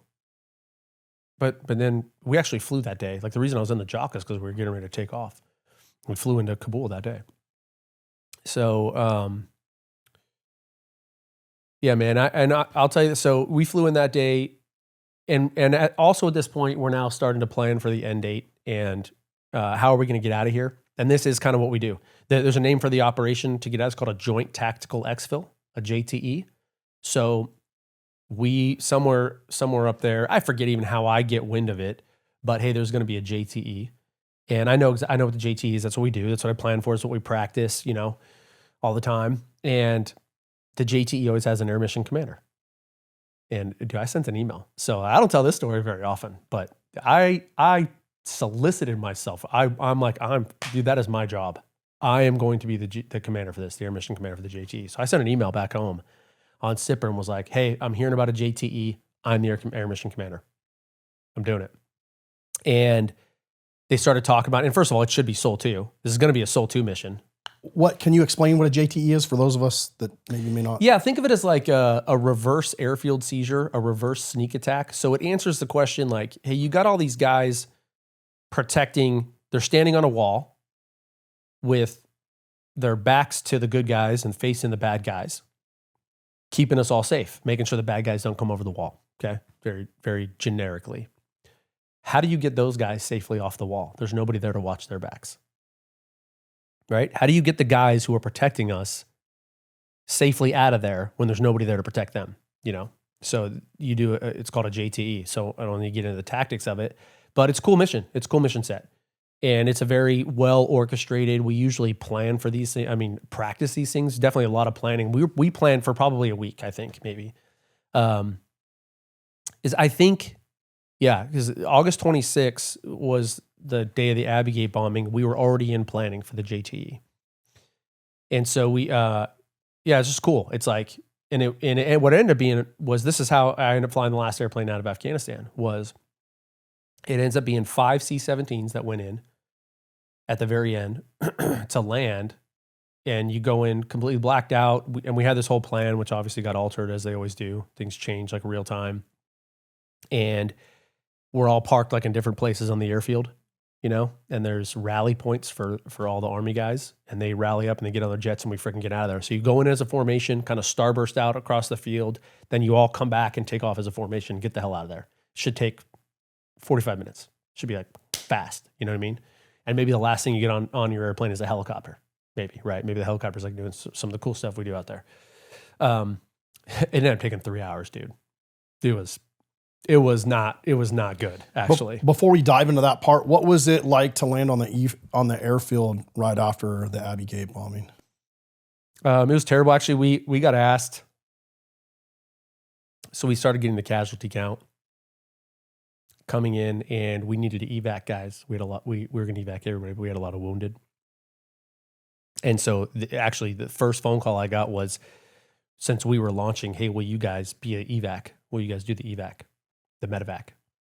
And of course, yes. Yeah, of course. Send us. It ended up not being us. We found some other aircraft, and the The reason it was not us is because not that any mission was more important than that mission in that moment, but we had this other mission we were doing, and to evac, it was probably going to take us out of the theater maybe for a little bit, or certainly take us out of the mission that we needed to be responsive for.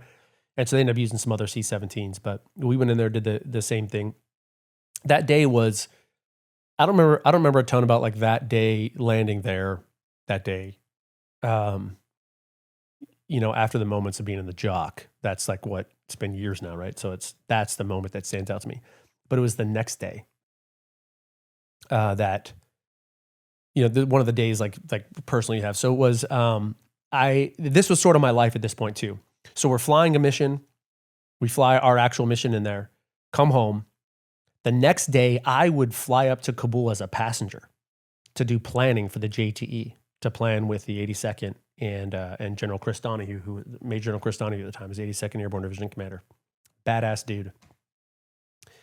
So like fly mission, come back, next morning wake up, like go literally I would just like get right out to the flight line. Or I'd go into the C-17 ops, so not the special ops squadron, but like the regular C-17 ops squadron, like look at the board and be like, who's the next jet going up to Kabul? I got to be there, at 1300 for the JTE planning meeting, whatever. I'd be like, all right, that tail, and I find out where it is, and I get a ride out, and I would just show up to this jet and go talk to the pilots and be like, guys, I need a ride. I need a ride up to Kabul. So, and it's cool because I saw a bunch of my friends. Like I saw a bunch of folks I know. And so then I would fly up there, spend the day planning with some of the guys we were working with and also with the 82nd. And then I would just catch a ride home. It's same deal. Now there is no ops squadron up there. So one of the dudes, one of the soft dudes I'd get in his car and we would drive out to the flight line in Kabul. And I would literally knock on the door of a C-17. Like, hey, where are you going? Oh, we're going to Kuwait. Okay, not you. Go to the next one. Hey, where are you going? I'm going to the deed. All right, I'm coming with you. I got to get back to my guys. And then I'd have a day off. So fly a mission, come back, fly up there and plan, come back, usually like have a day off after that, something like that. That was sort of the life I was living. So August 27th, I go back to Kabul for a planning day. And I'm in that planning cell, and there was intel that came across. There was a bolo for two dudes who had two suspected suicide bombers. So they were caught on camera, I think, climbing one of the walls. They're somewhere on the base. We have no idea where they are. So there's a bolo for these dudes. So I don't think anything of it. I'm doing this thing. End of the day, I get on the C-17 to go back. I don't even know who these pilots are, but we're full. And we get a radio call to the cockpit that they found the guy, and he's one of my passengers on the airplane. Shit. So I get off. We call the security guys out. I walk downstairs. I'm like out the back. We're now like deplaning everybody, and like all the security's there, like searching him. And I mean, you imagine this standing right out the back of C-17 on the tarmac in Kabul, and there's just like 500 Afghans like standing there, and our army guys. And I remember thinking in the moment, well, if the dude's here, he's not just going to give up, right? He's not going to be like, oh, you got me, right? Freaking just going to push the button. Yeah. And like any moment. And like there's nothing I can do about it. Next thought I had was my family. Thought about my family. And so we're like standing right there. I pulled out my cell phone on the tarmac in Kabul, and I just sent my family's group. I just texted my family's group chat. Like, hey guys, I love you. And then like put my phone away and kind of went back after it. So I obviously it worked out for me and everybody there. There was not another bombing. And I don't know, this is what sucks, man. And some stuff I had to work through like when I got home was not getting closure on that. I have no idea what happened. I have no idea. Because the next order I got was like, get back on the jet and get out of here. You know what I mean? We crammed everybody on. They apprehended a dude. So I tell myself I don't think it ended up being a suicide bomber. I have no idea. But right, we never get to find out. We never get to see the end of these things. Like you're in the military, it's not a movie. I tell people this all the time. They're like, what happened? I'm like, I don't know. This isn't like the movies where you get to find out. Like I'm doing my job still. So it's like, go back and finish your job now. Who was doing the searching of those guys, the 82nd? Some Army dudes. I don't know. Well, if you're listening out there and you are part of that, leave us a comment. Hell. Yeah. Maybe he's just like a guy. I don't know, dude. Yeah. So now it's a 3-hour flight back. I'm sitting in the cockpit, and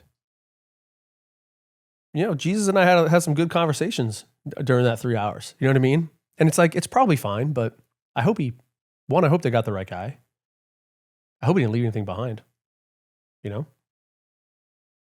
Whatever. You can't think about that. I know guys have been through like way worse than that too. So, but anyway, that was like the day I remember more.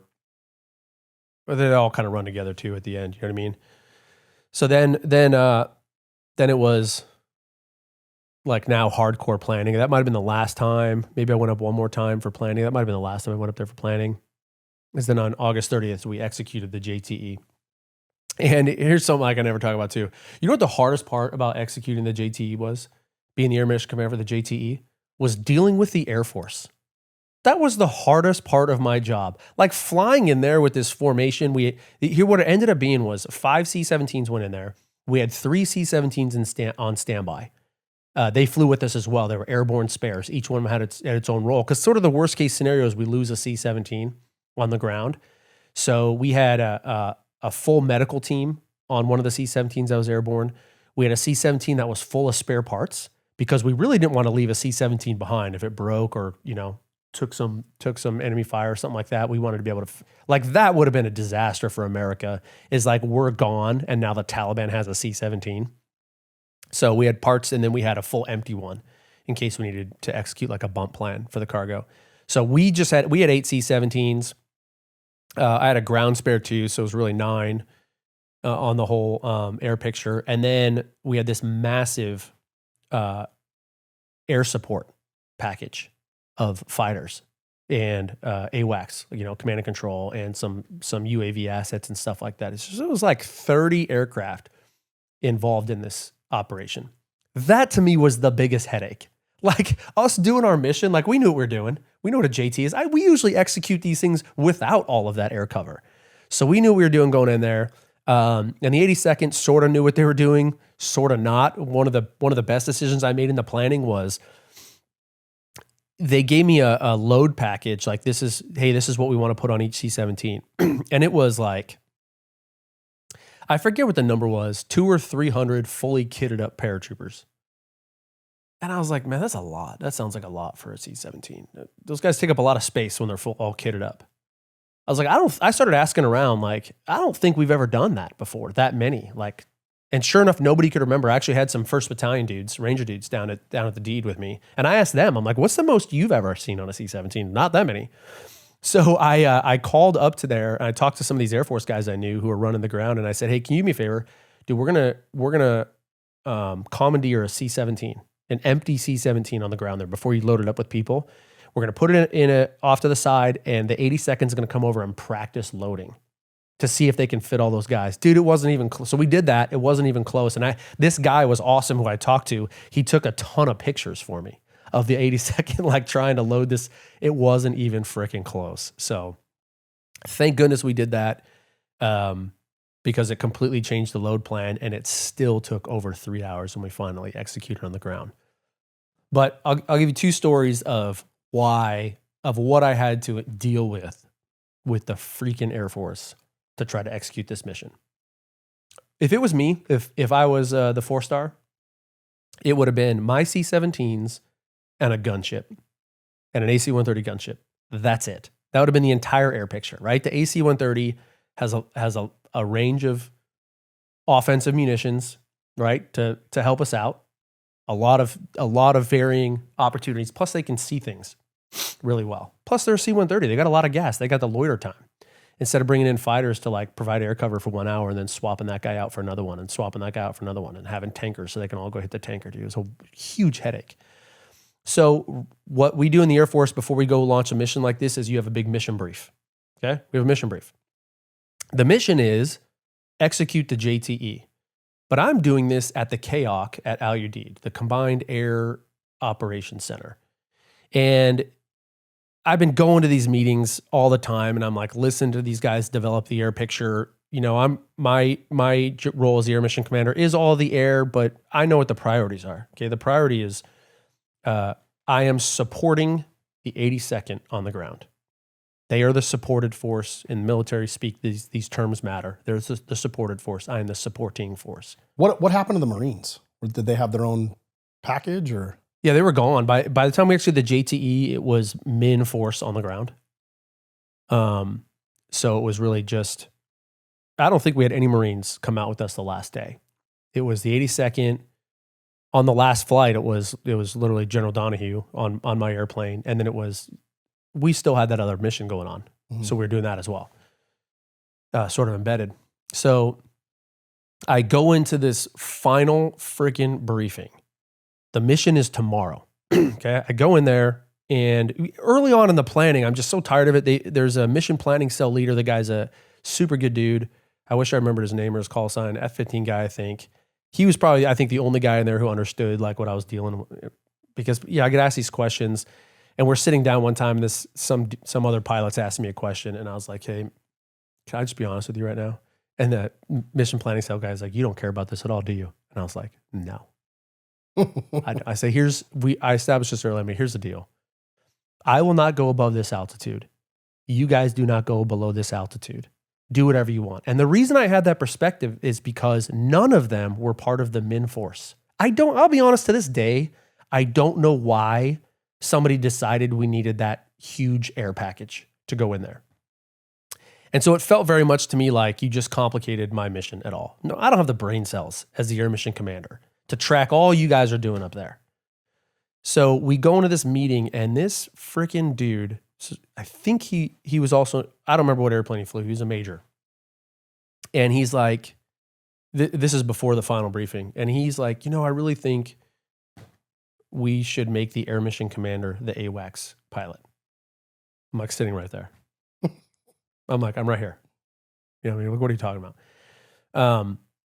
It was one of the dumbest comments I've ever heard in my life. But what it did was it really made me realize how little this guy, and probably a lot of them, understood of what the mission actually was. The mission was not the air. The mission was the ground. The mission was, if we're going to use those terms again, the supported force was the 82nd on the ground. I am supporting them. My job is to go in and freaking get them out. And the way that we practice these JTEs is I have one job, and it's to be there. It's to be there on time and then be ready to be called in when they're ready for me. So I get there on time. They could call me in right now. They could call me in an hour later if the conditions on the ground are not ready for it.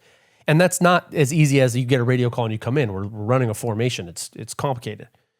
So that's my job, is to be there for those guys. And we know this job really well. The air picture, fine, if we're going to have them, well then their perspective should have been the supported force was me. They were there to make sure I got in. That's not how they looked at it. They actually looked at it like, at least my perspective of the way they thought was that they were the mission. And so this guy makes this just the dumbest comment ever, like, we should make the air mission commander the AWACS guy. And I didn't have time. I've thought about it later, like all the things like I would like to have said to that guy, which started with like, that comment is so dumb, I probably shouldn't respond to you. But one of the questions I get asked as the air mission commander from the guys on the ground when they call me in is, hey, how long can you wait? Hey, we've changed the plan. How long is it going to take you to get here?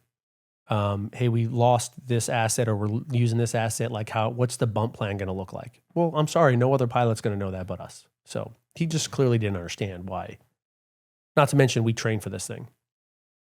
So that's what I was dealing with guys like that who were like, you're going in this mission with me and you don't even know, don't even understand. So I ignored the guy. And I'm actually very proud of myself, like for this, because, ego gets involved too. And you just want to like, let me tell you how dumb you are and how important I am, whatever you want to do. No, it just wasn't worth it. Focus on the mission. So now I get to the last meeting. Two things happened. We're talking a couple hours before we go to sleep to execute this mission. And I walk in, and the way the table is set up, we're about to brief the 3-star. This is the AFCENT commander. And the mission planning cell, the 05 or the 04 is sitting here, and I'm sitting right next to him, and I'm the mission commander. He's the planning cell commander. I'm the mission commander. And as I walk in, I'm going to take my seat, and some random 06 I've never seen in my life says, do you need to be here? So he said to me, he's like, do you need to be here? He sees me about to take the seat at the table, and he's like, do you need to be here? And I was like, what? Hey, so I just said, hey, sir, I'm just here to answer questions. So I take my seat. But I'm in the mission planning cell at the KAOC about to execute this mission that people still talk about today. And some random 06 has no idea who the air mission commander is or why he should be in this. This was the headache I dealt with all the damn time. If it would have been just go to war, it would have been so much easier. But dealing with this massive bureaucratic mess, let me tell you, this is the funniest story about it all. So we do that briefing. We go do all the briefings with my crews, the actual crews. By the way, that whole scene with do you need to be here? We went through a 1-hour briefing with the 3-star. Never one time did they bring up C-17s. Never one time in this briefing did they mention the guys actually got to go do the mission. Dude, what a freaking joke. And I do think it's a little bit of they didn't fundamentally understand the special ops aspect of what we're doing. But my aircraft commanders, I got 5 freaking pilots in there with me, and they were like, what the hell was that? And I was like, guys, we have a real job to do. Don't worry about that. Don't worry about the clown show that you just saw. Let's focus on what we got to go do. So we go do our brief, and then I make one of the mistakes you should never make in a leadership position, and that's go check email one more time. When you have all your ducks in a row, you have all your questions answered, don't pick up the phone, don't ask another question, and definitely don't go check email. So I go into the JOC, I open up my SIPR computer, and there's an email in there waiting for me. And min-force, for people to understand, min-force is one of the most important decisions we make. You want the minimum force to be as small as possible, right? To guarantee the mission goes, especially on the air side. The more airplanes you bring in, the higher the risk somebody breaks. And so the decision was made above my level, really we have input obviously, but by the folks executing this mission, that it was going to be 5 C-17s on the air side was the min force. That was it. Not even my backups, not the 3 backups. Certainly none of those freaking 30 airplanes flying the support roles. 5 C-17s is the min force. This is great. So I know what the min force is. In order to guarantee that 5 of them take off, I decided we needed 9. Those 3 backups and the 1 spare. Because airplanes break all the time.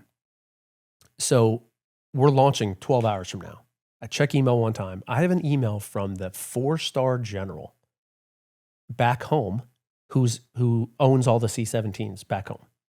And the email says, essentially, we don't feel comfortable with the min force being 5 C-17s. We think those 3 spares are very important to the mission. The min force is 8 C-17s. So I read this and I'm like, oh shit.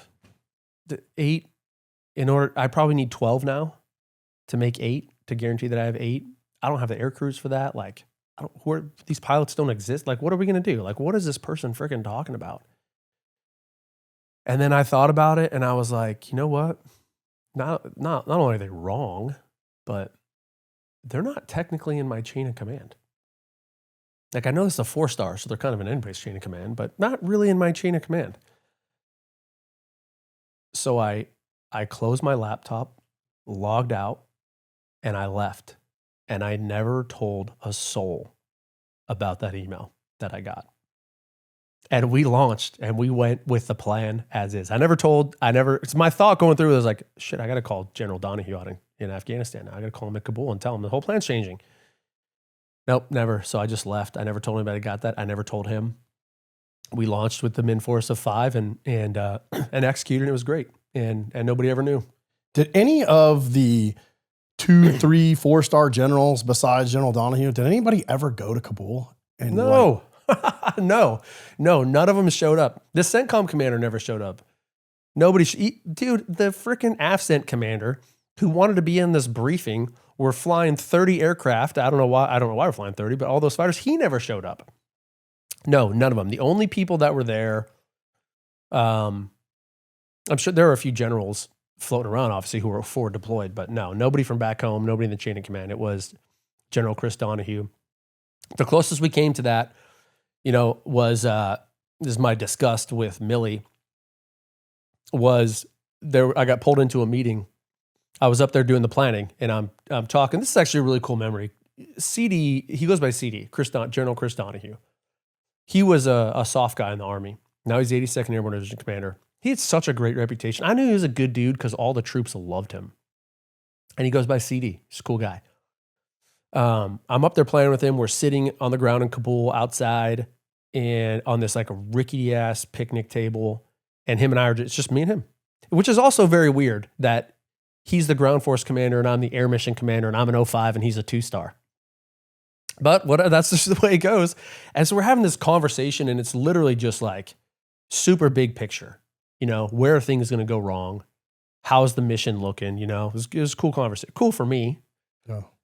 And then his aide comes up and is like, hey boss, you got the meeting, you got the tank or whatever. You got to come in right now. And so he's like, oh, AP, come with me. So I go in this classified room with him. He's on screen now with, I think it's the tank. It's with all the COCOMs, all the 4-stars. The only 2-star there was him. Because of what's going on in Afghanistan. And so everybody's, all the, strap hangers are against the wall. He's the only guy on camera. And I listened to this meeting for an hour of Milley asking all of the 4-star generals on camera why things are being reported the way they are in the press. Why we can't get the story straight.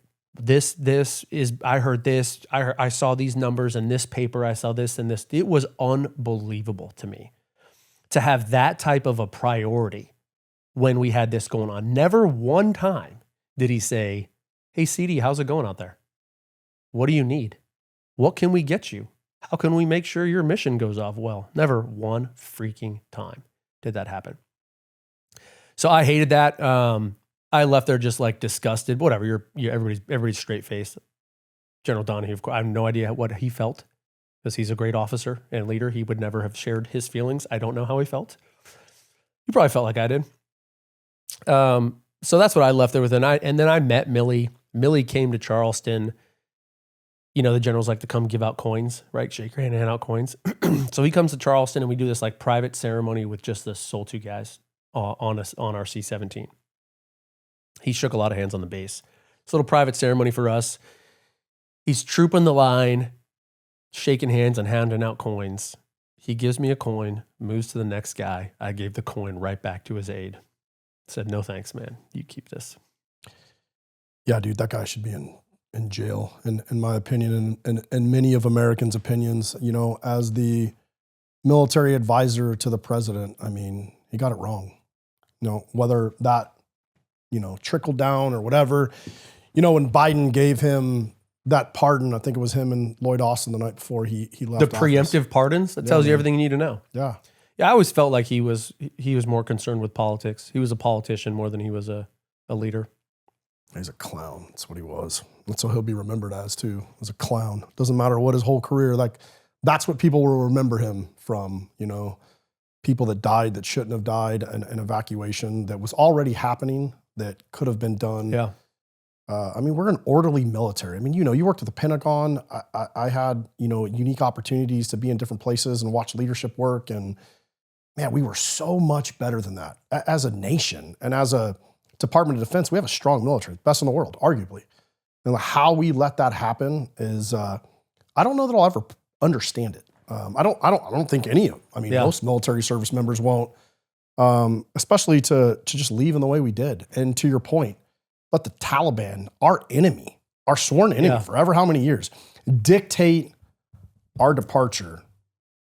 Yeah, man. It was politics driving the military, which happens all the time, right? It's not the first time in history this has happened. It is just still disappointed. And it was also some of those folks. As you just heard me say, that 4-star trying to change the plan on me the night before, putting me in a position where I have to ignore an order from a 4-star. Which I love the story now, by the way. Yeah. And then Milley, who's another 4-star, being frustrated with that. And all the other generals who could have showed up, all the different ways we could have done it from a leadership perspective. And they all didn't. They all just kind of I think wanted to stay out of it. I think they were all either too concerned with their careers. I don't know why. Well, I mean, let's be honest too. We're on the backside of COVID. COVID was a whole nother debacle, right? And then, so we're on the heels of that. And then, this new presidential, Biden's administration. I mean, just what a clown show all disaster. Around. You're right. Yeah. You've said we're the United States of America. We should not have the logistics problems. What kind of logistics problems were you seeing on the ground? I guess as I was hearing you this and, talking about this withdrawal and, knowing where Kaya is in Kabul, like, what were you guys doing for fuel? I mean, I heard there was guys like they were having problems getting chow in there and all kinds of stuff. Was any of that true or? Well, yeah. I mean, Kabul, you could only be supported, I think, at that time by air. So, that wasn't that was uncomfortable. Whatever. We're in the military. Like, whatever. We'll figure out how to frickin' eat. I think some of the bigger challenges, the biggest challenge I saw, and again, I don't want to speak for anybody who was on the ground the entire time in Kabul, dealing with what they had to deal with. That was not me. We were flying in and out. And so the frustrations I saw when it came from a logistics perspective were once again with freaking general. There's the guy running the base at the deed I was very, very disappointed with. So we have so many airplanes now involved. We ran out of drivers to get crews. Like everything was delayed, like forever, everything is delayed. And it's made more complicated by the fact that this is freaking July in the Middle East. It's hot. I'm not 120 degree real air temp, 120 degrees every day. Like anybody who's ever been in the deed knows this. That it is so bright there and like the colors and like the reflection off like the desert ground. You get issued sunglasses when you go there because you physically cannot open your eyes outside. It's like so bright. So that already just like sucks. It's challenging. And now it's like you get your mission orders to fly to Kabul and it takes you like 4 hours to get off the ground because you're waiting just for everything is back. So I see all these frustrations happening at the deed. It's just the deed is a freaking disaster. They can't figure it out. This is freaking behind the lines, man. They just can't figure it out. It sucks everywhere you go. And of course, what always happens when things suck is like the people actually executing the mission take the brunt of it. So in this case, all the C-17 guys is horrible. So I happen to be friends with the vice commander of the base. We flew C-17s together. Now he's an 06 and so I go to lunch or dinner with him, whatever. I just hit him up. I'm like, hey, dude, let's talk. Mike, what can I tell the troops? Like these people are so mad at you right now. Like this disaster. Because they weren't getting like rotations or yeah, because like nobody knew where you were going to sleep. Like you just do a mission and now they've given away your room because you never know. This is every time you go fly a mission, like you check out of where you're staying, like the hooches that you're staying in or whatever. And so you get back and now you got to find a room again. Well, they don't know. It's like everything takes out. You just flew all night and now it's starting to get hot and you're literally like standing out there just like waiting for somebody to like assign you billeting. And you're hungry and you're tired and the deed is huge. How do you get around? There's only bus systems, the only way you can get anywhere. You got all your gear. Like it's just miserable, man. It's just horrible. And so guys are not sleeping before they're going to do these missions. They're like scrounging for places to like sleep. And I don't care how many guys are to a room. I don't care about any of that stuff. I just care that like guys have beds and they can eat and like to me, you introduced risk to mission, which is also a real term that we use, right? Risk to force and risk to mission. You introduce risk to mission by putting all these air crews in a position to be exhausted before they even go execute the mission. Yeah, and I'll be honest, man. I mean, pilots take a lot of shit, right? They're going to. They get a lot of Gucci places and Gucci assignments, but let's be honest. The guys that you want sleep deprived are probably not the pilots that are flying. Yeah, that's exactly right. And we know this. We know that decision-making, ability to make decisions under stress degrades the less sleep you have. And so this was like part of it. And guys, and I'm watching this happen. And what is most frustrating is this is within our span of control. We are the United States of America. We can solve these problems. We don't have enough food or gas or whatever. We can solve this. There's not enough bathrooms on the base. We can solve that problem. Friggin' write a check or something. So anyway, so I go out and I tell this guy, I'm like, here's something that would really help, man. First of all, I asked him like, what can we do? And he was like, nothing. There's nothing we can do. And I was like, well, that's not true. Like, here's something we can do. He said, all of the airplanes from Charleston Air Force Base are now here. That means all the vehicles and the truck drivers and the fuel guys are back home doing nothing. Why don't we bring some of them over here? And his response was like, oh, they would never let us do that. Like they would never. I'm like, what are you, a captain? You are the they. Like pick up the phone, have the 1 star, pick up the phone and say, here's what I need to accomplish my mission. That's literally how it works. And we fly those guys over here. Like it would not be that hard. Or even if he is right, then fine. He wants to pass the responsibility of the buck upstairs as somebody else's fault for not allowing us to do that, then I blame them. Like whoever it is, that was a solvable problem, and that just sucked that we had to deal with it. Not that big a deal in the grand scheme of things, just disappointing. Was he just refused to make the call? I think they didn't want to make the call because it made them look bad. That they could. That was I don't know that for sure. You know, I don't know if that's true, but I can't think of another reason why. Here, we are the leadership. There's no more they. We are the they. So let's solve this problem since we are the guys who are supposed to be solving this problem. And you're telling me like we can't? And that's the problem when you have a commander that cares more about what the person upstairs thinks about them than the welfare of the people below him. This continued, man. So we get home and there's now this big after action that they do in DC. It's at Andrews Air Force Base. Huge thing. It's like a 3-day thing. And it's run by the Vice Chief of Staff of the Air Force. And we're going to like look at this mission. What do we do well? What do we not do well? It's after action report. I go in there, you know, and who's all there? Is it a lot of people? It's like 100 O6s and a bunch of generals.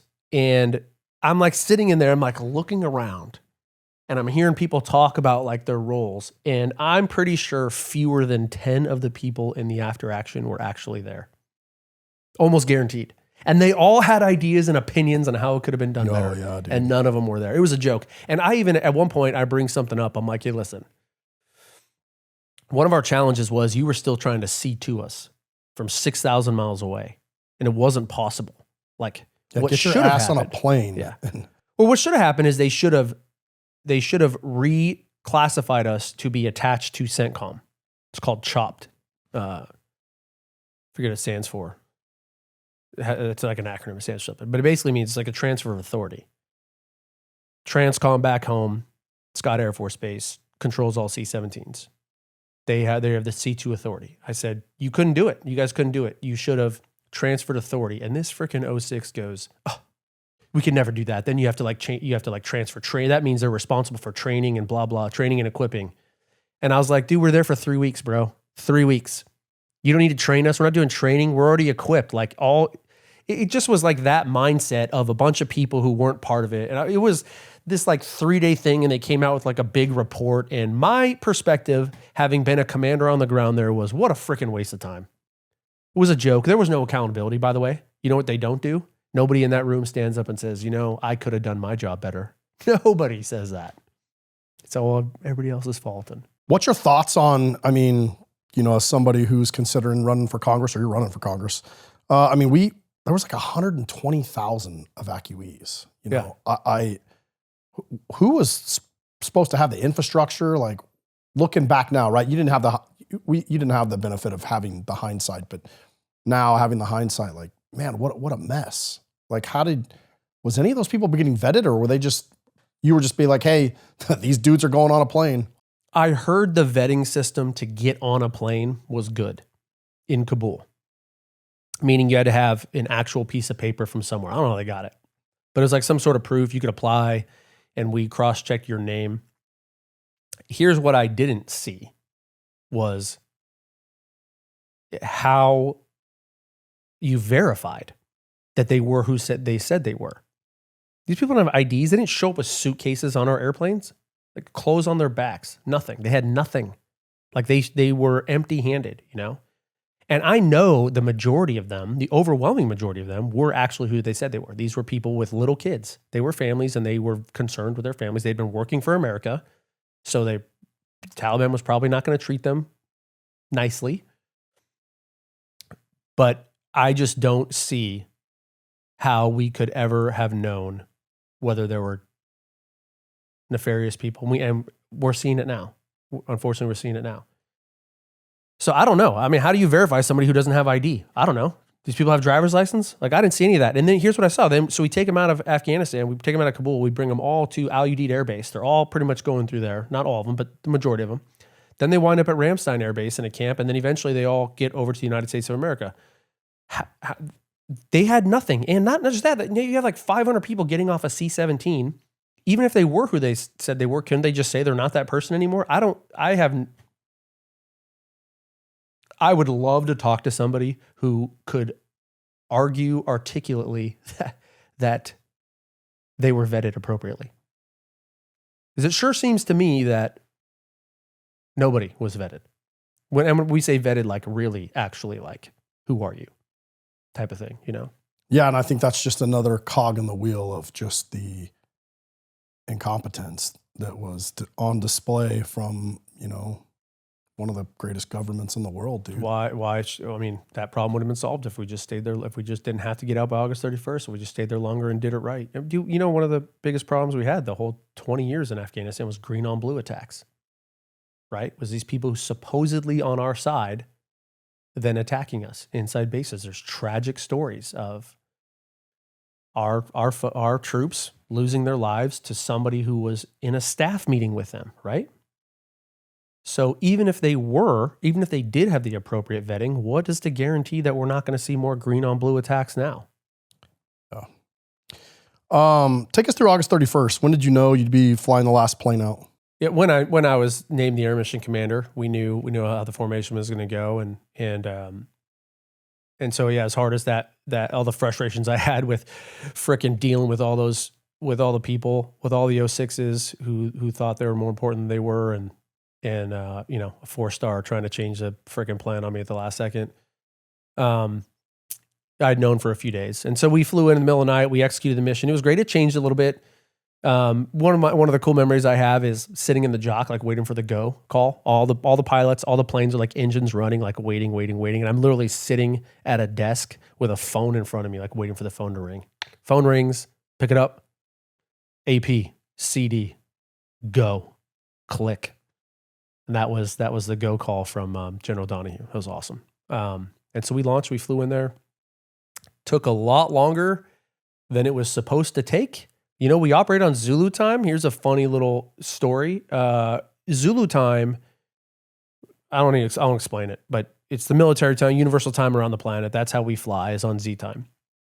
There's obviously also a local time. For whatever reason, Afghanistan is on a 4.5 hours different from Zulu time. Everybody's usually an hour, right? We have East Coast time, Central time, Mountain time, Pacific time here. They're all 1 hour apart. Well, Afghanistan has a half-hour difference. And so they're 4.5 hours different from Zulu time. So I'm operating only on Zulu time. We take off at like 2 hours delayed, because that's just how long it took on the ground, at I think 4:29 Zulu. In my mind, that means nothing. It's 4:29. I'm watching the next day, the press conference from Biden, from the president, celebrating how we took off. 4:29 Z was 11:59 p.m. So we took off at I got airborne at 11:59 p.m. on the deadline. So he is now bragging about look at how good we are. Look at how good we are. We said August 31st was the deadline. We took off at 11:59 p.m. on the 30th. And I saw that and I was like, is that true? I'm like, oh, dang, I guess we did. A complete coincidence. We should have been airborne hours early. Complete coincidence. And now it's a talking point for the president that we got off at 1 minute before midnight. Describe taxiing out. What do you remember? We're leaving. So all of our jets are parked everywhere. I think it was number one. I think it was the lead aircraft. Reported seeing some people in white robes on the airfield. Hey, there's a group of people clustered on the airfield near the runway. And they couldn't really see. So I told her to, hey, start your taxi, like do a full 180 so you can do a full scan of who they are. And she was the lead, the formation. She was the number one aircraft commander. The formation lead was with me. But she's a great pilot too. So she does the scan and she's like, hey, yeah, it's a group of people. It doesn't look like they're doing anything though. So we say, all right, we decide to keep an eye on them and we taxi out. I end up taxiing right past these guys. And it's the Taliban. And they are, as we taxi past, I'm looking out the cockpit at these guys, and they wave to us. And, you know, like, obviously I can't hear them. We don't speak the same language anyway, so maybe not a no, but you know how you know? Like, that was not a friendly wave. That was like the middle. If they knew what the middle finger was, they're giving us the middle finger. That was so long. See ya, America. We won. That was like the second to last image I have. I see that. Then we take the runway and friggin' take off. Man, horrible. Yeah, what a way to end it. To like that is like your last image, you know? You graduated from the academy in 2001, 3 months before 9/11. Your entire career was spent in Iraq and Afghanistan. What was it like realizing this was the end? Yeah, I knew it in the moment, you know? Especially for me, I'm not the guy actually at the controls, right? I'm the commander and standing in like the command seat or whatever, which is literally standing up in the middle of the guys. But so this is where I'm taking it. I'm taking like a deep breath, you know, like exhaling, like, all right, I got them. We got them. Everybody's like going. And so I had a couple extra brain cells. And so I was aware in the moment that like, oh damn, this is it. This is it. This is like, it's ending right here. And I'll never forget this image I had. This is the last image I had of leaving Afghanistan. We're on night vision goggles, you know, middle of the night. And so I could see everything. And it was a 5 ship of C-17s. We're all taking off one after another. And I could see the entire formation. Like it was a climbing left turn to get out of there. And I could see 1, 2, 3, 4, and 5. And I was 5th one. I just had this whole picture like of the entire formation right in front of me and knowing like, Afghanistan is over. Like we're never coming back. And then like, I'll never forget that image, man. Being aware in the moment, it's surreal. It's very surreal, right? Like, damn, this is the end. You know what I mean? Like, I don't know how to describe it other than, yeah, it felt very surreal. And I was aware in the moment that this was the last thing out. And then I actually there was a radio call where I passed a code word once we got out of the combat zone and we knew we were no longer coming back because there's some contingency plans where we had to return to the airfield. And so at this point, I get on the radio and make a call, and that was the call that officially ended America's longest war. What was the code word? Can you say it? Yeah, it was MAF safe, MAF, Mobility Air Forces, MAF safe. So we hit the point, I go over the net, the classified net. But look, this classified net people hear on computers. You know, you can pipe in and listen to it from the internet. And so, yeah, so I passed it. All I said was, I think I said our call sign, my call sign. I had a call sign as Air Mission Commander and then said MAF safe. And that was it. How do you reconcile the cost in American lives with what we achieved, dude? Here's what I rest on. Going to Afghanistan was righteous. We were going after bin Laden. This was the right thing. This is not Iraq. Okay? This was 9/11, Osama bin Laden. This was a righteous war. But what, we killed him in 2012? That was a long time to stay after that.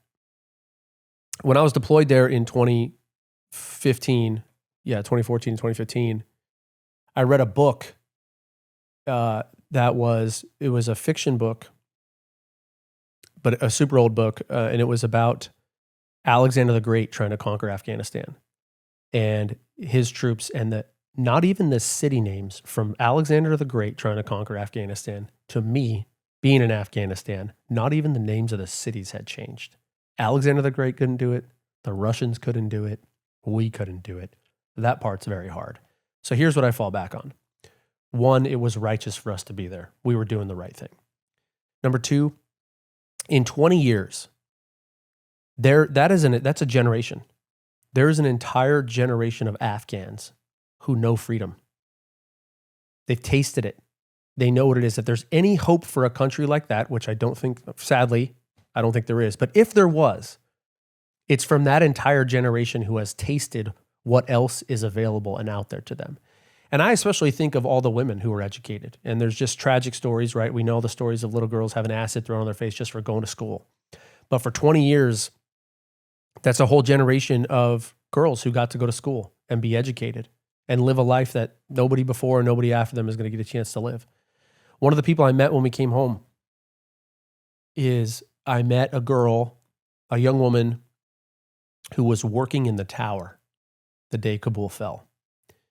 And she hid for a couple days in the tower, as the Taliban were like going through. And the Taliban had, surrounded the city, and her home was on the other side of the Taliban. So there's no way she could get through the lines. And so she hid for 2 days talking to her family. The story she tells is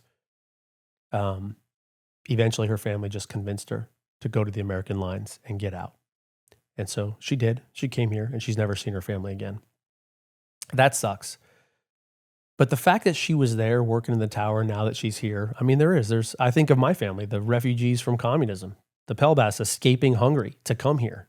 Like, I just hope, and it took 3 generations for my family to, I would say, like, establish a firm foothold and to what we're doing now. And maybe in that 20-year period, we're going to see some of them have a similar story to mine, that they actually can achieve the American dream. And we shouldn't hate all of them. There are some terrible bad actors, and we did it wrong and we screwed up. And because of that, we now have to be extra cautious about that entire group of people. I think that sucks. That because we did it so poorly, all of the innocents that deserve to come out, or that worked for us, and you're right. How many organizations did we see of like special ops guys, like after we left, go back and rescue the people that they worked for? We personally know somebody who worked with the Tier 1 unit that's still stuck hiding in Afghanistan. Yeah, can't get his visa signed. They've applied through all the legal channels and still stuck. And there's a couple Rangers still sending money to Afghanistan because this guy can't get a job. He can't even come out of hiding. That's exactly what I'm talking about. So that, as terrible as that was bad. There are, you think of the 124,000 people that came out, there are a lot of them who are those people who did get out and are starting lives here. And I just, maybe 3 generations from now, one of those kids goes to the Air Force Academy, right? You know what I mean? And they become assimilated Americans. As long as they assimilate, man, we love it. And it's a great thing. That's what I fall back on, is that I know we were there for the right reason. We did get bin Laden, and we did positively impact an entire generation of people. Great way to put it, man. How long after that did you retire? That was August of 2021. I retired in early 2023. So I finished out my tour, right? The agreement I made is that I would lead that organization for 2 years. I did it for 2 years, and then I bounced. What was the final decision point? I mean, you had already made that decision. I'm sure, you ended up getting an award. I mean, I'm sure there was people that would have cheered you on to stay. Yeah. Was it the disgust of what happened in Afghanistan, or was it just time? No, it was just time. It was time. I would say it took a toll on us. I mean, because, I came back from that, and I was still leading this special ops unit. We still had more ops. We still did more things. We were still training and being gone all the time. We were still doing our job. Like, that didn't end. Pretty sure we were out flying like 2 weeks later, Yeah.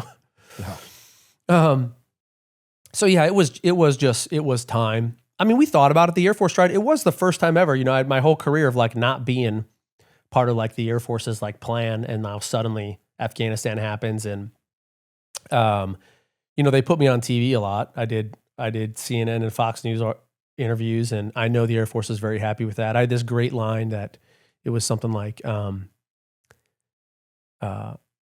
given the constraints with which we were forced to operate, the American military did a great job. That was my talking point. The constraints, of course, being like horrible politicians. But yeah, it went well, and I got promoted again. So I'm still a guy who'd never gone to school, who probably shouldn't have been a squadron commander. Now I'm getting promoted to 06 and getting selected for the next level of command, and I still hadn't done any of those schools. I actually got a phone call from a buddy of mine who was a 1-star general, and he said, is it true you haven't done school?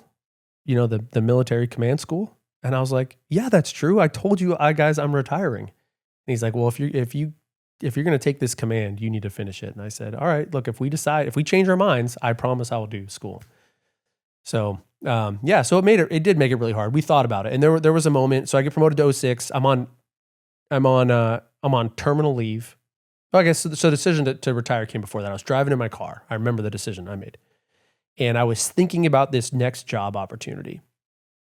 And I still got kids getting ready to go to college and high school, so we're still dealing with the moving thing of them I didn't like, and we're home. We live in the Low Country. It's home to us. I'm not stationed there. Like, we've lived there. That's hard. I do believe it's the best city in America. And I'm driving in my car and I'm thinking about the job that they're offering me. And if you're me, it's the best case scenario. It's the best case scenario. Go be an ops group commander in the C-17. And I just wasn't excited. And I realized if I can't get excited about the best case scenario, time to go. And I made my decision on the spot right there in that moment. And so I did. I told them we were retiring, and then they freaking promoted me anyway. I don't know why. I don't know why I got promoted anyway.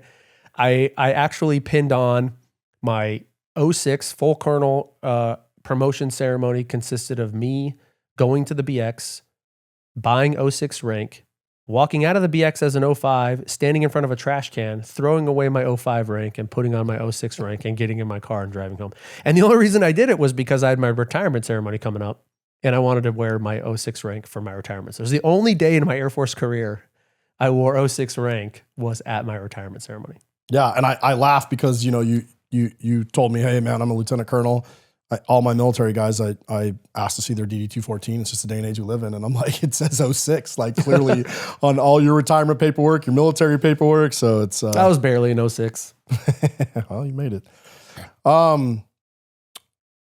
Alex, we've just spent the last couple hours talking about, your entire military career, your life, your leadership, being in part of, all these different spots to understand national decision-making and national policy.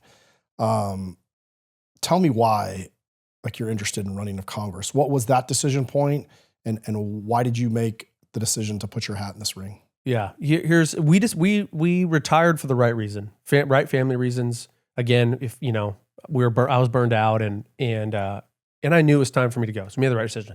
That doesn't mean we're done. That I was done.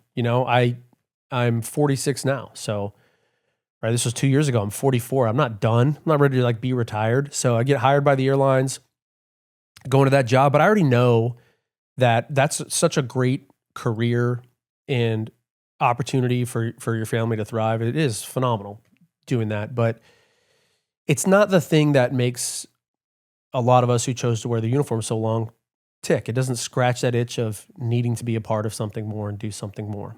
And so I was looking for that but even before I got off active duty, I already knew that about me. I'm not the kind of guy who can just sit on the couch and be fat, dumb, and happy and earn a paycheck. So what am I going to do? So I turned my experience in Afghanistan into a keynote talk on leadership. And it's really cool because I have a lot of pictures and stories told a little bit tonight that people have never heard or seen. And it was very well received. And I started doing this around town. And eventually somebody's like, I started getting this feedback a lot. Oh man, you should run for office. Have you ever, I give this leadership talk and they're like, you should run for office. Have you ever considered running for office? And really early on, I was like, no, not really. I guess we haven't. And run for what? There's nothing to run. I have all these people in these seats. What would I run for? You know what I mean? I live in a Republican area. I'm a Republican. There's Republicans doing it. Not that they're all perfect or you like them all, but that was my early on answer.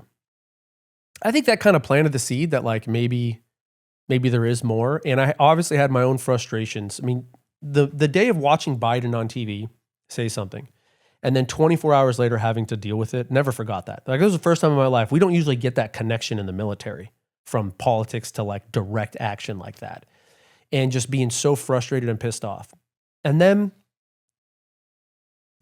now we're going to get political. You're going to get into my political beliefs. I hate what I'm seeing from the left. I hate it. There's a lot of anti-Americanism going on in this country in the left. And part of that's, what I think about, I think there's a lack of a moral compass. They call it moral relativity, right? Which I don't agree with at all. And so I don't think that of everybody on the left and of all Democrats, anybody who's served knows that there's Republicans and Democrats serving. And it doesn't matter because we're all doing, one of my closest friends, guy's a brother to me, is a hardcore Democrat. But the deal is we both love America. He is one of the greatest patriots I've ever met in my life. I see a path forward for America. He sees a different path forward for America. But at the end of that path is American greatness, is still America being the greatest country on earth. We just disagree on how to get there. I'll work with those people all day long. That is not what we're seeing from the left. I think there's a threat to this country right now, and it is coming from a lot of people on the left who don't believe America's the greatest country in the world and want to tear that aspect of it down. I mean, the open push for socialism that's happening right now, that's unbelievable, right? It's baffling to anybody who's been alive at all that the idea of socialism, which has failed everywhere on the planet it has ever been tried, is now being openly pushed by mainstream Democrats, right? That's not a fringe group. And so having realized that and having the opportunity now and having the drive and the will to do it, here's the bottom line. I think there's a war going on for our country. I think the battlefield has just shifted to DC, and I wasn't made to sit on the sidelines for it. What made you think, I mean, you're not a career politician. What made you think I need to do this and I need to do this now? A confluence of events. I would say three things. One, opportunity. It's the right seat to run for. United States Congress is the right seat to run for. There's an opportunity there. If I was satisfied that another person running for that seat would fight for my district, fight for the low country, and fight for America the way that I will, I wouldn't be running. But I'm not satisfied with that being the case. I don't think there's another person running. No knock on them. I actually like a lot of these people running. I just don't think they have the experience or the passion or the drive to understand what is really at stake here. And the fact that this is a fight, that we do have to fight, that we have to be able to work with the right Democrats and hold the line against those who hate America. That's part of it. And then, of course, the faith thing for me is really big. My wife and I feel very strongly that this door opened. And you talk a lot about it in our faith, that God opens doors for you. We don't just feel like this door opened. We feel like we were kicked through this door. We weren't looking for it. We weren't seeking it out. People got behind us and really, really, really started encouraging us to walk down this path. And then the more we walked down the path, the more doors kept opening. And you know what's weird? Like, how do you run for office? How do you do it? Like, if you want to do it, I have no idea. Most of us don't have any idea. Like, I think that's what I was picking your brain about last night. How the heck do you do this? And here's one of the doors that get open. Okay, so we're in my district, the Citadel University. It's one of the military universities. Very unique place. Is very prominent and very influential. I mean, it's an awesome university, one of the best in America. And I gave a leadership talk at the Citadel. So in a really cool coincidence, I flew the last aircraft out of Afghanistan. There is a retired Major General James Livingston, Medal of Honor recipient from Vietnam, one of the greatest Americans who has ever walked the planet. He earned the Medal of Honor on the battlefield of Vietnam. Then he went back to Vietnam later, and he ends up being the ground commander for the evacuation of Saigon. So he's the last guy out of Saigon. I'm the last one out of Afghanistan. We're neighbors practically. We live in the same town. So we meet, and somebody pitches this idea to us that we should do a talk together, and so we do. Him and I do a talk together called Last One Out, where he tells his story, I tell mine. It's great. It's just, people really enjoy it. It's a free talk to come listen to, but we've just learned that it's so popular. We have to release tickets because it freaking sells out, So I was giving this talk at the Citadel, and a group of them approached my wife and I, and General Livingston endorsed me on this in there. I didn't know he was going to do this. He said something like, before Alex talks, I just want to tell you all, Alex Pelbath, the guy we need in Congress. And to hear that from a Medal of Honor guy in that crowd was great. And so a group of them took my wife and I out to dinner and said, we really think you should do this. Okay, so now how do you do it? I have no idea. I get DM'd like 48 hours later. I get DM'd by some guy I've never met before in my life on LinkedIn. And all he says is, hey, I heard you're considering running. I'd love to help you with your race. Turns out he's a Citadel grad. He'd heard my story. He'd heard through the Citadel network. And he was, at the time, the chief of staff for a current sitting congresswoman. So he knew the process. So he just held my hand through it all, opened up all these doors, connected me to the right people, and now you're off and running. Otherwise, yeah, How do you begin a run for Congress? One of the things you said is, I'm not walking into this writing my campaign an enormous check. What does that mean? One of the things you find out, money, it is not all about money, but it is a lot about money. Fundraising campaigns are so expensive. The reason they're so expensive is you got to look at it like buying a Super Bowl commercial. How do people know your story? 750,000 voters in my district.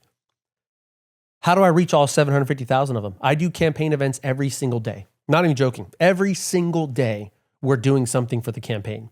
I am speaking at events 5 times a week. I travel all over the district.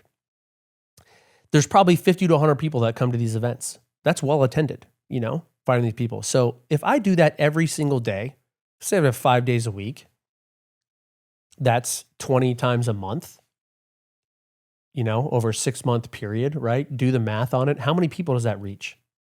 10% of the voting population? And that's like working your ass off. So how do you reach the rest of them? Well, the same way regular guys like us, I'd never been in politics before, so how did I ever hear about it, right? Ads, people spending money.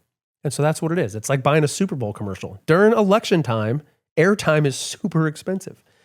So you have to raise a ton of money. And the more you can get your name out there, the better chance you have at winning. So I have a couple opponents who are independently wealthy, and they're writing themselves big old checks to do it. And we're been in the military for 22 years. My family's very comfortable. We're not at that point where I can write $1 million check to my campaign. So we're out there freaking working, grinding away, fundraising, calling people, reaching out to people who just love America and being able to tell the story so that we can raise money and be competitive. And what we found, I'll be honest, is it's working. If there's only gonna be one reason I lose this race, and it's if we don't raise enough money or one of the opponents spends so much money that it dwarfs us. But when people hear why I'm running and they hear the story, people get behind. I think most of us want people like us, just regular people we're all tired of seeing career politicians wreck this country. Yeah, I know you and I had some political conversations that's going to come out here in a little bit, but it's why we agreed to even, have this conversation, because we've said politics are dirty, man. I mean, you and I have talked about that off camera, but I don't think it has to be that way. Maybe it's always been that way. I just feel like there's no decorum left. People can't have civil conversations. It's screaming and shouting and it's us versus them, where, I think the far right and the far left are extremely loud, but a lot of us are in the middle, man. A lot of us are working. We want to leave our country in good hands, right? We want our kids to have something to look forward to have the same dreams and opportunities that we had. Absolutely right. This seemed to be slipping, to your point. Like this is, I think it's a dangerous time, right? Yeah. Like I can't help but think about the next election cycle for the president and what that could mean, with some of the things that are happening, not just in America, in the world. When America's strong, I think the world is in a better place. When America's weak, 100%, you see the world fall apart. Yep. There's something going on in South Carolina. I wasn't really tracking until you and I had a conversation about it, but there was a South Carolina primary bill controversy. Can you tell us a little bit about what was happening or what is happening? Yeah, so we have in South Carolina what's called open primaries. We're not the only state that has it, but what that means is you can vote in any primary regardless of your political affiliation. So we're coming up on the Republican primary. June 9th is my primary. That means Democrats can come vote in the Republican primary. A lot of people don't like that because, like, theoretically what could happen is a group of Democrats could, let's say they don't want me to win. They're afraid that I'm going to win the general election. So they could come into our primary and skew the voting in the primary to make sure a weaker candidate gets pushed forward. That would be like the theory of why this is bad. Not to mention just like on a principle standpoint, you vote for your party, vote for our party kind of thing. So everybody wants this to happen, to close the primary. You have to be a declared Republican to vote. This is like an 80-20 issue in South Carolina, an easy yes. So the South Carolina State House puts forth a bill to close the primaries. There's two of them, two competing bills. They both close the primaries in different ways. Well, one of them, which is being supported by the overwhelming, I would say, GOP establishment. Not only does it close the primary, but in typical like dirty politics fashion, they attach something onto this bill that has nothing to do with closing the primaries, right? We see this all the time. Like, this is really popular. It's going to get passed. So let's try to get our special interest passed on the back end of it. Well, in this case, what it was a candidate clause. And what they said was, you can't run for public office in South Carolina unless you have voted in 2 of the last 3 primaries.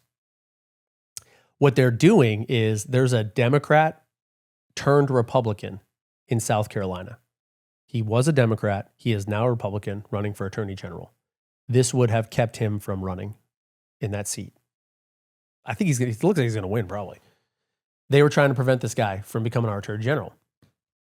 Well, 2 of the last 3 primaries also prevents a lot of people, other people from running, people like me who have been in the military. I did not vote in 2 of the last 3 primaries. I chose to abstain from voting when I was in the military. And it's a principled thing for me. The military has to be agnostic. I watched a guy like Milley, who's a politician in uniform, in my opinion, cause a lot of problems. I think we should be politically agnostic in the military. And so many of us do. It's not, you don't have to. This is a personal preference thing. But anyway, so I haven't voted in 2 of the last 3 primaries. Therefore, and not to mention, like, what if you're just deployed? What if you're out fighting the war? You know what I mean? Like, hey, I would love to have voted in 2020, but things are pretty dang freaking busy for me. You know what I mean? I called the Taliban. I asked them if they would pause the war so that I could rush to the polls and vote, because I might want to run for office one day. Don't worry. I heard the Democrats had a lot of extra people voting anyway. Yeah, they did. Yeah. Yes. Okay. So I did. So this would have prevented me from running on the ballot. So they put you can seek a waiver to run, but you have to get a waiver from these establishment politicians. So let's take me out of it. Let's just say my next door neighbor, who's lived here for 30 years and is just a regular person, and decides one day he's sick of it. He's sick of what he's seeing from his local politicians, so he's going to run for office. Well, he didn't vote because he's a regular people. Most people don't get out and vote in their primaries. Like, statistically, they don't get out. 750,000 voters in my district, 50,000 vote in the primary. The overwhelming majority of people don't. So let's say this guy wants to do it. He can't run, and now he has to request a waiver from the very people he's running against. Isn't this wild? Not unconstitutional and just flat out un-American. What they're saying is, those of us in government power, we know better than you, average person, who should and shouldn't be a candidate. You are not smart enough to understand who's a good candidate, who's not. So we'll take care of that for you. Hey guys, we're the government speaking. Trust us. So obviously we came out pretty vocally against that bill, and happy to say that bill's dead. Nice. Yeah, I thought it was interesting. You told me somebody called you and told you, hey, don't worry about it. We're still going to let you run. Oh my gosh. So yeah. So after we came out publicly, I put out this selfie video on it, my thoughts on it and what's happening. And it didn't go viral, but it had 12,000 views in 24 hours. People looking at it, people cared about it. We had a ton of support. And not just for me, but there's a lot of people who felt the same way I did who weren't even affected. They're just offended by the unconstitutionality of this thing. So I do, but because I came out vocally against it and I'm running for Congress, I got a phone call from somebody in the establishment, and that's what he said. Don't worry. This isn't about you. Don't worry. We will let you run. What? I don't think this person realized that is the wrong thing to say to a guy like me. We'll let you run? Who do you think you are? Let me run. No. So that just made me fight harder. Get off the phone with that guy. No, you don't. Now I'm fighting you on more than just the fact that this bill is unconstitutional. That entire perspective that the government knows better than we do, that's what we're fighting against, man. That's why so many Americans are just ticked off at politicians. Yeah. I think that's why I've personally stayed away. I have a political opinion, and I've kind of stayed out of it because it's, again, man, there's a part of me that feels like, does it even matter? I know it, maybe it does at heart, but I'm just I've been so disgusted with politics, especially in the last, 8 years, maybe even a little bit longer. And you're just God, dude, what is happening? Yeah. It's we're watching the moral decay of society in some aspects. But I have to have hope, right? We can't just give up. That's not who we are as human beings. I kind of want to pivot before we start talking about national policy stuff, just on leadership stuff. You have a lot of leadership experience. We've kind of hinted at it, and I've asked you questions, I've polled, but I want to be very specific because I think it matters for especially for your candidacy and if you're elected, what you're going to go on to do, for your constituents. I just wanted to start with what's your definition of leadership? I said it before. Doing the right thing regardless of the consequences. But yeah, obviously there's so much more to that. I really like that as a definition of integrity more than leadership. But I have found that to be so true as a leader that's what separates good leaders from bad leaders is you do the right thing regardless of not because you're concerned with what your bosses are going to say, not to try to get promoted, but because it's the right thing to do, and you deal with the consequences later. I really think. And the reason I like that though is because that means anybody. That applies to anybody at any position anywhere can be a leader. And I do find that to be true. That some of the best and most influential leaders are people who are not in established positions. I learned this as a squadron commander. I have 180 people in my squadron. What you find out in a flying squadron, the people who really run the squadron culturally are the captains. Right? They're like the 28 to 30, 32-year-olds like that or whatever. It's the younger folks, right? Who are the popular kids who are good at their jobs too. And so I found that out right away. Like, all right, this is what I did. I go into my squadron, I'm like, it's Friday. Who's leading the charge around here? I'm just observing. Who's putting the plan together for where we're going tonight to party, right? That's the person I want on my team. Like that's like influential leadership. So I love that from that perspective, and I found that to be very, very true that, hey, do the right thing regardless of the consequences, and you can do that at any level, wherever you are. I think leadership is about influence too. So there is a part of it. I think in order to have influence, you have to have two things. You have to have a position, and you have to have credibility. So you can be a squadron commander, but you can be a CEO, but if you don't have credibility, if people think you're a joke, then whatever, they'll do what you tell them to do. But right, we all know how that ends up. They do what you tell them to do because they have to, and that's the only reason. The same is true on the other side. I've known plenty of people who have immense credibility, but they're just not in a position of influence. And so it's difficult to actually get things done, right? You end up banging your head against the wall all the time. So being able to have both of those things, I think are super important. I'll ask you a question. Are great leaders made or are great leaders born? Oh, I've heard this so many times.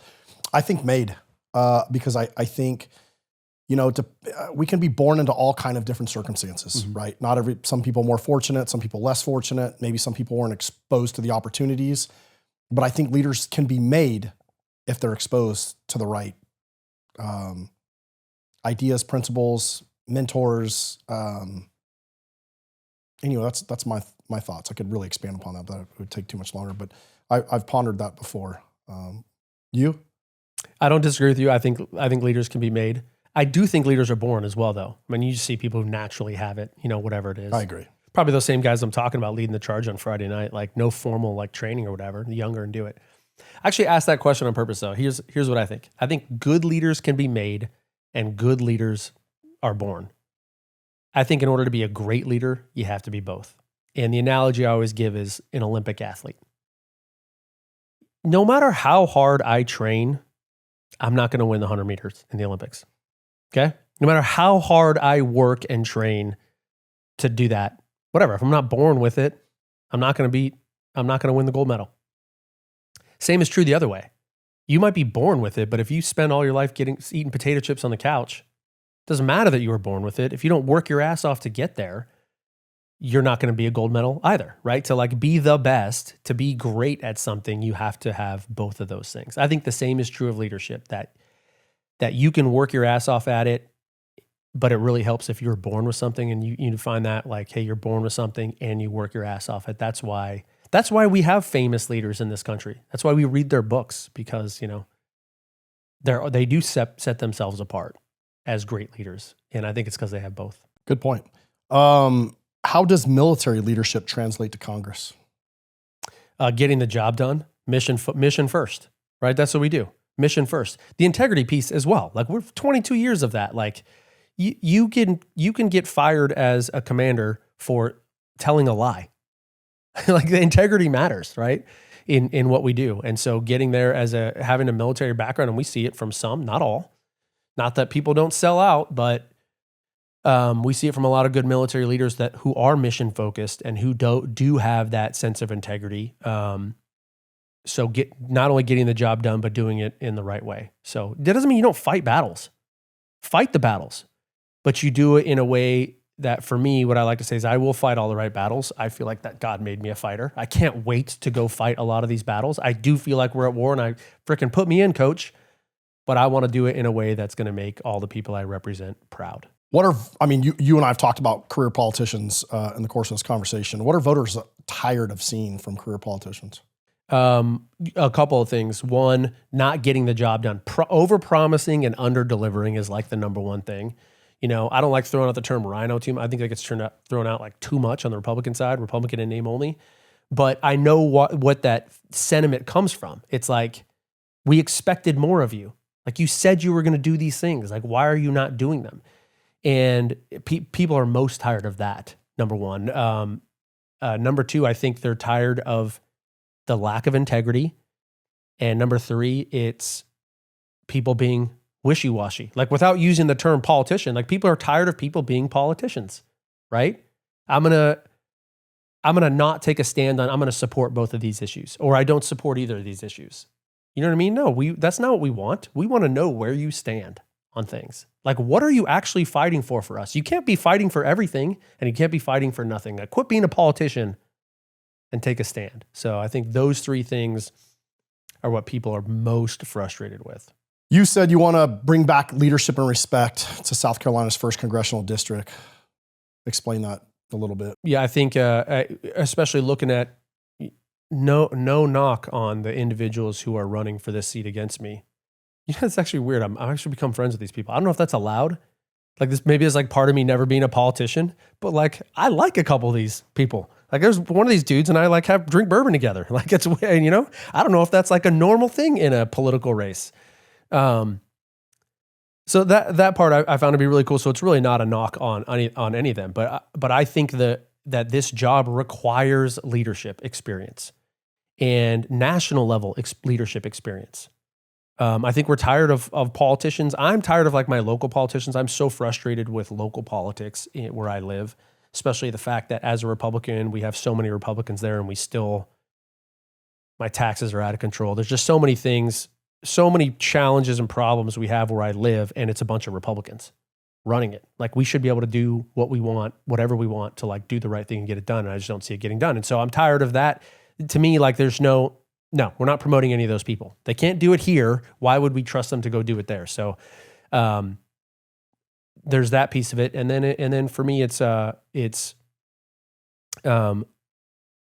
we don't have this feeling of nobody respects their congressman anymore. Like, Congress in general is not respected, right? Nobody has a positive view of Congress. There are individual members of Congress who I do look up to and want to emulate on an individual level. So bringing back like that level of respect and like leadership, I wish Congress was respected that way. And so if Congress is not going to be, I will be. I want to be one of those guys that people say, yeah, Congress sucks, but AP's doing it right. You've mentioned that this isn't about Republicans versus Democrats anymore. It's right versus wrong. Can you expound on that? Yeah, same thing I mentioned before. You know, I served with a ton of Democrats. There's a ton of Democrats who I'm very close to personally, and they love America just like I do. We're not fighting against them right now. That you can have civil discourse with them, right? You can sit in a room and say, this policy versus that policy is best for America. That's not what America's facing today. Socialism is not best for America, very clearly. This like boys and girls sports, the transgender battle. I mean, and it's not, look, this is America. Live the life you want to live. If you want to go mutilate but whatever you want to do, go live the life you want to live. Do not make me live the life you want to live. And you certainly better not be influencing my kids to live the life that you want to live. That's what I'm talking. That is like the evil that I'm talking about. I don't care how you live your life. I will support you. This is United States of America. Do whatever you want if you're a grown adult. Like, that's right. Go outside of like, of course, breaking the law, live the life you want to live. That's what's so great about this country. You don't make us do it. You don't change our values to do it either. So I think there's an attack right now, not just on our economic system with socialism coming after us, but also culturally going and this entire faction of left going after our values. I mean, we saw it at the State of the Union the other day with freaking some of those reps on the left. They're just terrible Americans. They're embarrassing to be like, they don't represent what America stands for. And this is different from disliking a politician. You can dislike a politician because you don't like their politics. I get that. I understand that. But like as an American, like I think that there are so many people who are actively trying to tear this country down. And we think this because that's what they're saying, right? They're actually saying that. So I think that's what we're fighting against. And it's happening, unfortunately, at the youth movement too, right? There's an entire culture war going on with our youth. Like, why do all these kids, these young people, think that socialism is the answer? It's because they're being fed this through this false narrative through social media. You know? Also, I think it's some of the education institutions, man. For sure. And the erosion of the family. The family is where, you know, you're really going to learn, I think, all these things. Man, it's tough. I don't. Yeah, and I go back to think about when I was growing up, when I mean, we're the same age, you know, even just what you could see on TV. Like, it's not very often I can sit down and watch TV with my young kids. There's, you know, and I like a good TV show, you know, but it's just gone over the top. Like everything, you know, the violence, you know, even the sexual stuff, the home, you know, what they're going to put in movies. It's like, even some of the, you know, and it's on regular TV. Now, granted, we have all these paid subscription services, but I'm very cautious about what I sit down and watch with my kids, man. Because it's, we're imprinting this next generation. Social media is scary too for a lot of different reasons. The algorithms. As I was just going to say, is the algorithms. That's it. They target, right? Yeah. They target with a narrative. It's we're fighting a war on two fronts. We're fighting a war there with our kids and the social media and the algorithms, what it's feeding them and teaching them. And then the other front is at the grown-up level. It's the people I'm talking about. It's also the immigration problem. So we are a nation of immigrants. My family's a perfect example of it. That is very different from just having a wide open border. And the things that are extremely alarming to me are what should be the most obvious agreements we all have, like that you should be a citizen to vote. That's wild. I'll never understand that. Like how could you ever say not? Or, you know, President Trump, one of the best nights from the best moments in the night of the State of the Union was when he said, "Stand if you believe the government's job is to protect the American people first." And not a single Democrat stood. Like, that is absolutely wild to me that is. So that's like the second front that we're fighting, is like this adult war where the people want to tear down America. And part of the way they want to reshape America is by allowing anybody in at any time. They don't care, because all of those are going to be votes and for them. They're not going to vote for us who don't want it, right? I'm actively saying, I don't think you should be in this country. And then they come into this country and get to vote. They're not going to vote for me. They're going to vote for the other side. So I really think that's what it's about. It's like this big, you know, it's about sustaining power for them. But that is, do it right. Republicans aren't trying to repel immigrants or immigration. It's not about that. This isn't something we want to do. This is something we have to do because of the situation we've been put in by the previous administration, I think. So, well, and the immigration thing is definitely a sticky issue, because the immigration thing has been going on through multiple presidencies, Democrat, Republican. You know, that this has been a problem for years and years. Why do you think the immigration thing is so hard to tackle? For only one reason. Here's what I'll dispute what you said a little bit. So Obama deported more people than Trump has. This is a new thing in the Democrat Party. I mean, just go watch all the clips of all the Democrats over the years being firm on immigration and closed borders. This is a new thing. And I think it's really because of voting. This is how they win elections. They're not going to win if Americans don't. Look, by the way, the border issue is an 80-20 American issue. 80% of Americans, not Republicans, 80% of Americans believe in a closed border. and yet the Democrats are pushing this 20% issue. It doesn't make sense. Other than there's some like nefarious. You is go nefarious. to any other country in the world, if you overstay your visa in Mexico or Costa Rica or anywhere, dude. We just had a podcast guest that lived on a boat for 4 years. They went everywhere. They could only stay in certain places for 30 days or 60 days. Right. It's like I'll never understand. Any other country, you overstay your visa in Mexico, they'll put you in jail. Why? It didn't used to be this hard of a problem. We've always, I would say, had illegal immigration as an issue here, and it just wasn't a huge problem because the numbers weren't overwhelming. And now they are overwhelming, number one. So there's the criminal aspect of it, the danger aspect of it, just how many violent crimes have been committed. All the tragic stories that are out there, they're very real. And I don't understand why the Democrats just kind of push that aside as if like, it's almost like, well, it's such a low percentage that it's okay. Well, I would argue that not one of them is okay. And that's a wild take that because it's such a low percentage, we're going to keep letting it happen. Well, a low percentage of a really big number ends up being a really big number. So just what a bunch of nonsense. I do think it's nefarious. I think it's about them staying in power, getting the votes. And, let's not forget the fact that it impacts the census. So it's not just like votes today for them, but it changes the voting block based on the number of bodies being counted. It changes the census, right? So. Yeah, and I think that's why people are running in the droves from New York and California. I mean, those places are becoming unlivable. It's, they're just raising the taxes in New York. Yeah. Like California, man. I mean, just a gallon of gas out there is $6 a gallon. What's happening in Virginia right now? Virginia, Spanberger ran on like a moderate ticket. She's anything but moderate. She's just wildly crazy left, and we're going to see it happen there. Watching Virginia collapse is going to be great because it's like happening right in front of our eyes. It's like New York City, except Virginia's going to be a whole state. I mean, Mom Donnie's such a clown.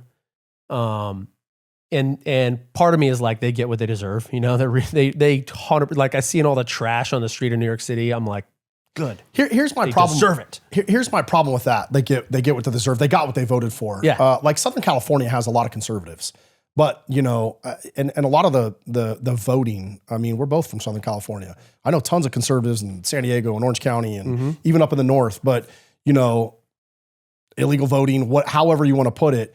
So it is split, and so my heart goes out to the people that live in those states that didn't vote. Yeah, that's a great point because they're 60-40. Like Connecticut's like 60-40, New Mexico's 60-40, and I think Connecticut and New Mexico have zero Republican representation. So you're 40% of your state is Republican, you have 0% representation. So obviously, yeah, there's a problem with all those. And you bring up a great point. It is we have it's the same reason like we fight. We always fight for the little people is because they can't fight for themselves. And there's I think a take to be had there in places like New York and California that hey they're still Americans. Yeah, so man. what's happening in New York City is, I think about the great people that still live there in New York, in California, people that just can't pick up and move. Like, especially the older folks, man, like that they can't move for whatever reason or their family's there or whatever. Yeah. I mean, I really think about that sometimes. And maybe this is why I've steered away from political conversations. I don't, I'm not some traditional conservative that only believes what I see on Fox News or whatever. The whole news, we could have a conversation about just the news in and of itself. But yeah, I mean, I do think we're in a mess, man. And I guess I'm thankful for people that are willing to throw their hat in the ring to try to make it better. But we've seen this before where good people, you and I talked about a few in the car yesterday. I don't want to name them here on the podcast, but people that you've seen go to Congress with good intentions, and I don't know what happens there, man. People either forget where they came from or special interest groups or I don't know. It's definitely... I don't know what happens either. I mean, you're right. I actually hear that. I'll be honest. I hear that a lot. Because I say this like, hey, I'm not a politician. I'm a leader, not a politician. I care about policy more than I care about politics. Those are true statements. And people say, that's great. So why does everybody... What's going to happen to you when you get there? Are you going to change? Yeah. I hope not. I hope not. Vote me out. I'm really rooted in my faith. I think that is the key for me, is to stay rooted in my faith, to not give in. I don't know if I told you this story, but my wife wrote me a letter right after we decided that we're doing this, that we're running. And like the campaign got off to like a really hot start. And like, we're not just like some guy running. We're a front runner right now. We're one of the front runners for this thing. So it's like very real. It started becoming very real to us. And so she wrote me this letter, and she quoted the Bible, Daniel, the book of Daniel, 3:27, chapter 3, verse 27 in Daniel. And here's what's happening in Daniel chapter 3 is Daniel in the lion's den, right, is famous for Daniel, but he's got three buddies, Shadrach, Meshach, and Abednego. And the king at the time had made a law in the land that at certain times of the day, there's like this huge statue of the king that like when the chime goes off, everybody must bow to this statue of the king. And these three guys, Shadrach, Meshach, and Abednego, are men of God, and they say, we're not going to bow to these men of God, to this idol. And so everybody in the town bows down to the idol, and they're left standing. It's pretty obvious. So immediately they get seized, they get arrested, and the punishment is death. And so they get thrown into this burning pit of fire. And the king looks in after a few minutes and sees that not only are they not dead, but they're in there walking around. And there's a fourth person walking in the fire with them. And so he calls them out of the fire. And as they come out, here's what Daniel 3:27 says. Not a hair on their body was singed, and they didn't even have the smell of smoke on them. So my wife says, we're getting thrown into the fire. The goal is not to survive it and exist up there. It's to come out without even the smell of smoke on us. So that's what we're taking into this. So when people ask me, like, how am I going to get up there and survive? That's how. That's how. We know what we're walking into. Stay rooted in my faith, and we'll come out. And here's another way I'm not going to fall into that trap. I'm not going up there to be there for 40 years. I'm not going to die in a congressional seat. I don't understand it. I want to go up there. I want to wreck a lot of stuff. I want to disrupt things. I want to fight for my district. I want to fight for America. And then I want to get out and go about living my life. Yeah. To see 36, 40-year politicians is disgusting. Terrible, man. They're not representing anybody. But people used to give up lucrative careers to go serve the government and then go back to their lucrative careers. Now people go to the government for a lucrative career. Yeah, I think her AOC, man. I mean, what was her net worth before she became a congresswoman? And what is her net worth now? And I don't even know I'm pretty sure she's not sitting on any committees. She never really had a real job. She's never been in charge of anything. Wild. And she's making decisions on, that could affect this country. That's I don't think she's the dumbest person in Congress either. She's obviously savvy. I don't think, but she's she's definitely one of them. Actually, who was it who said, I forget which politician said it, but it's such a great quote.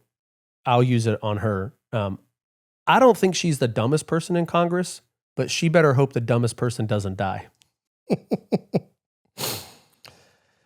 Joint Base Charleston. You got the Coast Guard, the Marine Corps at Beaufort. You got almost all services represented where you're living in your district. How does that shape your priorities?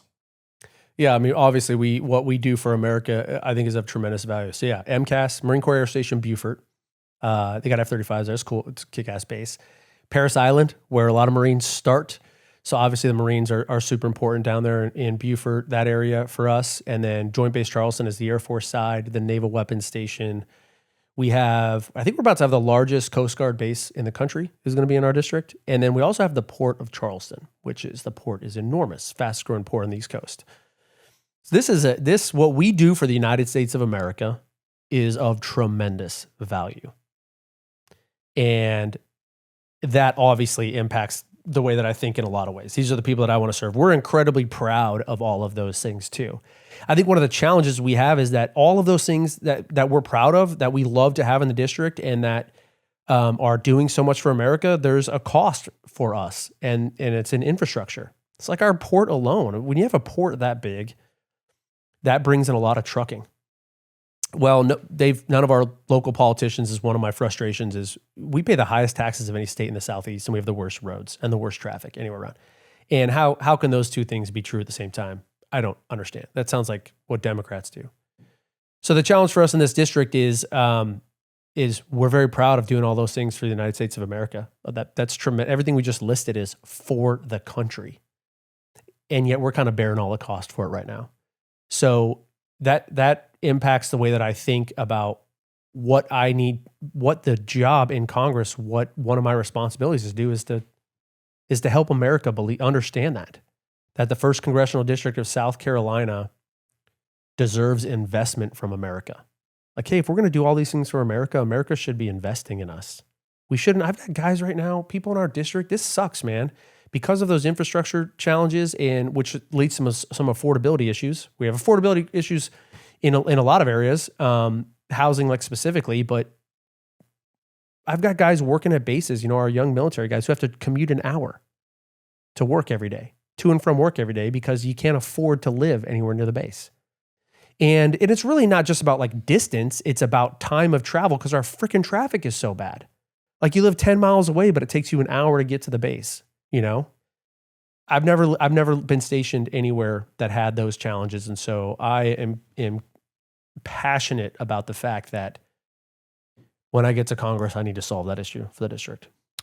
Boeing has a major presence there as well. What does that also mean for the district? Same deal, a ton of jobs. I mean, that's what's great about Boeing there is it provides so many jobs to where we live. And so there should be an equal partnership. They have a massive footprint. So a similar story. As long as Boeing is I'm all about like expanding and continue to provide more jobs. It's an economic boon to the district. It matters a lot. Boeing does a lot of good stuff that obviously I flew a Boeing airplane. I'm very passionate actually about what Boeing does. I fly a Boeing airplane now for Southwest, man. Boeing does a lot of awesome stuff. So let's make sure that partnership is solid and great in our district and what they do. We want them there, need them there. They should be there. I get what they want to be there. It's the best place in America to live. So yeah, so let's just make sure we do it right. And really what I'm talking about there is like the infrastructure challenges. I love they bring all the jobs and they help us out tremendously. Let's make sure that we're matching the good and the bad, South Carolina has abnormally high taxes for a red state. What's your position on that? It's insane. What are all these politicians doing in my state? How can that be possible? Why do we do it? It's not, and what we see, there's a big governor's race going on right now. Just about every gubernatorial candidate is running on a zero state taxes platform. Like everybody knows it. So it's to me, like my message on that is like, wait a minute, one of these people responsible for all of our high taxes and infrastructure challenges is now looking for a job promotion. That's insane to me. Nope, you're bad at your job there. We're not going to promote you to the next one. So for me, it is. I'm a constituent when it comes to state taxes, right? Congressman, federal office, you're not going to impact state legislation. So I just am a constituent, and I'll just shout from the rooftops as much as possible. What are you guys doing? Why are we paying so much money in taxes? Not just state taxes, but freaking property taxes, personal property taxes. Where's all my money going? It's crazy. Ukraine, probably. That's a whole nother topic. I'm just kidding. I don't know that. But there's just, when you see the fraud, waste, and abuse that's going on, the Doge task force, I was super interested in that when Trump first got in office, and just seeing like, look, man, we knew there was corruption in the government. None of that was shocking. But the level of corruption was almost unfathomable. Yeah. And you're like, man, God forbid you miss your, not let you owe the IRS something, bro. They'll put a lien on your house. They'll take your stuff, but then you see where our tax dollars are going, and it's criminal sometimes. Not always. It really is. Yeah, I think over-regulation is part of it. People don't talk about this enough, but I just saw a report from Heritage that regulation in this country cost taxpayers $1.5 trillion.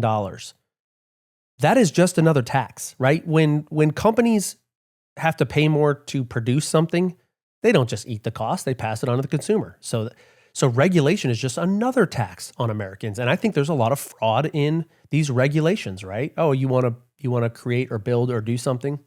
Well, here's some red tape you have to get through. Write us a check and we'll let you do that. And President Trump is getting after the regulation too, but that's what I want to see. Freaking deregulate everything. Let us just live. Like freaking get our, let us live. Yeah. What's your thoughts on big pharma? Massive problem. Yeah. Probably the reason healthcare is a complete disaster. We don't treat problems anymore. We only treat symptoms, right? This is what you do. My wife is in healthcare. My wife's a PA. We are keenly aware of this. It's so incredibly frustrating. My wife's super passionate about this, about other ways to treat people. You go to the doctor's office and with a problem, and they give you a pill to treat your symptoms, but you can live with the problem forever because now you're gonna have to take those pills forever.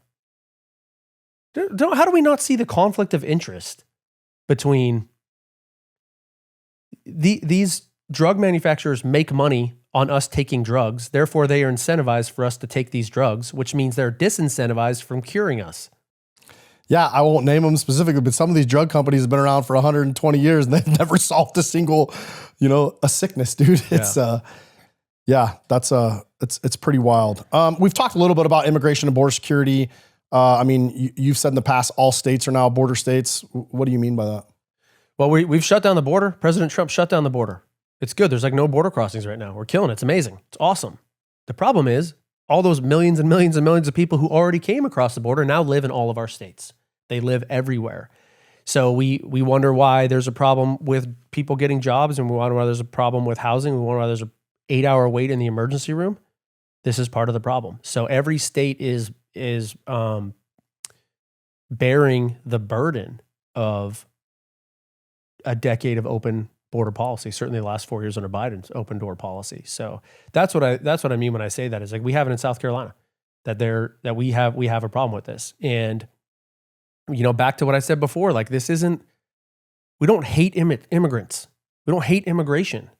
This isn't something that we want to be doing as Republicans. It's something that we have to do because we care about Americans first. We don't not care about those people, but we just care about Americans first. To me, it's not at all about not being empathetic to the plight of the immigrant. It's about the fact that the system has gotten abused, and we have to fix this. We have to fix it now before we can re-look at how the policy works. So, and every single state we're seeing it has these challenges with illegal immigration. So it's pretty easy to get after the criminal illegals. The harder thing to do is the fact that there are unintended consequences all the time of just illegal immigration, period. Yeah, there was a major raid in your district involving prostitution, drugs, and child trafficking. Can you tell us a little bit about that? Yeah, it was wild. Shocking to hear that. Like, I didn't know that was going on, that happened. Yeah. And amazing how quiet everybody was about this.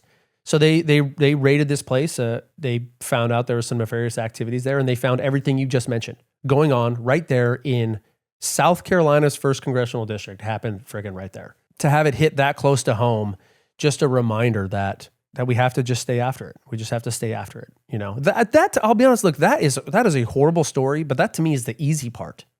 Like, if you can't get behind that, getting rid of child traffickers and violent criminals, then you're in that camp where I'm not interested in talking to you. Not interested in working together with you on a policy if you can't get behind getting rid of that part. I think the harder part is there are illegal immigrants who are not violent and trafficking in children, but are still a tremendous challenge for us to deal with, mostly economically. Yeah, and I don't want to put you, well, actually, I do kind of want to put you in a tough spot. How do you deal with that, right? This is something, I speak fluent Spanish. I lived and worked in a border town. I spent a lot of time, a lot of my years of life fighting crime. And I've had to wrestle with this idea. I'm all for getting criminals out of this country. I don't understand how people argue in defense of that. My question always becomes man, what about the people that are here that are doing, that have been here for 15, 20 years? Yes, they came illegally. They haven't committed crimes. They are, potentially, they're adding to society. Why not give them some type of status to where they become taxpayers? But I think this is a really gray area. And I'd just love to hear your thoughts on it. Yeah, all of those people you just mentioned are getting screwed over by the Democrats. The Democrats screwed them over. 10 years ago, we weren't talking about this. All those people you just mentioned were here, and it wasn't that big of an issue. They have been screwed over by the Democrats because they let too many in. Now it's a problem. Now it's all of them a problem. And I have two issues. Like, one, why do they get a free pass? There's a huge line of people trying to do it right. I mean, my grandparents lived in a refugee camp for a year just to come to this country. Why do they get a free pass? So back, once again, I just keep saying this isn't something that we want to be doing. I'm empathetic toward the people, the families that want to live in America because they recognize it's the best country on the planet. They have been screwed over by the Democrats, letting millions and millions and millions in. And now American families are being punished because of that. So you go to, everybody knows this, you can't go to an emergency room. You're going to be there. You better like block off your entire day. You're going to go to the emergency room because it's going to take you 8 hours. Because we as a society have decided a long time ago, it's the right thing to do. We're never not going to treat people. Doesn't matter if you have insurance or not, whether you're legal or illegal. If you show up at an emergency room, we are going to treat you, right? This is what we decided a long time as Americans. This is how it works. Every hospital's like this. This is what we're going to do. It's the right thing to do. The consequence of that right now is just worse than it's ever been. Oh, medical insurance is, dude, it's wild. Like, yeah. So why should Americans have to suffer? This isn't like Democrats love to like ring this bell about like these innocent people without ever acknowledging the fact that there are actual American families suffering. There's poor American families in this freaking country too. For every family, illegal immigrant family that we can mention that's doing it right, there's an American family like that as well. Why does the American family not get all that? American families would be better off. Some of them would be better off under Democrats if they were illegal. That is wild. You would get more money. This is true. You would get more money, more benefits if you were illegal alien under the Democrats than being an American. So that's what I have a problem with. Not something, once again, it's not something we want to do. We have no choice. The Democrats have screwed over every illegal immigrant in this country. As far as, Trump's agenda and your congressional role, what does supporting Trump's mandate kind of mean to you? With the mandate to... Well, I mean, he's been tough on... The mandate that he was given by... What we say that President Trump was given a mandate because America overwhelmingly voted for him and all Republicans in 2024. That mandate was to clamp down on DEI, get the wokeness out of our schools and the military, by the way. Freaking the training I had to do in the military for that stuff was just so dumb. And it was close the border, right, and fix the economy and get out of endless wars, like all those things. And I go back to I am policy over politics. When I look at policy that's best for America, it's all coming from President Trump. I don't like blindly follow President Trump because he's President Trump. I believe in what President Trump is doing because of what he's doing. And we have a year now of just incredible results. Like what the Democrats came out and said about like the fact that the economy is so much better today. I've seen two responses to that. One, trying to take away the credit from President Trump and like put it elsewhere, which is wild. Or just straight denying it, just like straight lying, like getting on camera and saying that's not true. And it is true. Housing is more affordable today. Inflation is 50% of what Biden's best day in office was. And that's what it is like permanently right now. We actually have GDP growth. We haven't had GDP growth like this certainly in not 4 years that Biden was there. We didn't have it. Every price is coming down, like 4 years of a disaster. And if you really think about Trump's 1 year in office, it's less than that, right? He's not like, he makes a change on day one. You don't see changes on day one. These things take a lot of time. So what are we talking? 6 months of progress. And we have closed borders. We have like the lowest murder rate in the history of the frickin' planet. We have ridiculously low inflation now, and it's probably going to continue coming down. We have GDP going up. Like I just look at those things. I don't care who's doing it. How do you not look at that and be like, damn, America's in a pretty good place today? This is like the golden age of America. And the only reason the other side of the aisle hates it is because he's winning. Yeah, it's really wild to watch what's happened with Trump. Like, look, man, we talked last night. I'm not some blind loyalist. There's things he says and the way he talks sometimes I'm just not a fan of. But good God, people hate him for the sake of hating. I mean, what they did to him, in between before he ran again, it should be scary. Yeah. People should be scared because they did everything, literally. Indicted him on charges they wouldn't have brought up on anybody else. And then again, anytime, I mean, that guy could find the cure for cancer tomorrow. Yeah. And Democrats would try to turn it into, that he is the TDS devil. is a real thing, man. Yeah, man. It really is wild to me. And look, man, he can be a polarizing figure.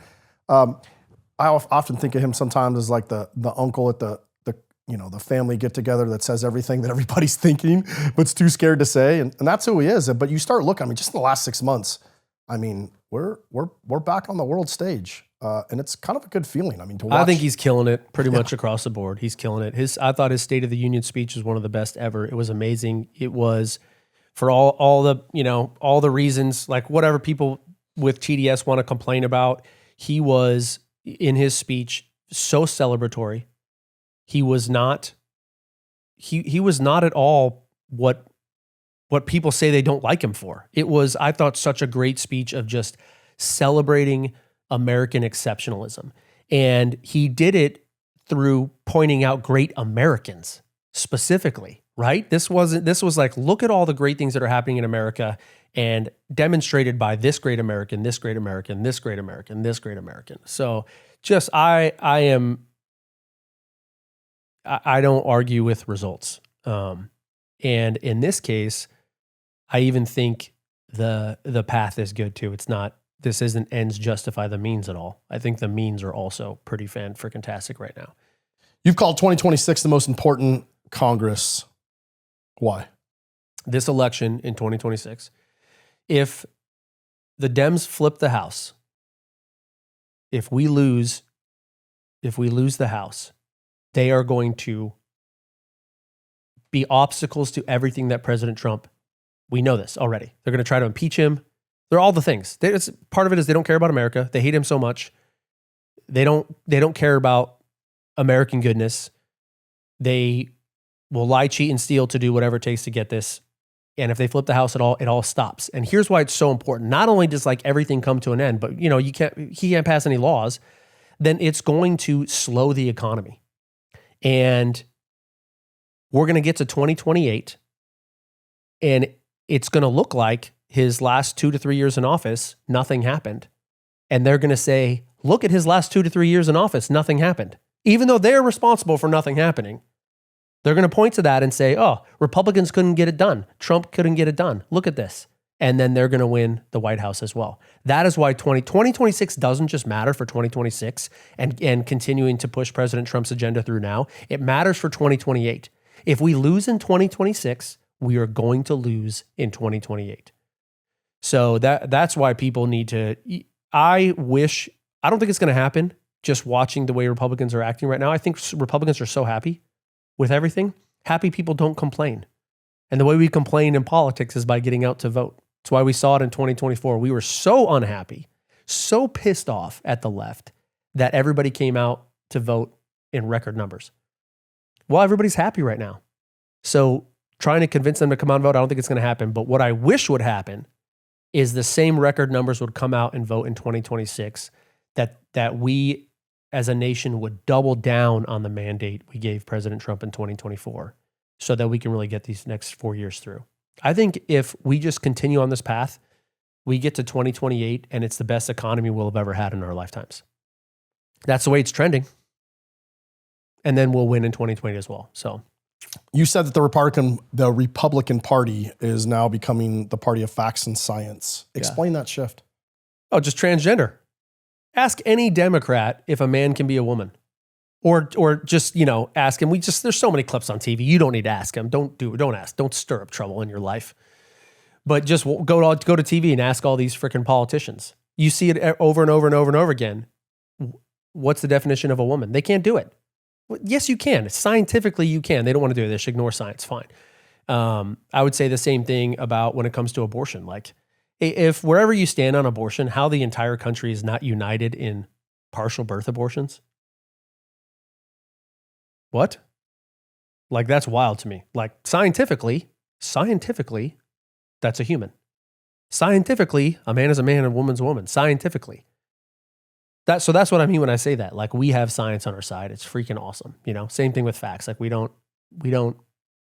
try to change the narrative on our end to to fit a new narrative, right? You deal with facts. You don't, what they love to do on the left is come up with, like, take a stance and then find things to support that stance rather than look at the facts and develop a stance based on the way the facts are. So I think it's pretty obvious, and I love it. I love being on the side of facts and science and truth. It's great. We don't have to make stuff up. It's great. Trump's tax cuts are set to expire. What's your thoughts? And we better freaking renew them. We better renew them. We have to. It's and we're going to. As a matter of fact, we're going to. Like, I'm really not worried about it. I think everybody knows what'll happen if we don't. Why would we ever want higher taxes? We want to give the government, like, this is like the argument of the left, is you got to pay higher taxes because the government knows better how to spend your money than you do. Trust us, guys. We know how to do this. Trust me, bro. Trust me, bro. I'm from the government. I'm here to help. Yeah. You've talked about growing the economy to tackle the deficit and not raising taxes. What's the math on that? Yeah, so I think we all agree that spending is too high. Republicans and Democrats agree on this one. It's comical to me to hear Democrats complain about how high our debt is, considering they created the debt. President Trump's been in office a year, and they're like complaining about his debt. It's wild. Typical. But we all agree the debt is too high. We have to stop spending as much as we're spending. The easiest way to do that, I think, is to get after the fraud, waste, and abuse. There's so much of that. So stop spending, stop the earmarks. There's still just so much crap that we're spending money on that we don't need, and it's true in the government too. I saw this in the Pentagon. Spending money on projects we don't need because some congressman, we talked about this earlier, because it's in a congressman's district. Like, we got to stop that stuff. That part to me is, it's going to be hard to stop the spending, obviously, but it's not hard to make that argument. That's the easy part to me. I think the hard part is making people realize that just as important to cutting spending is growing the economy, growing our income. So you talk about this like a regular person like me. I have debt. I own a home. I pay a mortgage on my home. As long as my income is more than my debt, I'm doing okay, right? We're okay. That's where we need to get America. It's the deficit that is so devastating to us because we continue to pay so much in interest on our debt that we can never get out from under it. So just as important as cutting the spending is we have to grow the other side. We have to increase our income. And the way income is typically measured is through GDP, gross domestic product. There's a lot of factors that go into it. Taxes are one of the ways to grow GDP. It's one of the variables. That's why Democrats love raising taxes.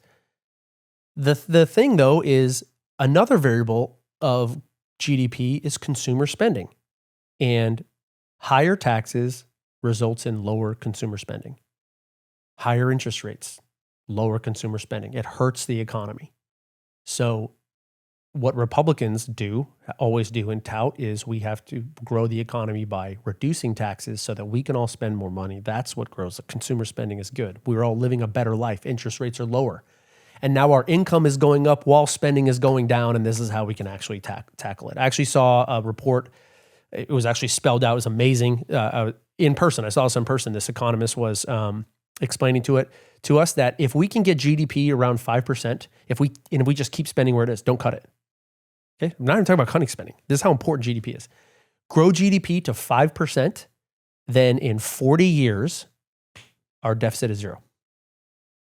That'll never happen because we're going to keep spending, of course. But that's just how powerful growing the economy is and the importance of GDP. What are your thoughts on tariffs? Every economist on the planet will tell you tariffs are not good for the economy.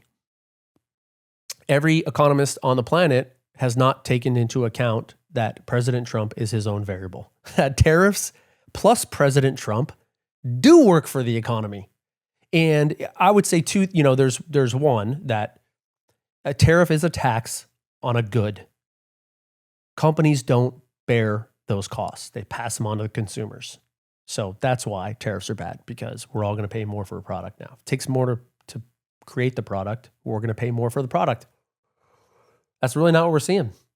The tariffs have been so effective in foreign companies that it's caused them to come to the bargaining table. One, move jobs back into the United States, right? Bring jobs home. That's fantastic.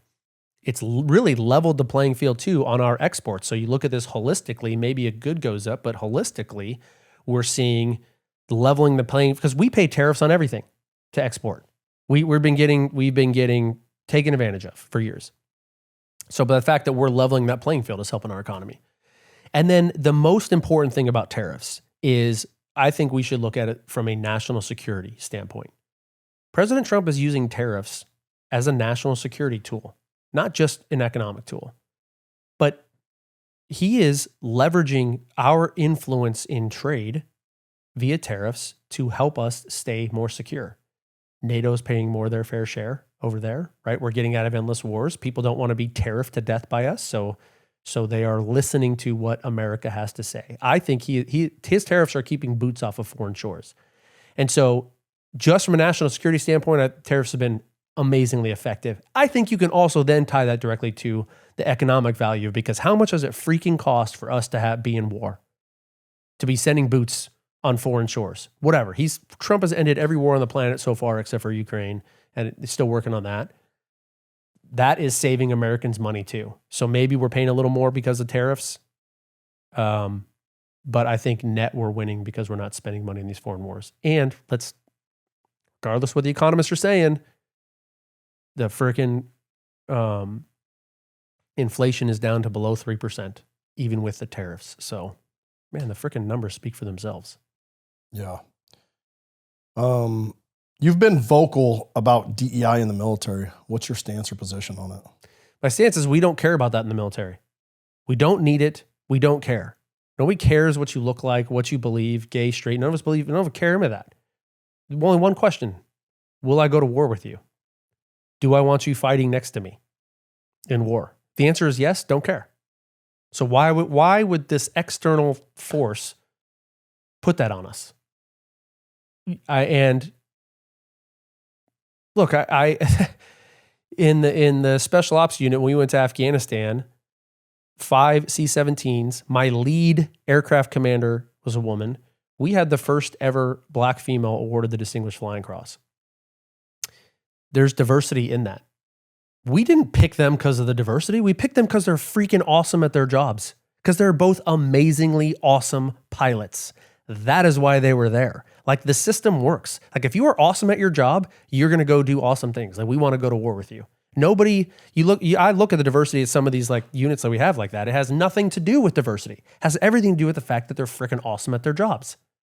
And so I hate the fact that, like, I wonder, do they, I've actually heard this. I know this to be true for some of them, that if you're a minority, you hate it too. Because now you're wondering if everybody's questioning if the reason you're where you are is because of these DEI programs. I don't think all of them feel that way. I'm not speaking for everybody, but that is anecdotally something that somebody has told me before that they dislike. And I see with my own eyeballs that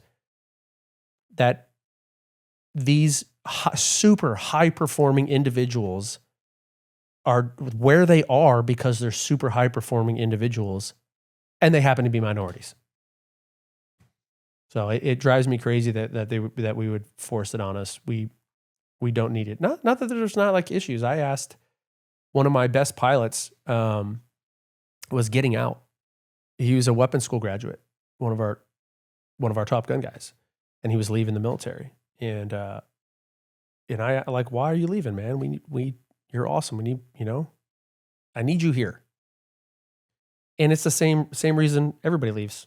He's a pilot. He had family, job, great opportunities elsewhere. Maybe tired of moving, maybe getting burned out of being at war all the time. You know what I mean? Like, it's no different for anybody else. So I don't think you put that on us. You just let the organizations. The only thing that matters in the military is warheads on foreheads. Don't get in the way of us doing that. How did DEI programs make the military weaker? I mean, you served during some of that stuff. Yeah, easiest way is like people asking questions, wondering if you're where you are because you're a result of a DEI program. Number one. Number two is a waste of time of training. We all done 1,000 CBTs and training, and the training days and the kinder, gentler, like whatever crap, bringing people in to like educate us on this stuff. You have like these whole days on whatever, it's just like a waste of time. We should be training on killing bad guys or doing our job well, becoming a better pilot. And instead we're forced to do these other things. So just a waste of time and money. And I am not saying the military is perfect and that folks don't experience have individual anecdotal experiences of maybe experiencing race. The military is a microcosm of the United States of America. It's a cross section. So you're going to have good and bad apples everywhere. But in my experience, none of us care about that. All we care is, how good at your job are you? That's it. America doesn't like home games. We prefer away games. Explain that philosophy. Well, one of my favorite quotes of all time. This is the purpose of the United States military. We don't like home games. Pearl Harbor was a home game. 9/11 was a home game. We as Americans prefer away games. The job of the United States military is to make sure it stays an away game. So while I love President Trump's, I love Peace Through Strength. It's freaking working. It's so amazing. The Peace Through Strength initiative, we're freaking home. All the wars are over. It's so great. Let's not forget that peace through strength means you got to have the strength part about it too. We better be the one on the block carrying the biggest stick. This buildup that's going on with Iran right now, this is the strength part of peace through strength. And what I don't want to see is endless wars. What I do love seeing is Midnight Hammer, a couple B-2s dropping bombs on Iran. I do love seeing the special ops mission in Venezuela, freaking badass. Neither one of them did we lose any troops at all. So wildly successful. That is how you keep it in an away game right there. I think tariffs are keeping it in an away game too. Just keep the trouble off of American shores. The only problem we have that's a home game right now is the illegal immigration problem. That's it. Yeah, I mean, I would even go as far to say Mexico's become a real problem. Most of the drugs that are coming through, I worked drugs for years. I worked and lived on the border. I dealt with the cartels. My story's not well known, but very up close and personal. It is amazing to me that we have not dealt with Mexico. We just saw what happened. It's still going on right now. Puerto Vallarta? Yeah, but that's also spread to other places in Mexico. Yeah. The cartels have destabilized that government. Yeah. And they're our southernmost partner. They're running 87% of the narcotics into North America. All the fentanyl's coming in through Mexico, most of it, all of the, a lot of the human trafficking. What's your stance, not on Mexico, right? Because it's not that I love Mexico. I like to go visit Mexico. I speak Spanish. But why are we not dealing with the cartels directly?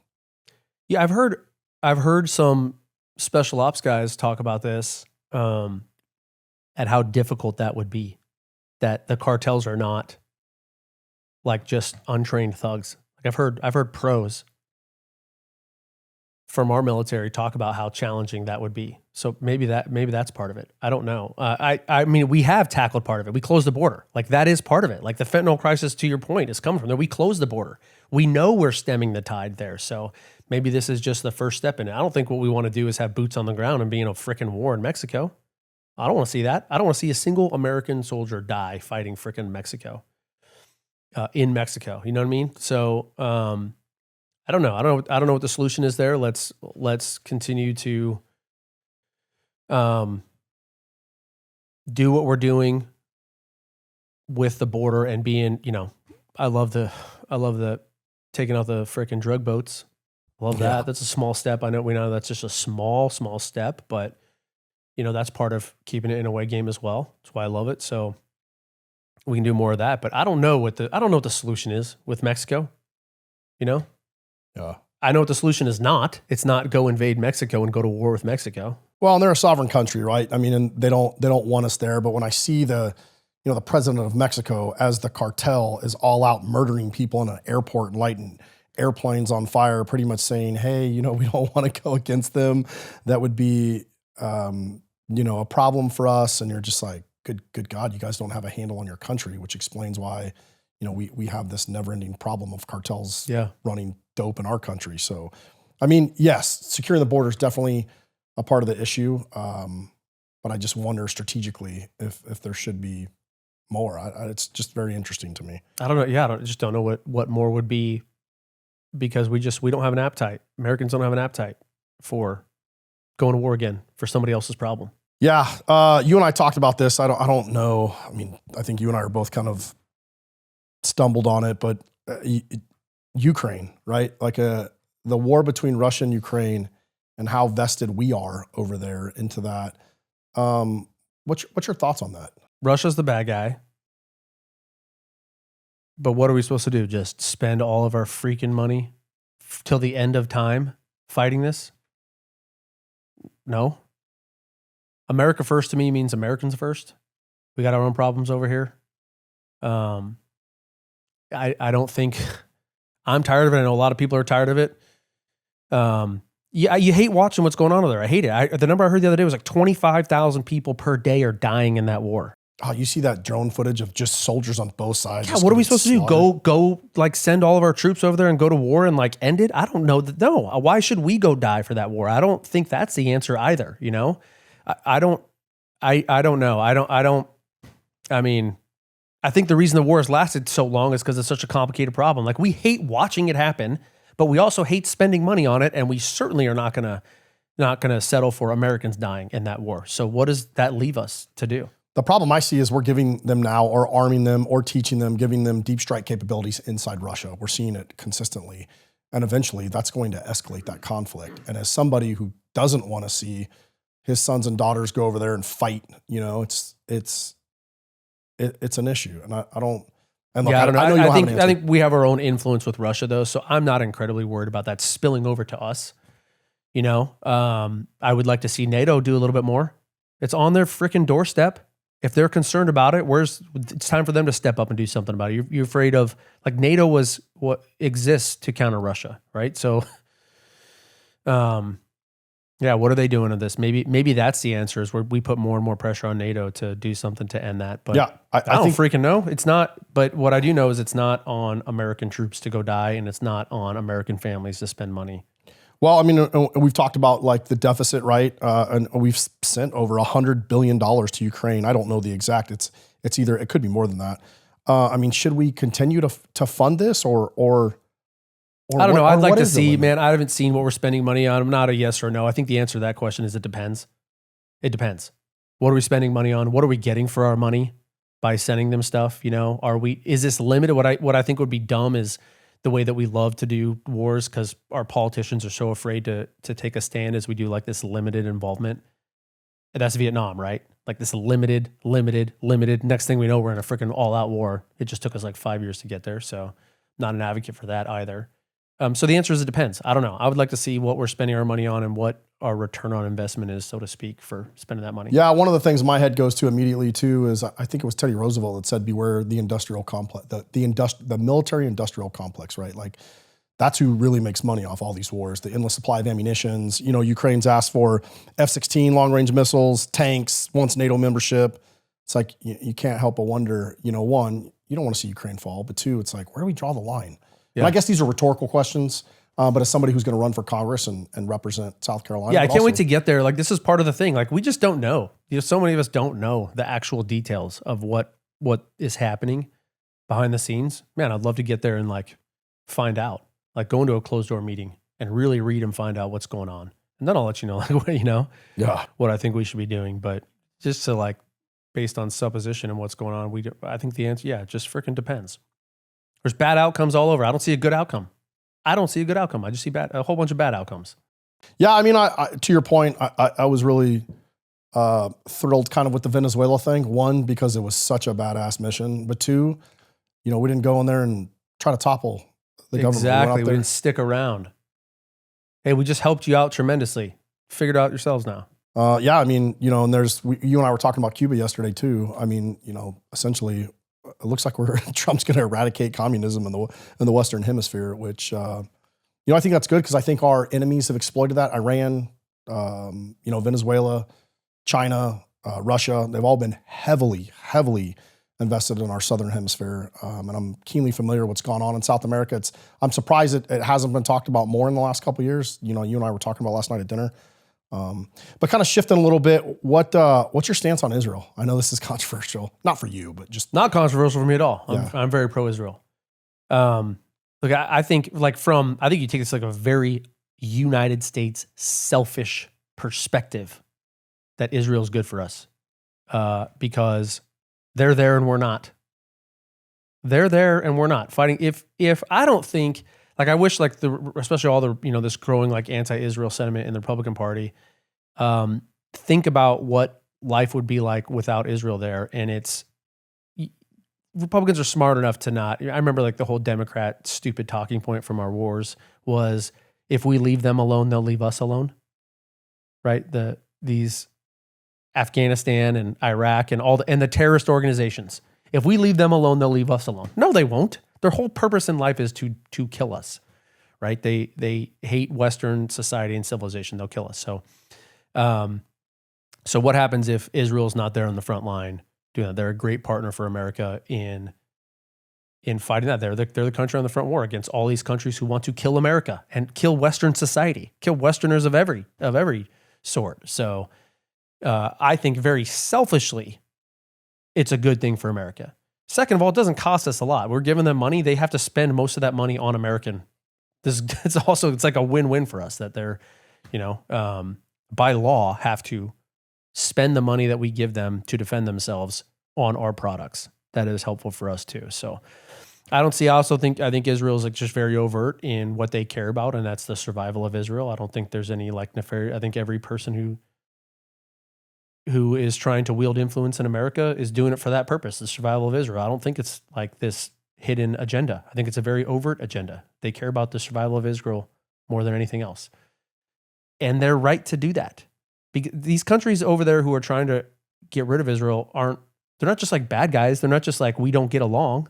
Like their stated intention is the annihilation of Israel. Like, they're not hiding it. I don't know why. I don't understand that part about it. Like, if you're a country who is surrounded by countries who want to destroy you, you would have a very vested interest in getting other people to support you in what you're doing. So I think Israel's a great partner to us. They have been and are the most important strategic ally we have in that region of the world. I like if I'm going to draw an analogy to it in other places, like Japan is a very strong ally we have in that region of the world. And the fact that Japan is there is very helpful to the United States of America. How is this any different with Israel? The Hamas conflict, what do you think our role should be? I think just be anti-Hamas. They're a friggin' terrorist organization. Be anti-Hamas. There's not gonna be if what happened to them happened to us, we would have not rested until Hamas didn't exist on this earth. If a country came into our country, raped, murdered, and kidnapped people, we would go to war for 20 years against that, right? Or until like they were completely eradicated, we would have just annihilated them. So I think it's pretty easily to take a stand and say Hamas is freaking terrible. They're a terrorist organization. They are sacrificing their own people for their agenda. They're awful in every single freaking way. Hamas is bad. And we should be standing with Israel to be anti-terrorist in general. And Hamas like fits that mold. Should we put boots on the ground to go fight Hamas? No. But we can be anti-Hamas in a lot of other ways. What's America's role in the Middle East peace? It depends. That's not a wishy-washy answer to. That's really the answer. It's the right answer. It depends. What threat do they have with us? We've seen what happens when we do nothing. They get stronger and they attack us. We have seen what happens when we get too involved. We be in wars for 20 years and we accomplish nothing. So the answer is it depends. Who in the Middle East? That matters. Like the Middle East isn't just like one big giant country, right? That's a threat to us. Iran is different from everybody else, from Saudi Arabia. So what should our role over there be? Our role should be, it depends on the threat to the United States of America and our interests. But we shouldn't be passive. But we shouldn't go to war for 20 years. So there's got to be something in between there where we're doing the right. Right now, we're doing the right thing.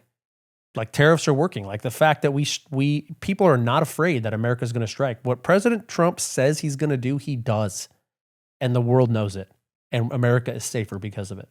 Yeah, I mean, you do see that in the world right now. I mean, it's people are on their toes. Our adversaries are on their toes. And I think that's good. I mean, especially when you start looking at, Iran's funded Hamas, Hezbollah, the Houthis in Yemen. They've attacked our ships. And, for too long, we sat by idly. I remember. They're like the largest state-sponsored terrorism on the planet. Yeah, Iran. I mean, what the Biden administration, or maybe it was the Obama administration, they landed a C-17 or a C-130 just full of cash, gave them money that I'm sure they, again, used against us and our allies. It's been pretty wild. What's your thoughts what's your thoughts on Iran? I mean, there's a lot to talk about there, but Yeah, we can't ever let them get a nuke. They're horrible. They're the enemy. You know, we used to have this. We used to call it as part of the national defense strategy was we called it the 4+1. America's big enemies. This is like how we built our military, trained and planned, and the 4 were Russia, China, North Korea, and Iran. And the +1 was a violent extremist organization of some sort, like ISIS. Like we were going to be prepared to keep pace with all of those 4+1. Somewhere, I think in like 2020 or 2021, Biden administration, for sure, we changed that from 4+1 to 3+2. We took Iran out of the state actor mold, and we put North Korea and Iran together as like, we're not really concerned with them.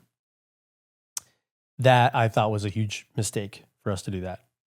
Then we saw them start developing a nuclear program, like getting more bold, sponsoring more terrorism. As soon as we said they're not as big a threat anymore. And that's a mistake. We need to acknowledge that they are a significant enemy and make sure they don't get a nuke and frickin' keep them in their place. While at the same time, not getting involved in a frickin' 20-year war, not sending American troops to die for that type of thing. So more midnight hammers maybe is the answer. Let's talk about something that's on everybody's mind these days. The Epstein files, dude. What a topic that it's kind of exploded in the internet. And I think as stuff continues to get released, it's been pretty eye-opening. Have you dove into any of that and looked into any of that stuff? A little bit.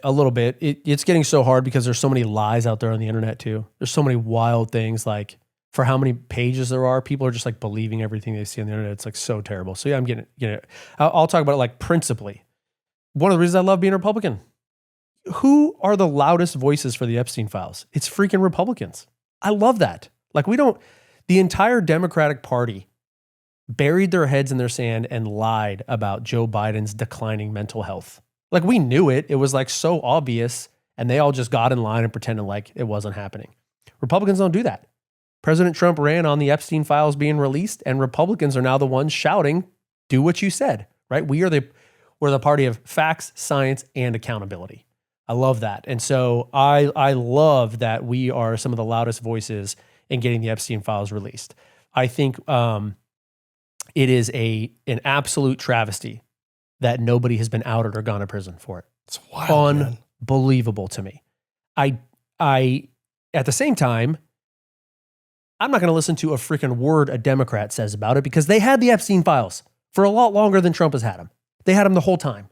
And if there was something in there that would have benefited them, I guarantee they would have released it. So Democrats can shut their mouths about the Epstein files. You had your shot and you missed it. All right, President Trump, Republican Party, it's time.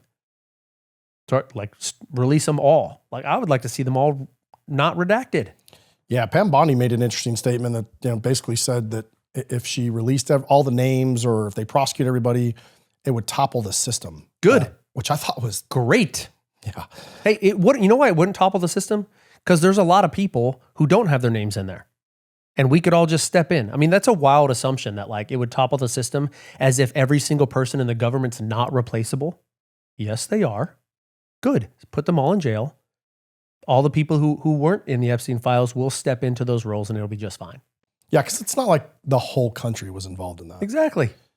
You and I talked a little bit about this probably a couple weeks ago. I know you weren't super spun up about it, and we talked about it briefly last night. But what's your thoughts, or do you have thoughts, or will you at least look into it in the future about psychedelics for the treatment of PTSDs, TBI? Have you had a chance to look into any of that, or not really? Just what you and I have talked about, but yeah, anything that'll help, especially like troops. I mean, 22 a day. The fact that number hasn't changed, and in some cases you can argue it's higher now, is wild. We have to do something different. To keep doing the same thing over and over and over again and just hope that we get a different result, not effective. So yeah, absolutely. There's a smart way to do it too. I don't think the answer is just let everybody do drugs. But, oh no. But there's a right way to do it. So absolutely. You remember what I said about being a budget guy is you want to know what somebody cares about is look where they spend their money. How much we hear about how much people care about vets, and then we see no changes. I haven't seen any appreciable changes in the VA, in the way the VA does business. People still hate the VA, dealing with the VA as much as they ever have, or maybe even more. So people are not putting their money where their mouth is. We are not doing anything to actually change and take care of our veterans. And so, yes, I would love to see something new and different happen. And I am open to anything if it is going to save people's lives. Love that. Would you be open to clinical trials and research for veterans? Yes. If it was controlled? Why aren't we doing that already? Yeah. I think we are doing it in some places. It's just not, and again, I think it goes back, right? And I have to be careful what we say because we put this on YouTube, it'll completely get censored, but there's no money in the cure, right? I mean, when we're handing out mental health medication like candy, when one of the main side effects from that medicine is suicidal ideations. Yeah. But we can't correlate the fact that there's this decline. Yeah. And veterans are killing themselves all the time. It's pretty crazy to me. They are. I mean, there's still so much to. I see this in the pilot space when it comes to mental health. If you're a pilot, having PTSD, acknowledging PTSD is a disaster. You can't. They're gonna keep you from flying. So pilots don't do it. So but it's probably not just us. It's probably anybody who's doing anything at a high end level like that are going to keep their mouth shut and then quietly deal with it and quietly suffer from it. And then we continue to have 22 a day. So yeah, we got to freaking do something new and different, man. We just went through like a big government shutdown fight and it seems like it happens, I don't know, man, all the time, 6 months, a year. Like, why the heck can we not pass a budget? Like, isn't that Congress's job? Yeah, it is Congress's job. Two different things. So the government shutdown, let's be clear, the last government shutdown in November. This is how little Democrats care about Americans. They're willing openly. This was part of their narrative. Part of their narrative was Americans must suffer for this to work. Therefore, we're going to make Americans suffer. So in the government shutdown, let's remind everybody, what the Republicans said was, we want to pass a continuing resolution so that we can continue to work on the budget with our counterparts across the aisle. The continuing resolution is a continuation of the previous year's budget, which was the Biden budget. So here's what the Republicans said. We will continue with your budget, Democrats, while we all work on it together. And the Democrats said, no, we don't want our budget that we passed to continue. We would rather have Americans suffer so that we can make Republicans look bad and fight for these things that we want that are never going to get passed, which never got passed. They lost anyway. That's actually what happened with the government shutdown. Like that is different from not being able to get a budget passed. That is Democrats sacrificing Americans to the altar of their own power and egos. It's terrible. And they openly said it, right? We're not even like guessing that was their motivation. They said out loud that was their motivation. So that's one of the things that we're fighting against, that we're dealing with. Democrats don't care about the American people. They don't care about the American people. Their actions certainly don't support it. So that's one thing with the government shutdown, why the government shutdown happened. Why we can't pass a budget is because, I don't know, because politicians trying to pass the budget. That's why we can't pass the budget, is because politicians are doing it. That's probably. So I don't know. Ask me again when we get there, and I'll tell you why they can't pass it. I mean, you got to compromise on some levels. So we feel like we should be able to. I don't know, man. I don't know. I feel like just like everybody else does, just so frustrated with our politicians and with politics. This is why I advocate all the time for not quit electing politicians. Like all of us should be running for office. Like all of us should be running for office and getting elected. You know? Yeah. Insider trading. For it, against it. I laugh because you imagine me like, oh, I'm for it. Yeah, well, I mean, great. This sounds great. You've seen, I mean, even Republicans, man, there's Republicans that, they get in office, they got good intentions, and all of a sudden you see their net worth rocket, their stock trades. No, I'm obviously against it. Back to what I said before too, about like, this used to be a job that people went to go serve America, not to get rich. They left lucrative jobs to go serve. And then you came back out. I mean, there's so many opportunities to leave government service and make a lot of money because of what you learned in government service. Cool, go do that. Why are people getting so rich on a job that doesn't pay $200,000 a year because of this insider trading stuff? Wild that it's okay. No, we have to freaking pass it. President Trump, the State of the Union, this was another one of my favorite parts. If you saw this was so freaking great when he basically threw down the gauntlet on everybody in Congress, including Republicans, to pass an insider trading ban in Congress. Loved it. And then if you remember what he said, he's like, we got to pass this insider trading ban Where's Nancy Pelosi? Is she? Where's It was so great. It was so great. She's obviously man. They made a couple AI algorithms just following autopilot her. Yeah, yeah. Wow. And of course, that's like so far delayed, you'll never be like her. But what was her statistic for her time in Congress? Is she beat Warren Buffett by like 1,000%? It's crazy. Man. She outperformed Warren Buffett by over 1,000% in the market over the same length of time. That Meanwhile, is wild. Martha Stewart went to jail. Right. Yep. So yeah, let's ban insider trading and make sure people are up there doing the job that we asked them to do. Go serve. The job is about serving America.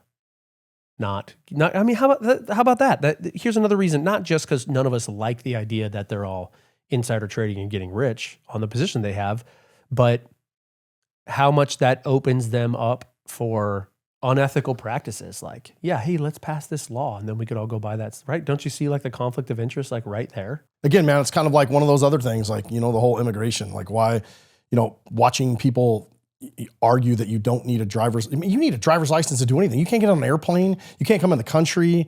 There's so many things you need your driver's license. It's so obvious why. Yeah. It's so obvious why. Right, there's a whole thing in Mom Donnie, like if you were going to get a job shoveling snow, you needed 2 forms of ID to get hired in New York City. But obviously he's one of the biggest crybabies about not showing ID to vote. That guy's awful. That entire group, him and all the people. There's an interesting picture of him and his mom with Epstein. Any questions I didn't ask you on politics? Again, man, this is kind of our first foray into politics. Like anything else, any other messaging you think that's important for your upcoming race? Yeah, whatever side of the aisle you're on, elect patriots, man. Right? It doesn't matter what side of the aisle you're on. Like, I think it's good for us to have civil discourse in America. Charlie Kirk was an expert at it. But as evidenced by what happened to him, there's this entire faction of the country who doesn't want it. They don't want civil discourse. They don't want the best for America. And so let's not elect those people, please, on either side of the aisle. And let's elect leaders and let's elect patriots and let's stop electing frickin' politicians. How can people support your campaign? Pelbathforcongress.com is the website. Pelbathforcongress.com. Follow us on social media. That's the best way is to promote the campaign as much as possible. We need to fundraise. Look, if there's anybody out there who wants to contribute to the campaign, frickin' donate money. We need to stay competitive with these people who are trying to buy their way into the seat. So that's helpful. But spreading the message, everybody in my district who hears our story is one less dollar we got to spend right on that. So both of those things help tremendously. Can you just take 2 seconds and explain? I'll probably take longer than 2 seconds because I asked this because I don't understand. Right? It's like, hey, give money to the campaign so we can get elected. But I was asking you, yesterday, like, where does the money go? Like, I'm really curious. Marketing. All the money goes to, you're paying costs too, because there's people running the campaign, right? I have people helping me with this campaign. You can't do it by yourself. So there's literally people helping me with all of that type of stuff, like professionals. Just think about you're a business trying to grow your brand, trying to get people to buy your brand. That's what we're trying to do. So it takes money to market, a lot of money to market. And the way campaigns are, when campaign season rolls around, it's airtime, the cost of airtime goes up. It's like the Super Bowl. Super Bowl commercials cost so much more money than regular commercials because so many more people are paying attention, right? So it's the same thing with congressional races. Like when there's congressional races going on, they jack up air prices, airtime costs go way up. So that's literally what you're spending money on is just marketing. The more people who can hear the story, the more likely I am to win this race and get elected. And the fact is, if I don't reach a significant portion. And there's other ways to do it without spending money too. We're doing all those, knocking on doors, meeting people where they are. But with 750,000 people in my district, I literally just don't have the time to go meet all of them. So you need to have marketing, not to mention people like to be fed. We like to sit on our couch and be fed information. And so you do that on airtime, commercials, ads, TV, billboards, signs, right? Yeah, Internet, even social media, all that stuff. That is what we're spending money on. And so if you got one guy spending $1 million on ads and another guy spending $100,000 on ads, like the $1 million is going to win. And it's not about the message being better. It's about the fact that more people are reached. That is why it is so expensive to run campaigns. And especially like when you get the bigger the election, like if you're running statewide, you got to raise more money because that's more people you're trying to reach. If you're running for freaking president, obviously it's pretty obvious. No. You know, they're spending how much money they're spending on airtime and ads and stuff like that. So I do think, look, don't get me wrong. It's a freaking problem that we have, that it costs this much money to run for office. It is a problem in America. Well, that's why wealthy people keep getting elected instead of, true representatives of the people. Yeah, you're exactly right. It is so cost prohibitive to run. You're a military guy like me who served for 22 years instead of being on the outside, like getting rich, doing like whatever. Like for me, the money that I'm spending on it is literally like retirement money, right? It's like money that could be going to my family. I have 2 kids in college right now too, by the way. So we are working our butts off to connect with like-minded Americans and patriots who feel that we do, who are willing to support, right? And think about that. Think about this. 100 people donating $1,000. I can find 100 people around the country to donate $1,000. That's $100,000. Bam. It's great, right? Donating $1,000 is like, people can do that. It's like within, the realm of, I would say, a regular person's ability to contribute. So that's what we're trying to do, is we're trying to just meet as many people as we can who are willing to do something like that. And that just makes us competitive. And I'm not trying to raise $1 million to compete with the people trying to buy the election. But we just need to be competitive. Our story's going to win. Yeah, no, you're very authentic, dude. That's, again, why we agreed to have you on ours. We'll make sure we put all the links to your social media and your stuff in the description. I do want to kind of follow up. I want to talk about your wife for a second. You've been married for 22 years with kind of the life that you've lived, and many of us, that's kind of a big deal, man. Especially being deployed, your wife raising 2 kids in your absence while still, being a boss lady herself. Yeah. If you could, man, can you just share maybe 1 or 2 secrets on kind of how you guys have stayed together, other than she just puts up with you? Like kind of maybe, man, because there's a lot of dudes that are married out there, a lot of dudes that are divorced, remarried, whatever. Yeah. Like what has helped you guys through the years as you guys were separated? What are some of the things that kind of help stabilize you guys? Yeah. First and foremost, our God is a God of miracles. It's a miracle. It's a miracle. I mean, we have problems just like everybody else does. We've been through it, just like so many couples. The reason we stay together is because our marriage is rooted in Jesus and His word. So when we got married, there is no divorce. This is so significant. Breaking up is not an option. We're not dating, we're married. So for us, breaking up is not an option. So when getting divorced, when breaking up is not an option, man, that's a lot of motivation to get through a fight. If you both know, you both know, right? Like, we're not breaking up, no matter how bad this fight is. Like, we're not breaking up after it.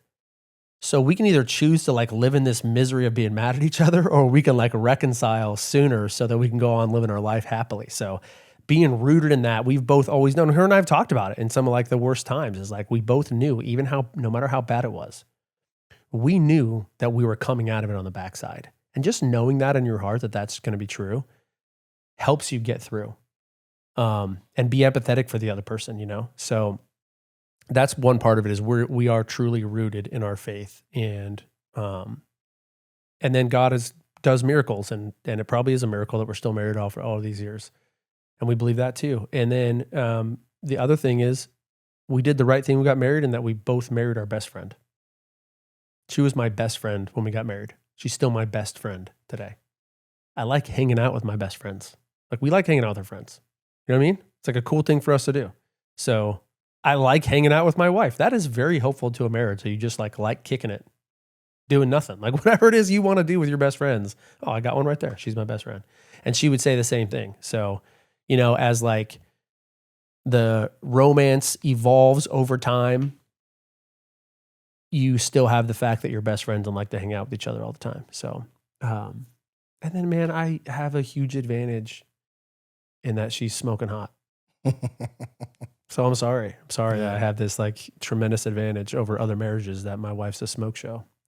So all of those things put together means 24 years. And 2 amazing kids. Let me talk about them real quick. Both my kids are freaking phenomenal. They're 18 and 20 and in college. My daughter just started college in Florida. She's going to start on the journey. She's a theater major. She's freaking amazing on stage. And my son is he's about to graduate college. He's graduating college in 3 years. He's at Liberty University, which I think is the best university in America. And faith is all four of us. Our faith is strong, independent relationships with Jesus, all of us. And I think that shows through. We're like a family that serves. So my daughter has done multiple mission trips. She's super passionate about mission trips. She's been to Africa and South America, and like this is what she does. She leads mission trips. She's so great. My wife too, Lyndon, is she's a PA by trade, and so she has done mission trips with our church, and then she is also now leading medical missions. She's been to both Kenya and where did she go? Liberia, leading medical missions to Liberia. She's super passionate about like this like service thing, like getting out there and doing stuff that, man, my family's passionate about it. And my son too. And my son, Jake, has a call to service on his life. I like to say it's just like mine, but a different path. He's about to enter the ministry. So he's graduating college with a degree in pastoral leadership. He's a 6 foot, 220 pound wrestler and catcher from his high school baseball team, gym rat, yoked dude. And he loves to preach on stage. He wants to freaking have his own church and preach and go bring the gospel to people. So like, I look at my family as just this amazing unit of people who just want to get out and serve and like do these awesome things. And that's also helped our marriage too, because I feel like we're far from perfect. We're actually, as Christians go, terrible. We're terrible. Just like all of us are. We are far from like doing all that we should do all the time, but we are rooted in our faith, all of us, and we're actively living out our faith. And so that matters too. And that is why I think we've stayed together for so long and why we're still best friends and hang out and on this new journey together. Awesome, man. Well, as we close, I mean, we talked a lot today. We covered just a lot of ground today. Not only your career, which is pretty amazing, and you know, you're probably overqualified to be in Congress compared to what I've seen out of some of the, not all congressmen, but so man, we're rooting for you. And so I appreciate it. I wanted to thank you for taking the time, dude. You've been busy. Like I picked you up early from the airport. You went straight to the Airbnb. I mean, you took calls all day. I picked you up last night. We grabbed dinner. And so you were still hustling, but I really wanted to sincerely thank you, for taking the time to. Dude, thank you. Super fun, man. I love this. I love, hope. I mean, I know you and I are going to stay in touch, but I hope like more comes of this. You know, you get to meet so many more people on this path. The only part about politics I like is meeting people who love America.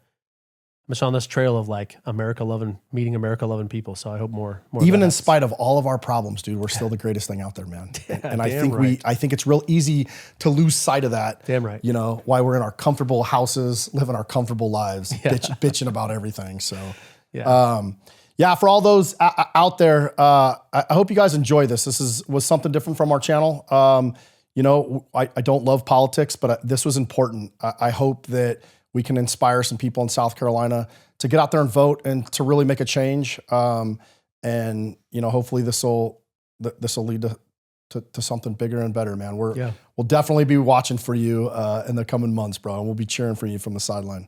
Okay. Everybody, support the channel in any way you can. Like, subscribe. If you're on YouTube, leave us a comment. I read all the comments off the main channels, off the main podcast. It's really hard to keep up with all the shorts. But I just wanted to thank everybody for the just nonstop continuous support. We wouldn't be able to do this without you guys. Everybody be safe out there. And if you can't be safe, be violent out here.